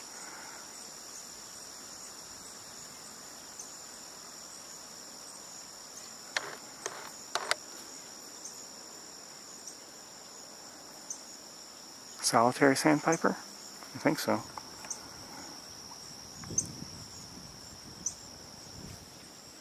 Somebody's nearby, looking for it now, making,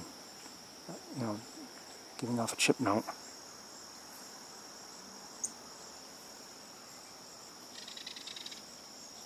Kingfisher Vocalization. Still no sign of whoever's vocalizing nearby. Oh, hold on. Oh, shoot. Yeah, it's out of view. Okay. Kingfisher sounds. Oh, was that the kingfisher? Yeah. Just saw it. Hold on. Wait, did it fly into the woods? It might have.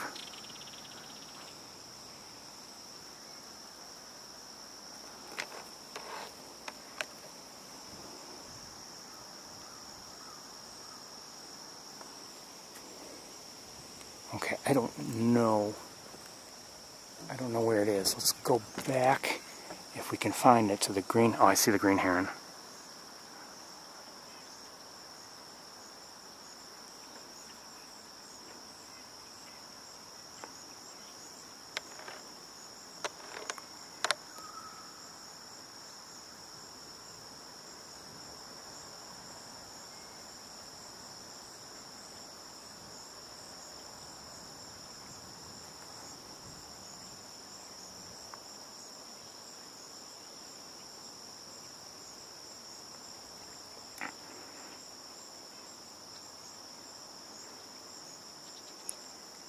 Little dab will do ya.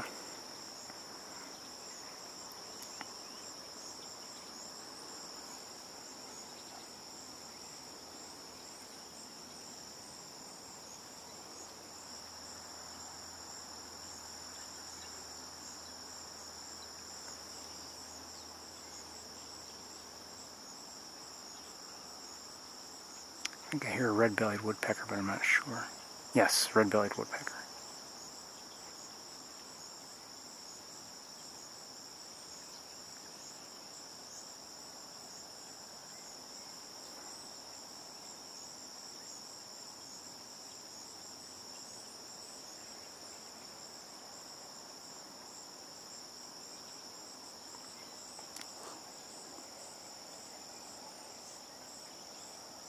Love watching green herons. They're interesting. Not just what they do, but how they do it. How they, for instance, the head feathers, sometimes up, sometimes down. It's just, you wonder why exactly they do what they do. Why raise the head feathers just now?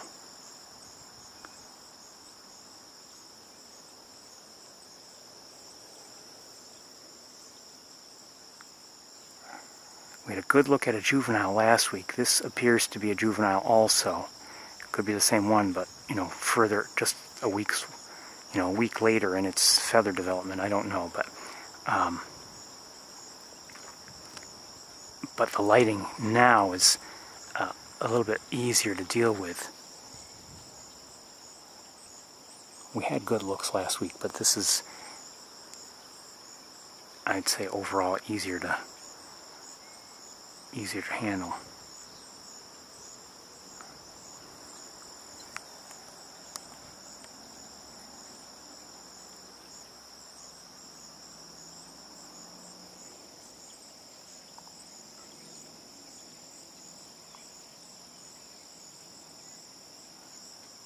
Let's take a quick look at,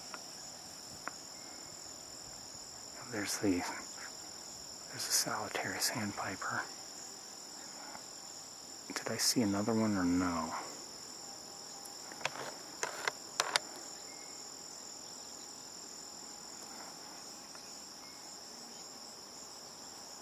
Beautiful bird.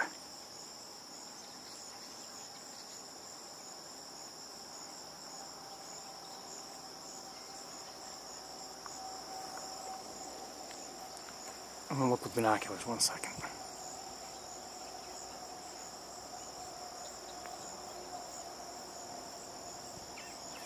Okay, I think I just see one. Now, let me see if I can find the green heron again. I do see it somewhere. I don't know who just made that sound. There it is.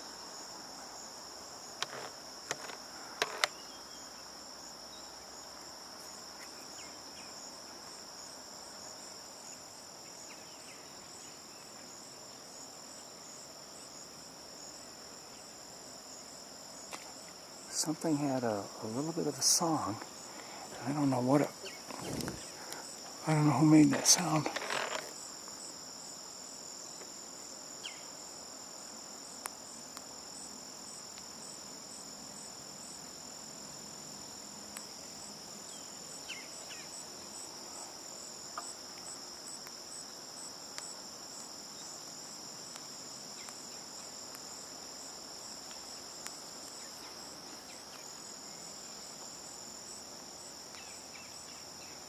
Oh, come on, binoculars. Don't... Well, actually, it's the camera strap's fault.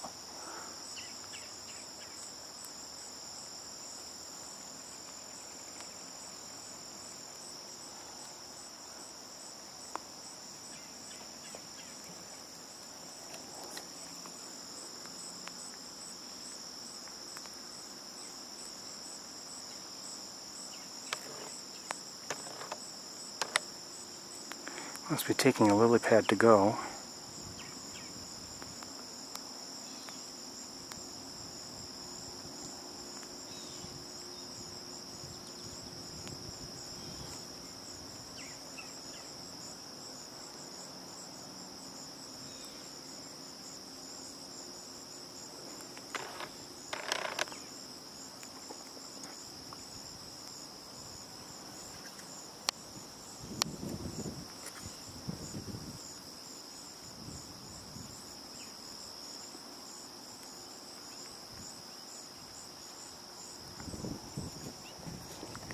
Okay, let me try to relocate the green heron. I see it.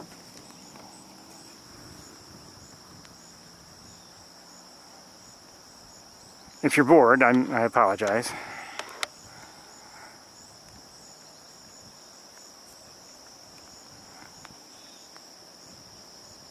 You might be. I mean, you might be like, boy, haven't we looked at the green heron enough? Yeah, I know.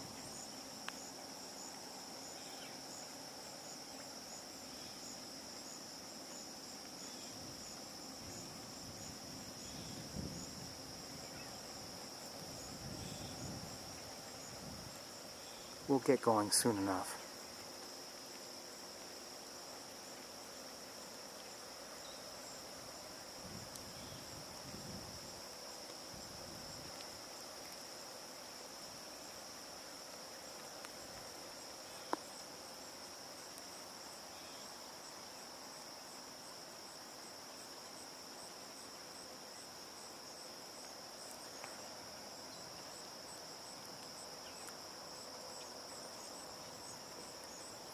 Raining lightly.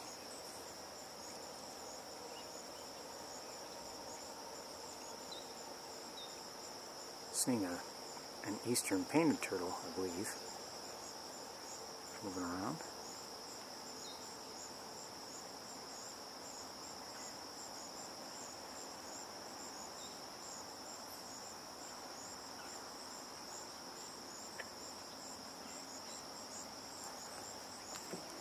Okay, maybe we'll, like I said, we will get going very shortly. It's been a joy to watch this green heron.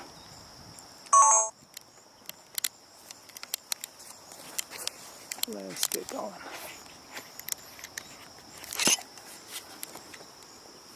I've said before, you know, sometimes if we are seeing something well, or, you know, I might take a lot of time to look at it, and you may think that I'm overdoing it, and maybe I am, but you know, it's sometimes you're rewarded if you watch for an extended period of time. You may end up with just the best view you've ever had. You may end up with something that if you pull a screen capture, it's, you know, just an amazing, ends up being an amazing photo. So, you know, it can be worth it. No guarantee, of course.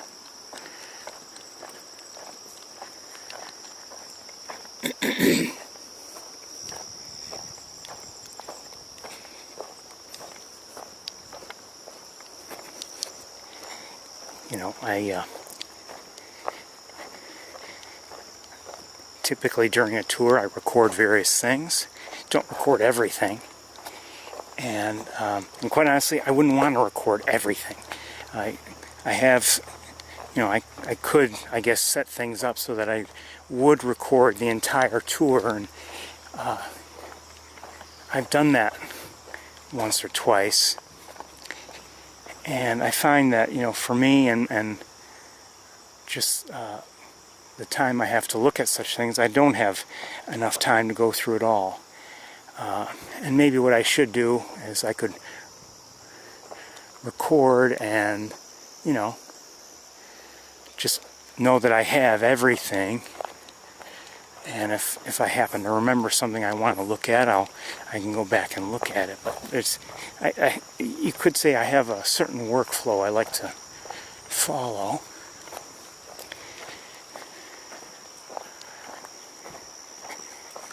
And, you know, I do record things as we go, and quite honestly, those help to, for me, highlight what I found good or, you know, interesting in the tour. Hearing a number of birds. It could be, sounds like maybe red-winged blackbirds and possibly other birds along with it.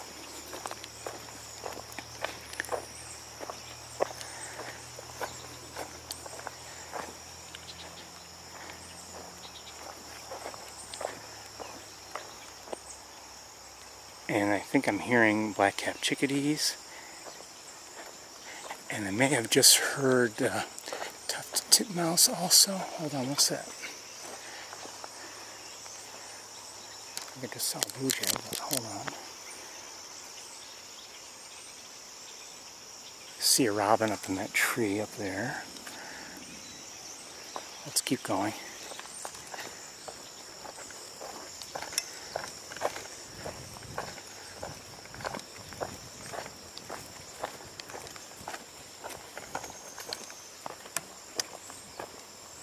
Tufted titmouse. Robin, I think. Not sure if I heard a downy a few moments ago too. Downey woodpecker.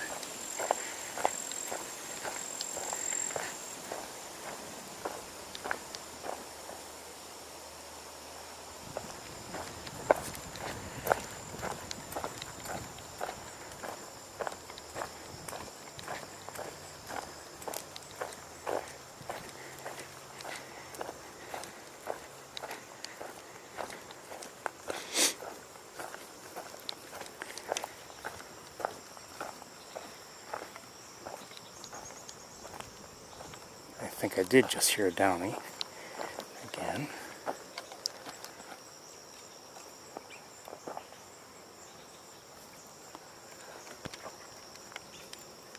And a robin. What was that? It sounded like a northern flicker, actually.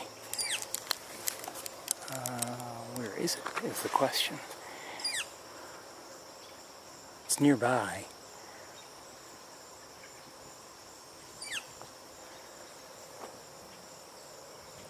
I don't see it, but it's nearby. Right, let me look around with binoculars.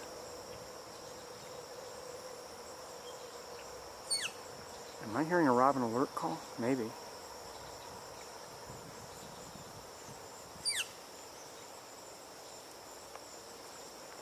Maybe.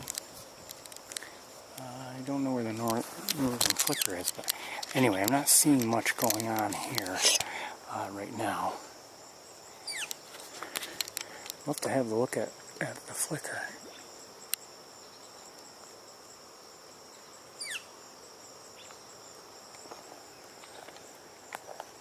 Haven't seen any Canada geese here today.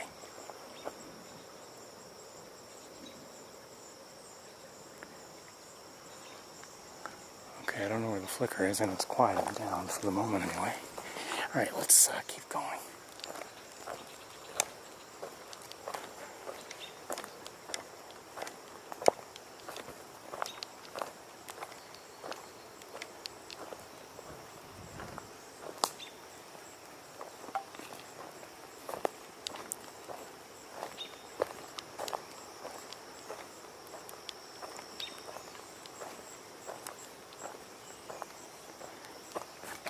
I'm just going to stop here for a moment. Look around.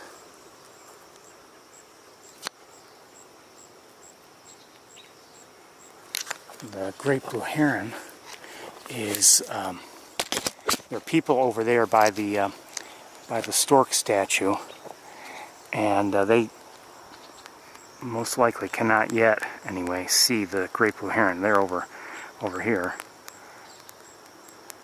And you can see the island is most likely blocking their view. Hearing the catbird. Hearing the robin call. What sounds like a alert call.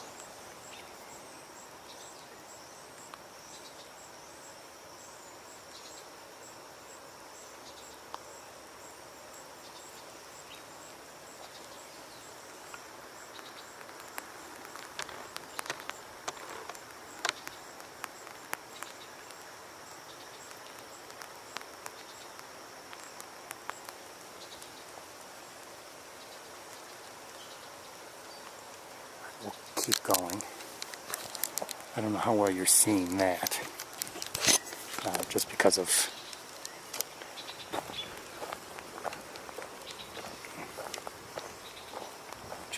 the way the camera's dealing with the light.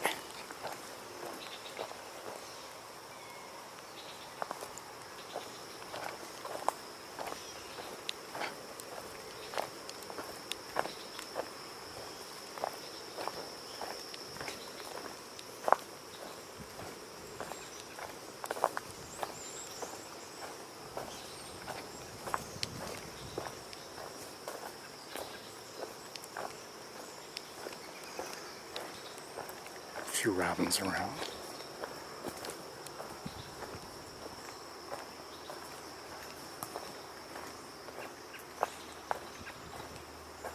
Belted kingfisher again.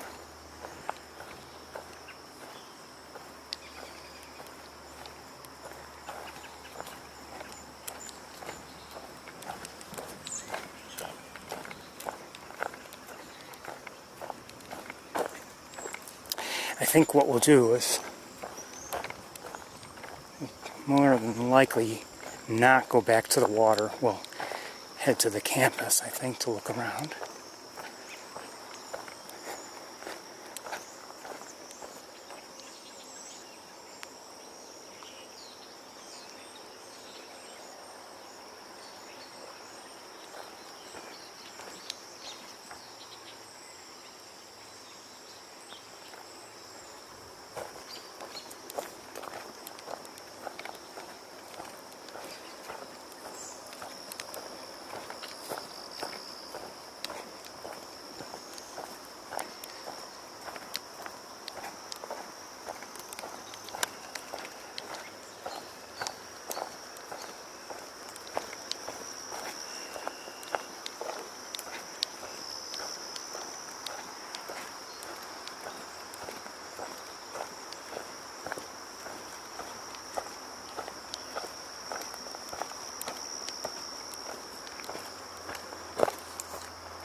I don't see anything. Not with the naked eye, anyway.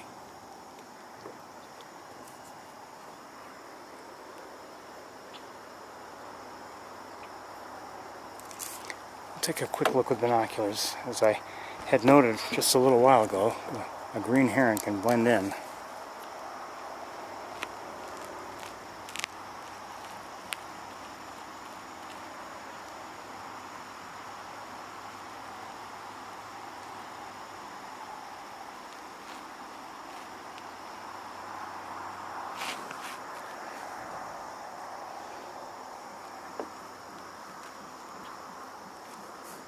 Not seeing anybody. Alright, let's continue on towards the car.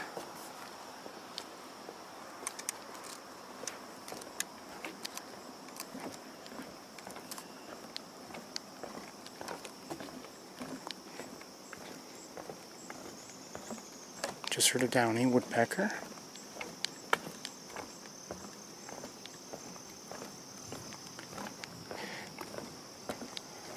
So we've seen or heard Downey Woodpecker, Pileated Woodpecker, Northern Flicker, Red-bellied Woodpecker. Don't believe we heard a hairy, but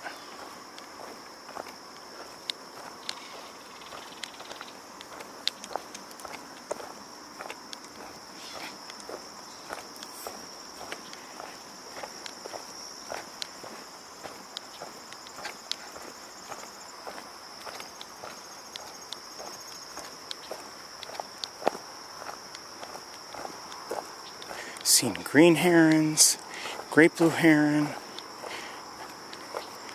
belted kingfisher,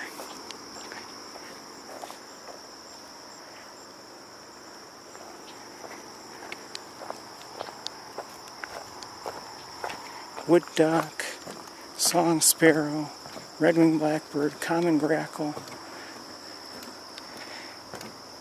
ruby-throated hummingbird. Did I say wood duck?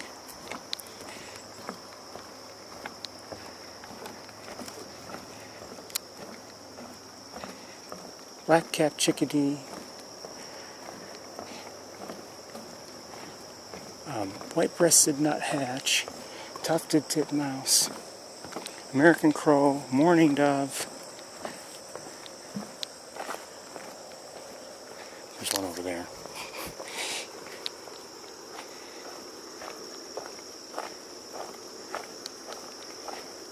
American goldfinch, blue jay, American robin, gray catbird,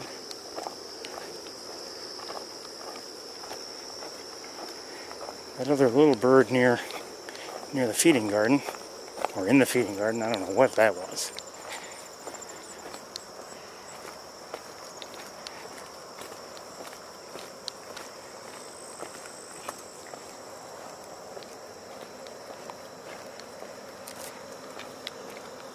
Overall, to me, an enjoyable walk. But we're going to head to the campus and have a look around. Need a few moments to get everything situated once again in the car. So if you will bear with me.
I almost forgot cedar waxwing and northern cardinal.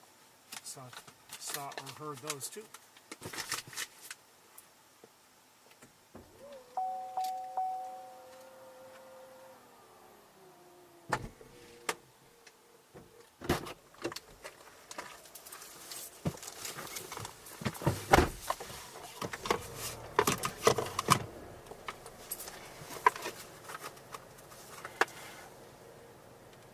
No great egret this week. Not this week. It was nice to see one last week, though.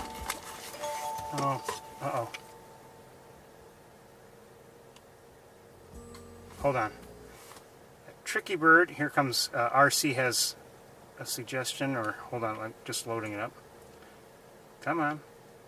Oh. Hold on. Come on, MeWe.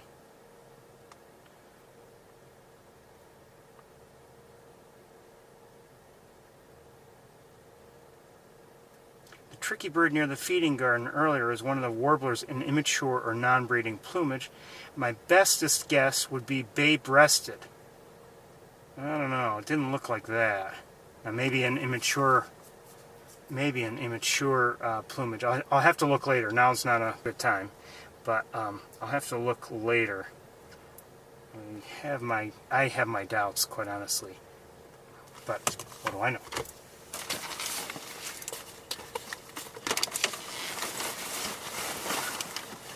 I have my doubts. just get some things ready here.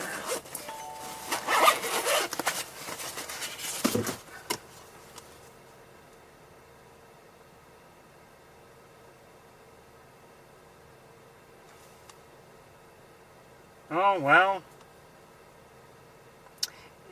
Okay, but I just received a photo from RC, but look at that eye ring. No hint of an eye ring around the All About Birds photo.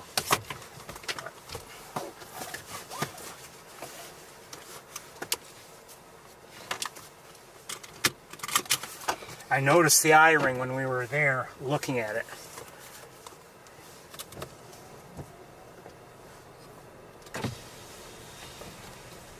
And I'll tell you in a moment what the temperature is.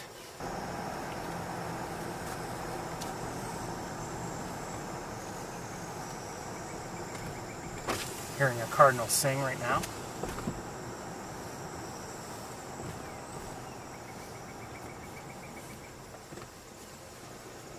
See, I don't know if you'll see it or not as we drive by, but like some heavy trucks here in this parking lot to our right, plus some heavy equipment. So I don't know what's going on. One of them at least is labeled Orchard, Earth, and Pipe. So I'm guessing they're doing either some major drainage or some kind of work here. And I just hope that they eventually will pave over all those parking spots. Not just because they can get muddy, but if they're paved over, it's easier to see the goose droppings so you don't step in them. We didn't see any geese though. Bye, sapsucker. Bye, geese, wherever you are. He didn't stop. I know.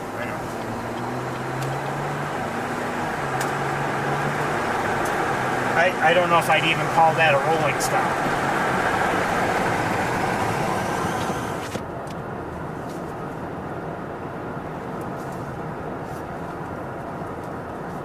Kind of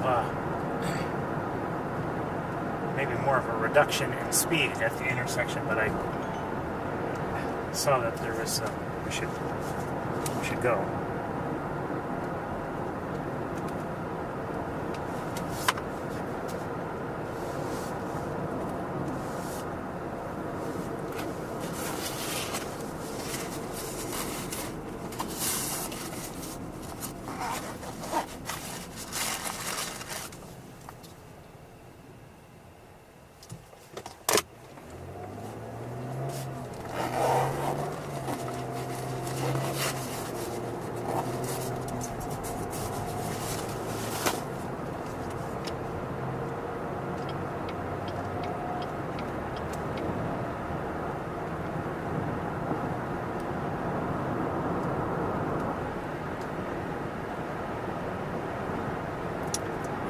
My thermometer is now reading 77.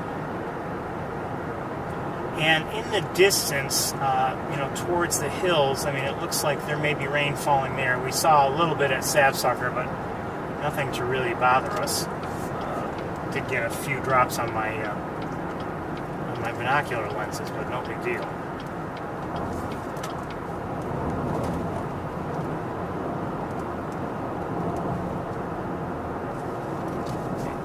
What fell at Sapsucker really wasn't not very consequential, but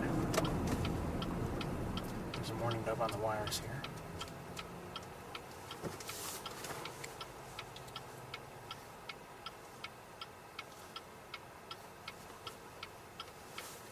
Come on, Light, let's go.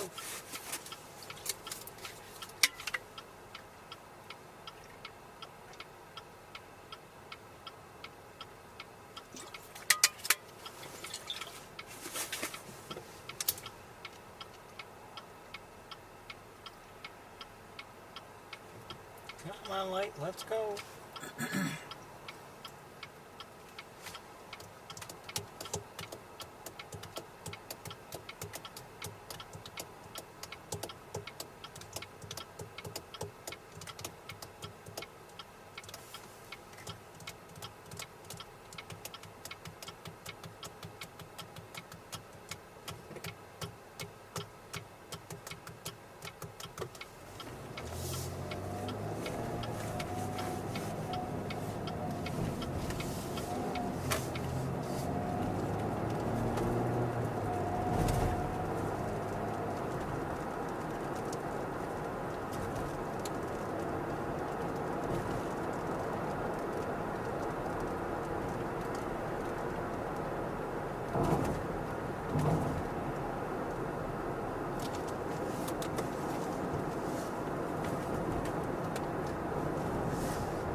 Like to have seen much more in the Montezuma area, but we still saw, you know, a few nice things, but nothing out of the ordinary, and we didn't get any special looks at anything, I would say.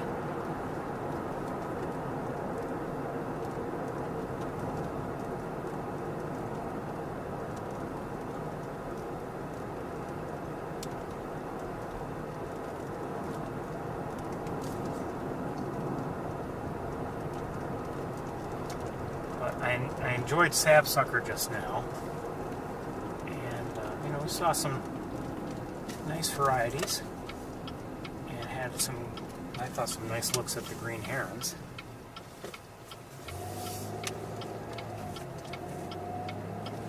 There's a crow on the ground here.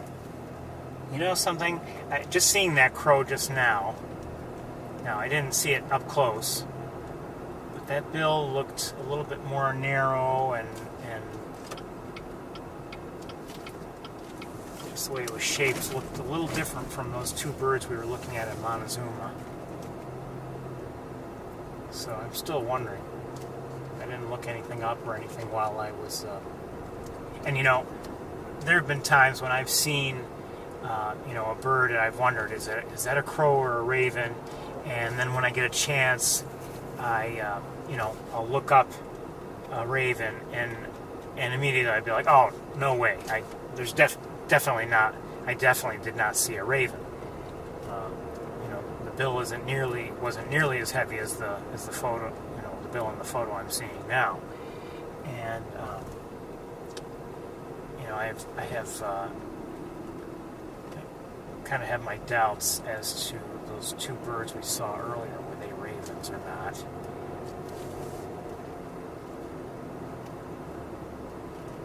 Guessing if I take a photo or look at a photo, I'll say, oh, of course, the bills we saw were much less, much smaller, more pointed.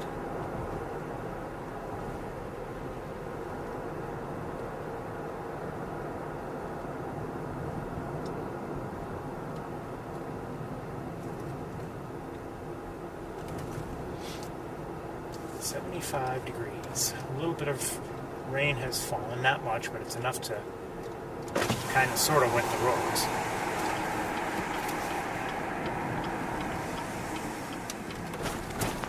Dry in no time unless we get further rain.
New semester should be starting very soon here on the Cornell campus. We're seeing people walk around. I'm not sure who they are. I mean, they could be, I don't know when if they've already had you know, freshman orientation, for instance, but if they haven't, they will.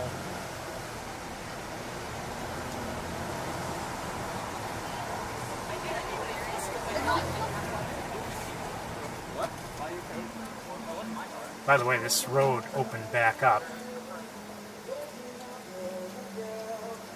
so we're able to just drive right through.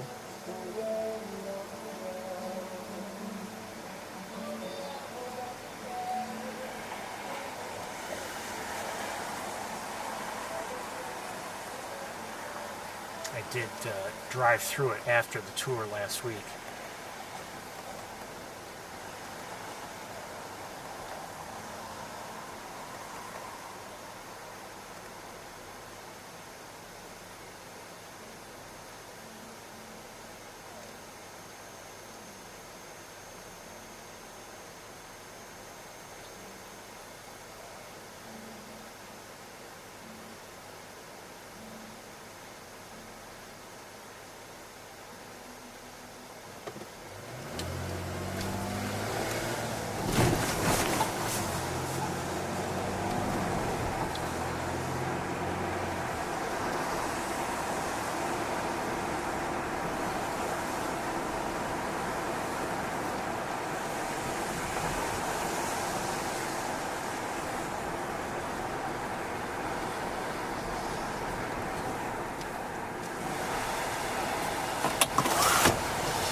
Heard a car.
Van.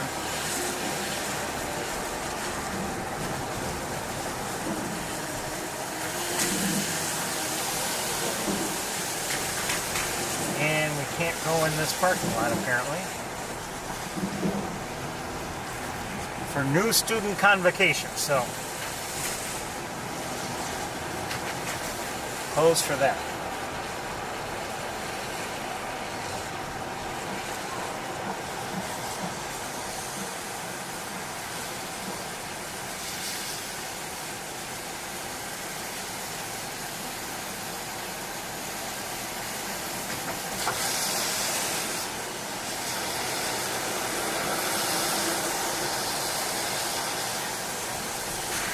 According to my thermometer, the temperature keeps dropping. It's down to 73 now. It still feels humid as I drive along, but the air is definitely cooler.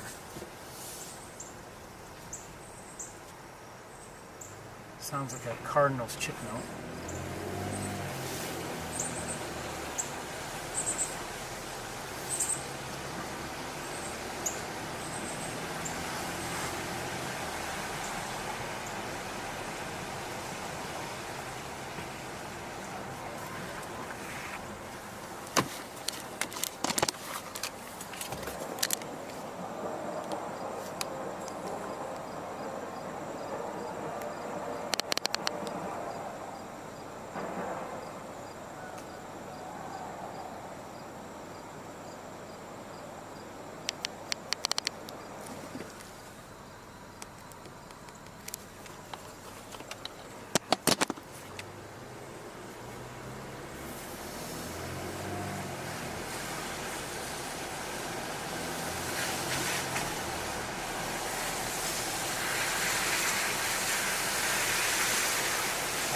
there are puddles here and there on the on the ground.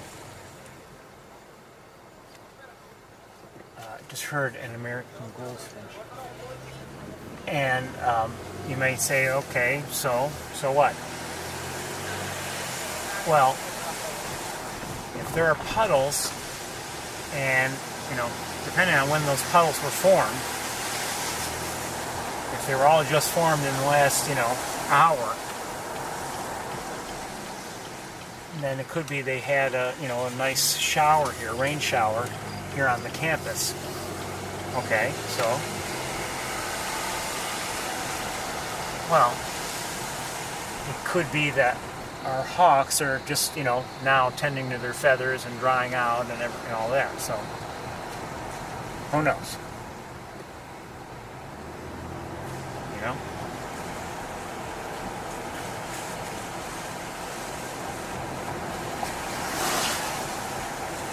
I mean, there's a good chance we won't find anybody.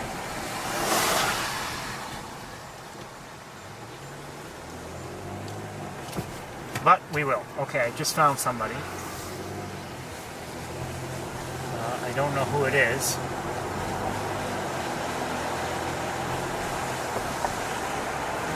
Could be Big Red.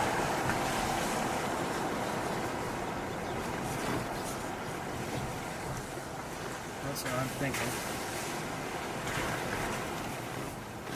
Oh, this won't be good. Not from here.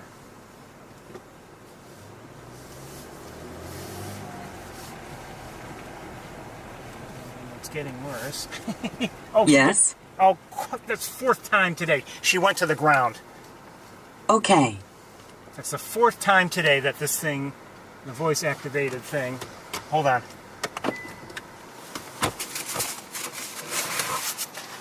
She's still on the ground. Hold on. Oh, shit.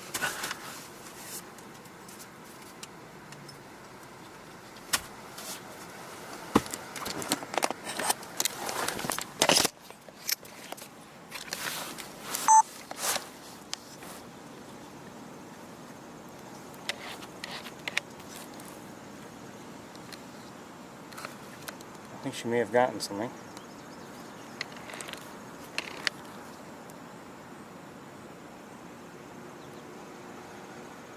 Oh, maybe it's not Big Red.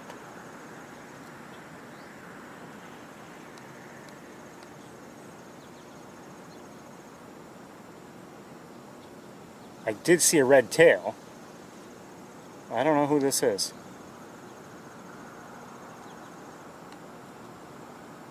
I think it's Big Red. I don't know. Turn around so we can see you, would you?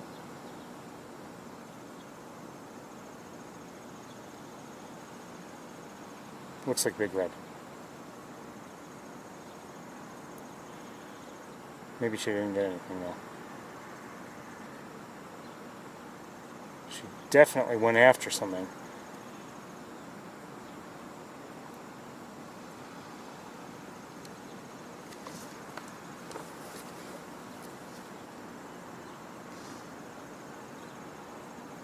She was up on a lamppost, and while we were trying to find a place from which to see her on the lamppost, she flew to the ground.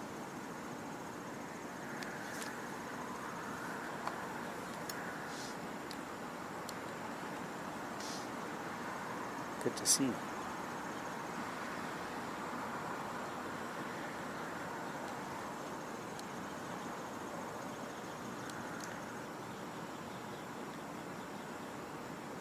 Her appearance is a little different than what we might expect, but given the rain shower they just had, and maybe molting also, she doesn't look like she usually does.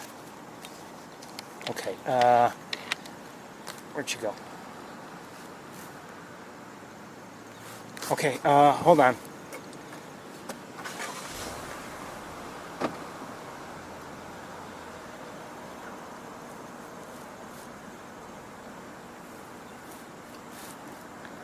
Let's just hold on right here for a moment or two.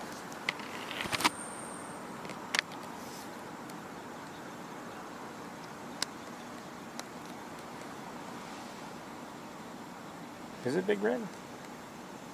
Well, I see she has a band, so I'm guessing it is big red. It looks like her too, but I mean, again, her appearance is not what it normally is.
We can try to get a little closer.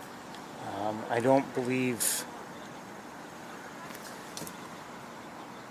we'll have to be in the road. I don't, there's no other good place, at least from a car. Oops, sorry.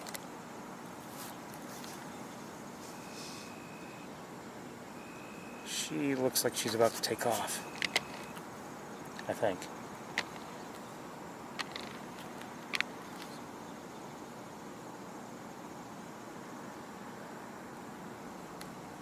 Okay, can't see her at all now. All right, let's go see if we can catch up with her or find Arthur.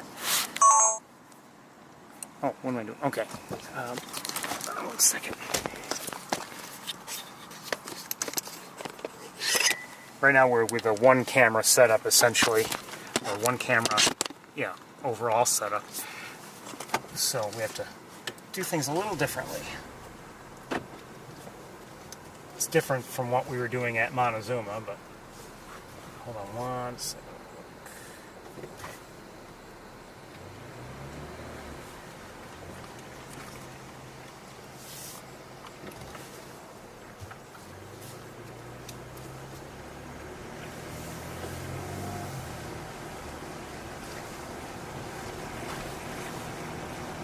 Very glad we saw her.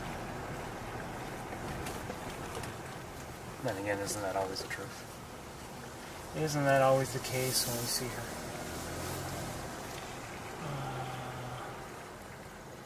And this... Do I see her again? I do see her. She must have just simply gone to a different pole, different post. So let's see if I can... I don't think going to the other side of the field wouldn't help us.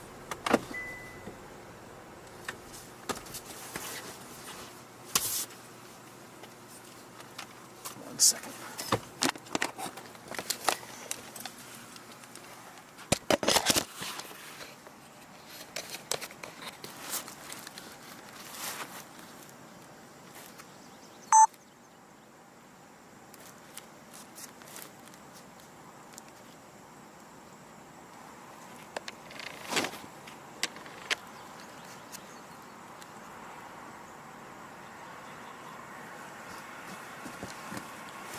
So, while you're looking there, I'll look around.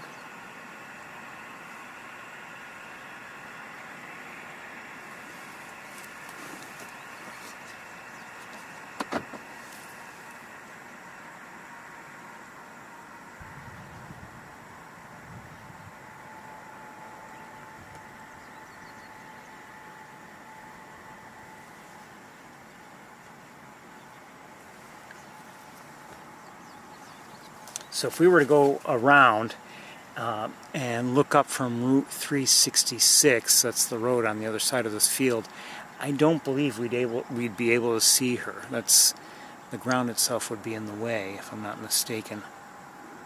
You know, I could be wrong.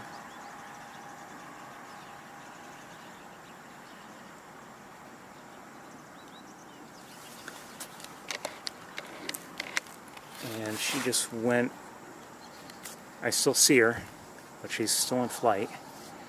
And now I don't see her. Let's get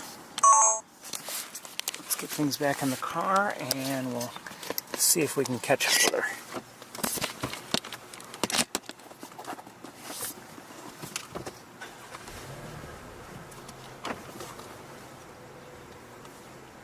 Hearing those American goldfinches.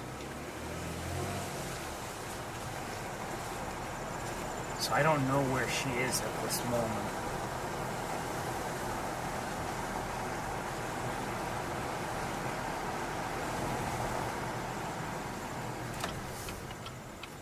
Hold on. Whoa, whoa, whoa. I see Arthur and I see Big Red. Hold on. I see Arthur and I see Big Red. Good to see them both. But I think, and I could go into our favorite parking lot, but I don't know if that would work well for us because of just how they're facing. But let's stop right here. Let's stop right here.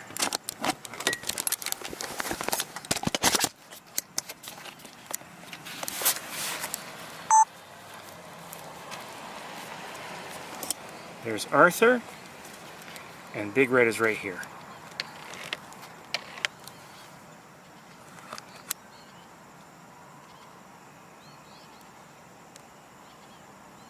Where'd she go?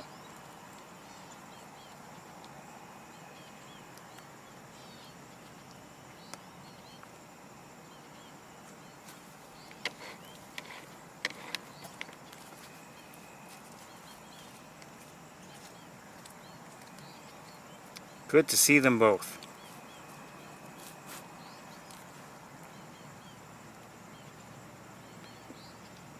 Now there's a parking lot from which we could see them. He would be facing away from us if we're down there. And I'm not sure about her.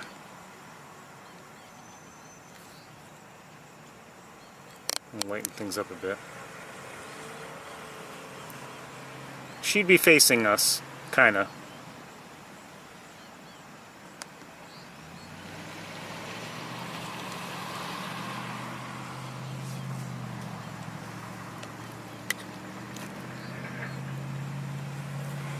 Unfortunately, I don't know if I can get them. Well, I can kind of, sort of get them both in the field of view at once. Oh, he's going to leave, I bet.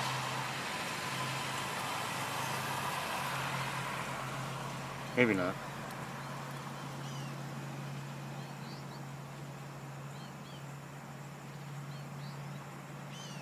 It's very good to see him too. Am I hearing a catbird? I think so. Yes. Gray catbird. So we've seen Big Red and Arthur. Gray catbird. Seen or heard. American goldfinch.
I think this is really the best spot to be in to see them.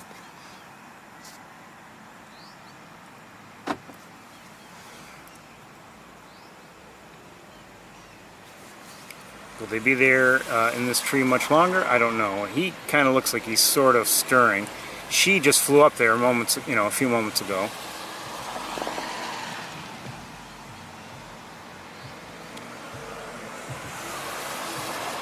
Cars at this intersection are wondering what I'm doing. But that's okay.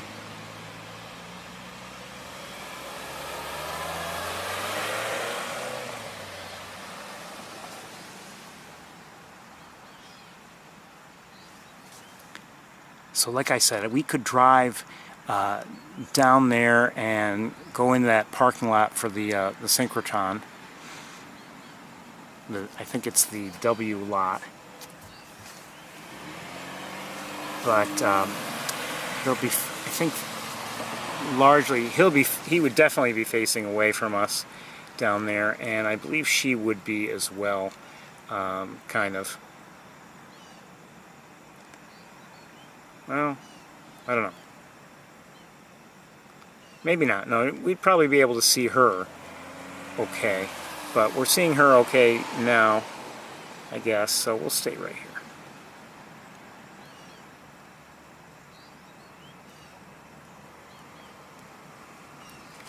I should check and see if it's bright enough for you.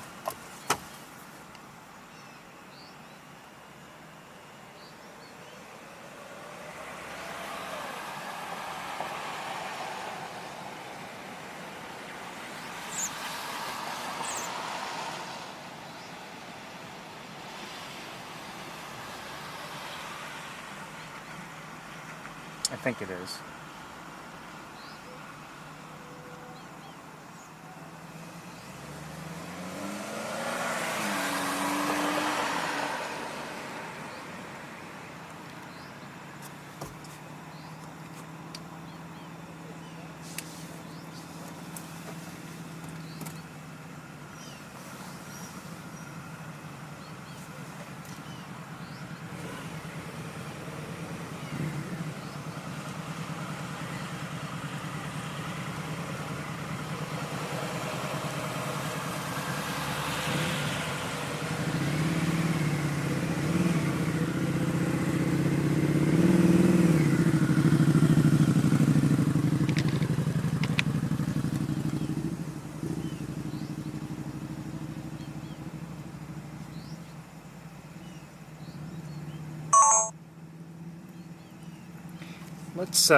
We will travel down to that parking lot and see if maybe, who knows, maybe we'll enjoy that view. I don't know.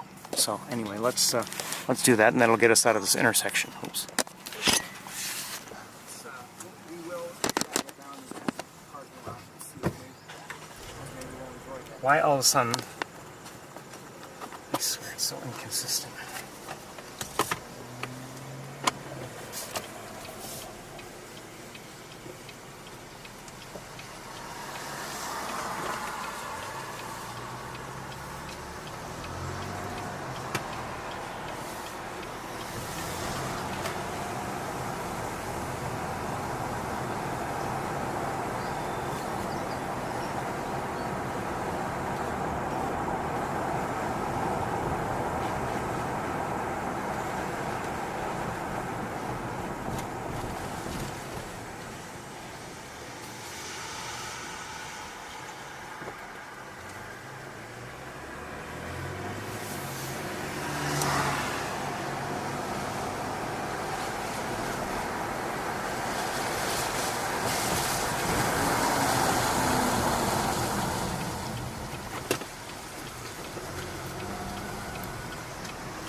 This might be worse than I thought in terms of the view.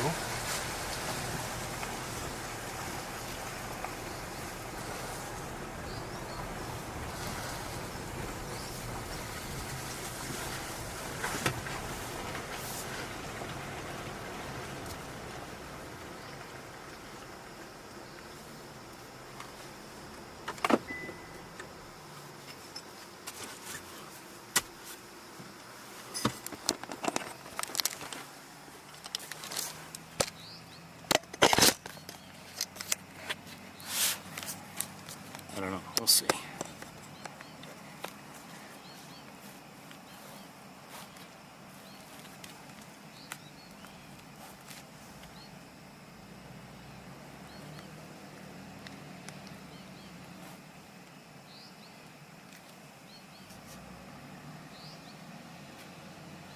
Well, the view of her is actually not as good as I would have hoped it would have been down here.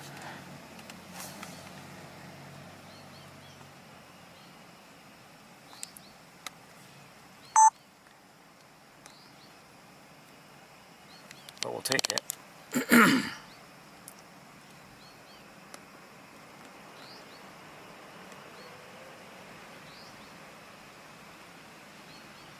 It's at least as good from up there. She's really, I mean, up there you're looking at her in profile, and same thing down here, essentially.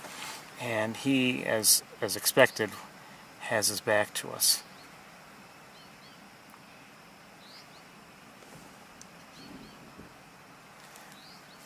What we're going to do, I think, this is, you know, I like to see them.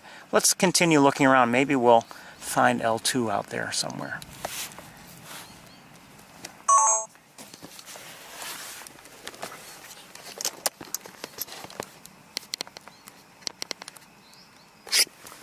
You never know. It's doubtful, but you never know.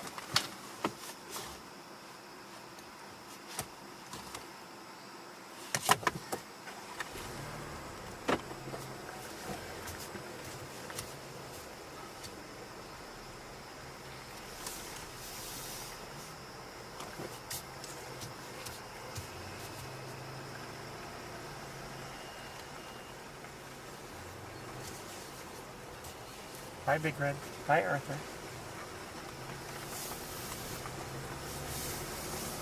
It's really good to see them, to be honest.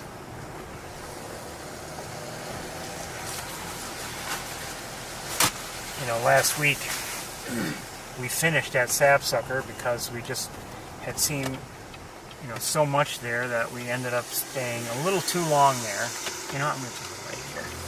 And it was really essentially too late to come to the campus, and I felt guilty about that, but I have to say I did enjoy what we were seeing at Sapsucker.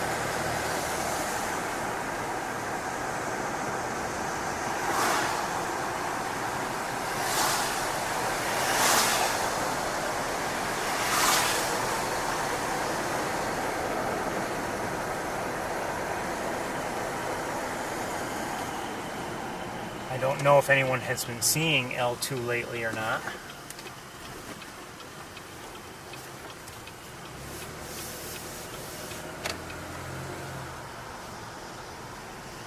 Or where.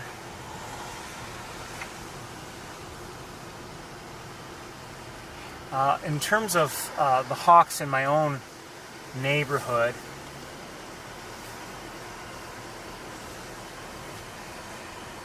Betty and Barney hawks, I just saw one juvenile a couple days ago, 2 or 3 days ago,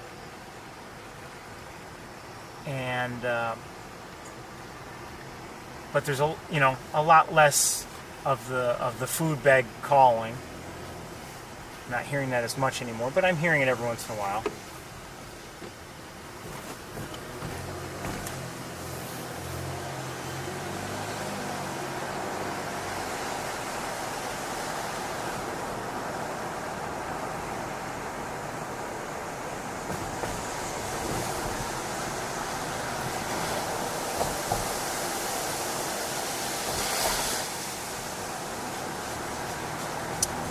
To be honest, I don't know how many juveniles are around in my neighborhood.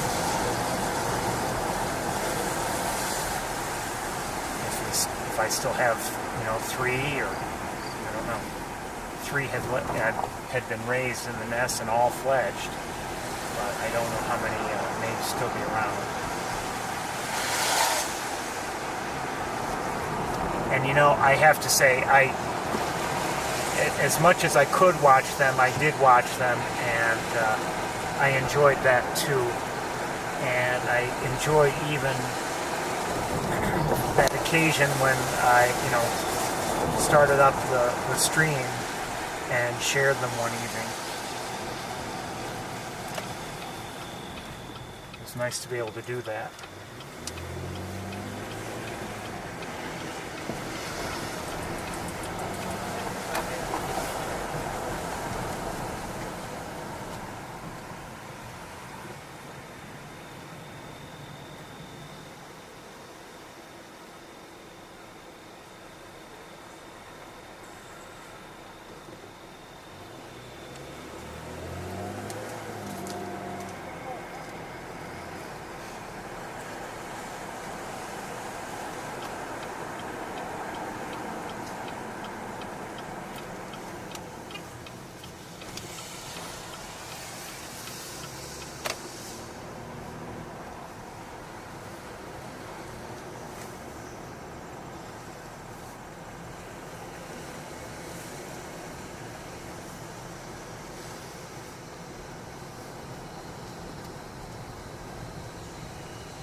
What is this vehicle doing? It's like it deliberately pulled in so that I would have a harder time getting out.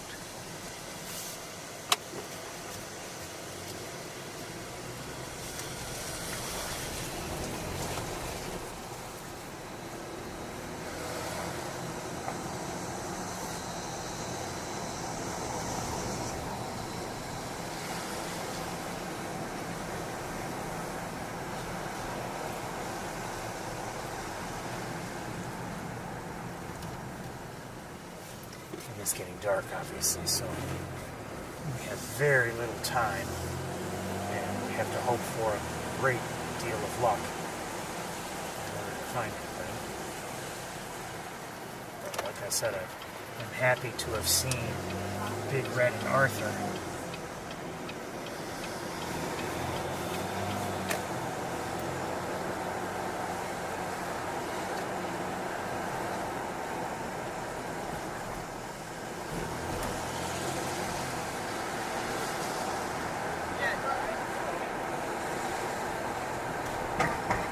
Some bird just flew over the road.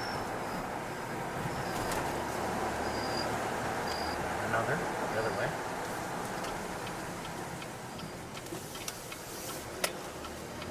Things are obviously very much different now. Here we are in late summer, and we get a lot less of the calling by the juveniles for food. They may still do it, but it's not all the time. And I think maybe, certainly no expert, but maybe when an adult is in view or something like that, but not like the constant calling. And they're very much learning their way around. I'm sure there's some catching of their own food, of course.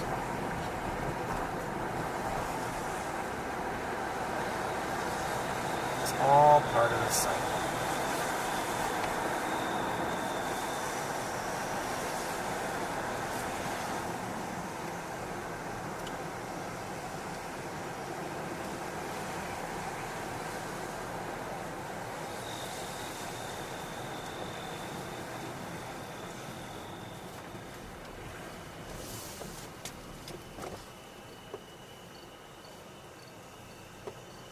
Doesn't hurt to check Bradfield, so I'll check Bradfield.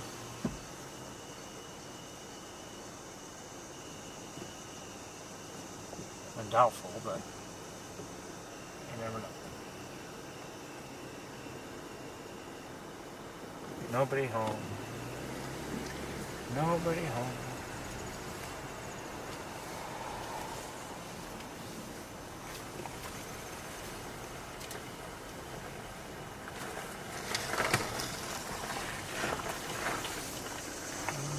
saw a bird look like a mourning dove. Oh, maybe not. I don't know.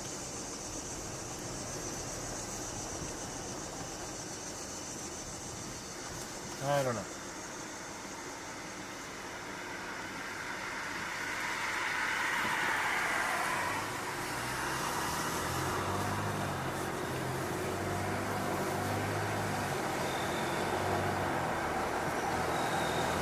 I think we might end a little early tonight. I just remembered something. And before it's too late, I'd like to go somewhere here in town before it closes.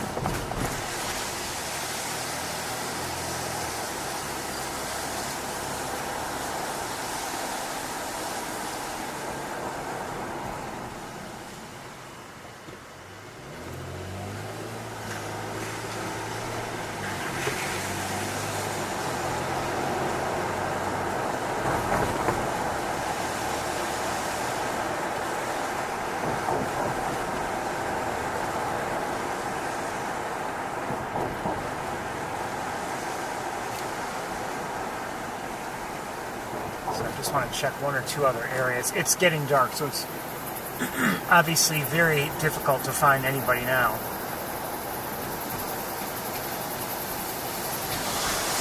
I'm just hoping for, you know, just for some real luck.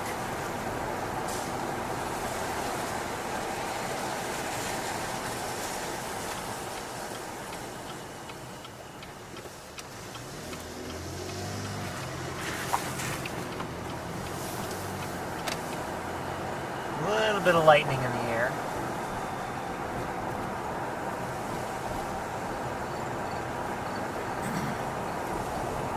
You know, we haven't had any steady rain that I've seen today, but at this point you take what you can get.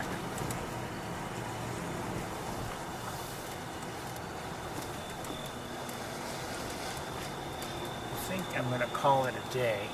Everybody, I want to thank you all for joining me. I've enjoyed it.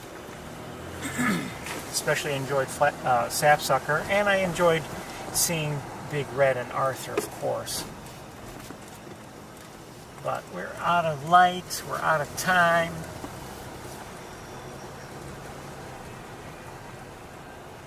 Out of birds. But, you know, that's one thing about bird watching. You can do it almost anywhere. Sure, some areas have more birds than others, but if you're someone who likes the big calves, can you do that anywhere? No. Some places, sure. If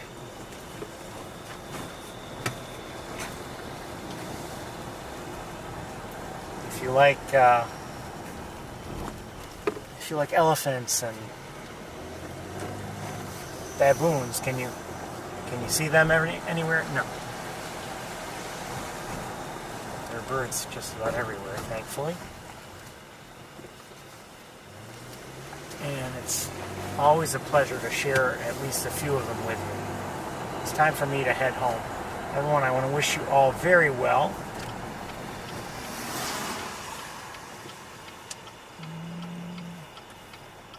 I think I still see one of our hawks, maybe both. Just one. I think it's Big Red, probably.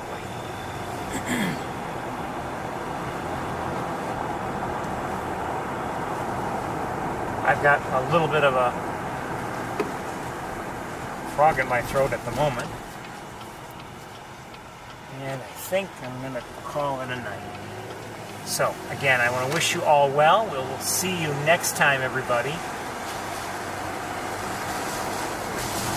Hope you enjoyed the day as much as I did.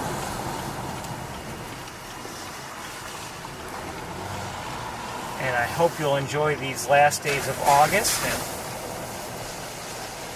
we still have a little bit of summer left, there's no doubt.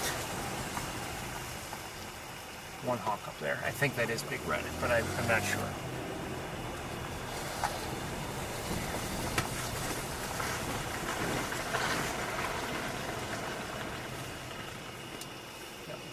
oh, wait a minute. They both...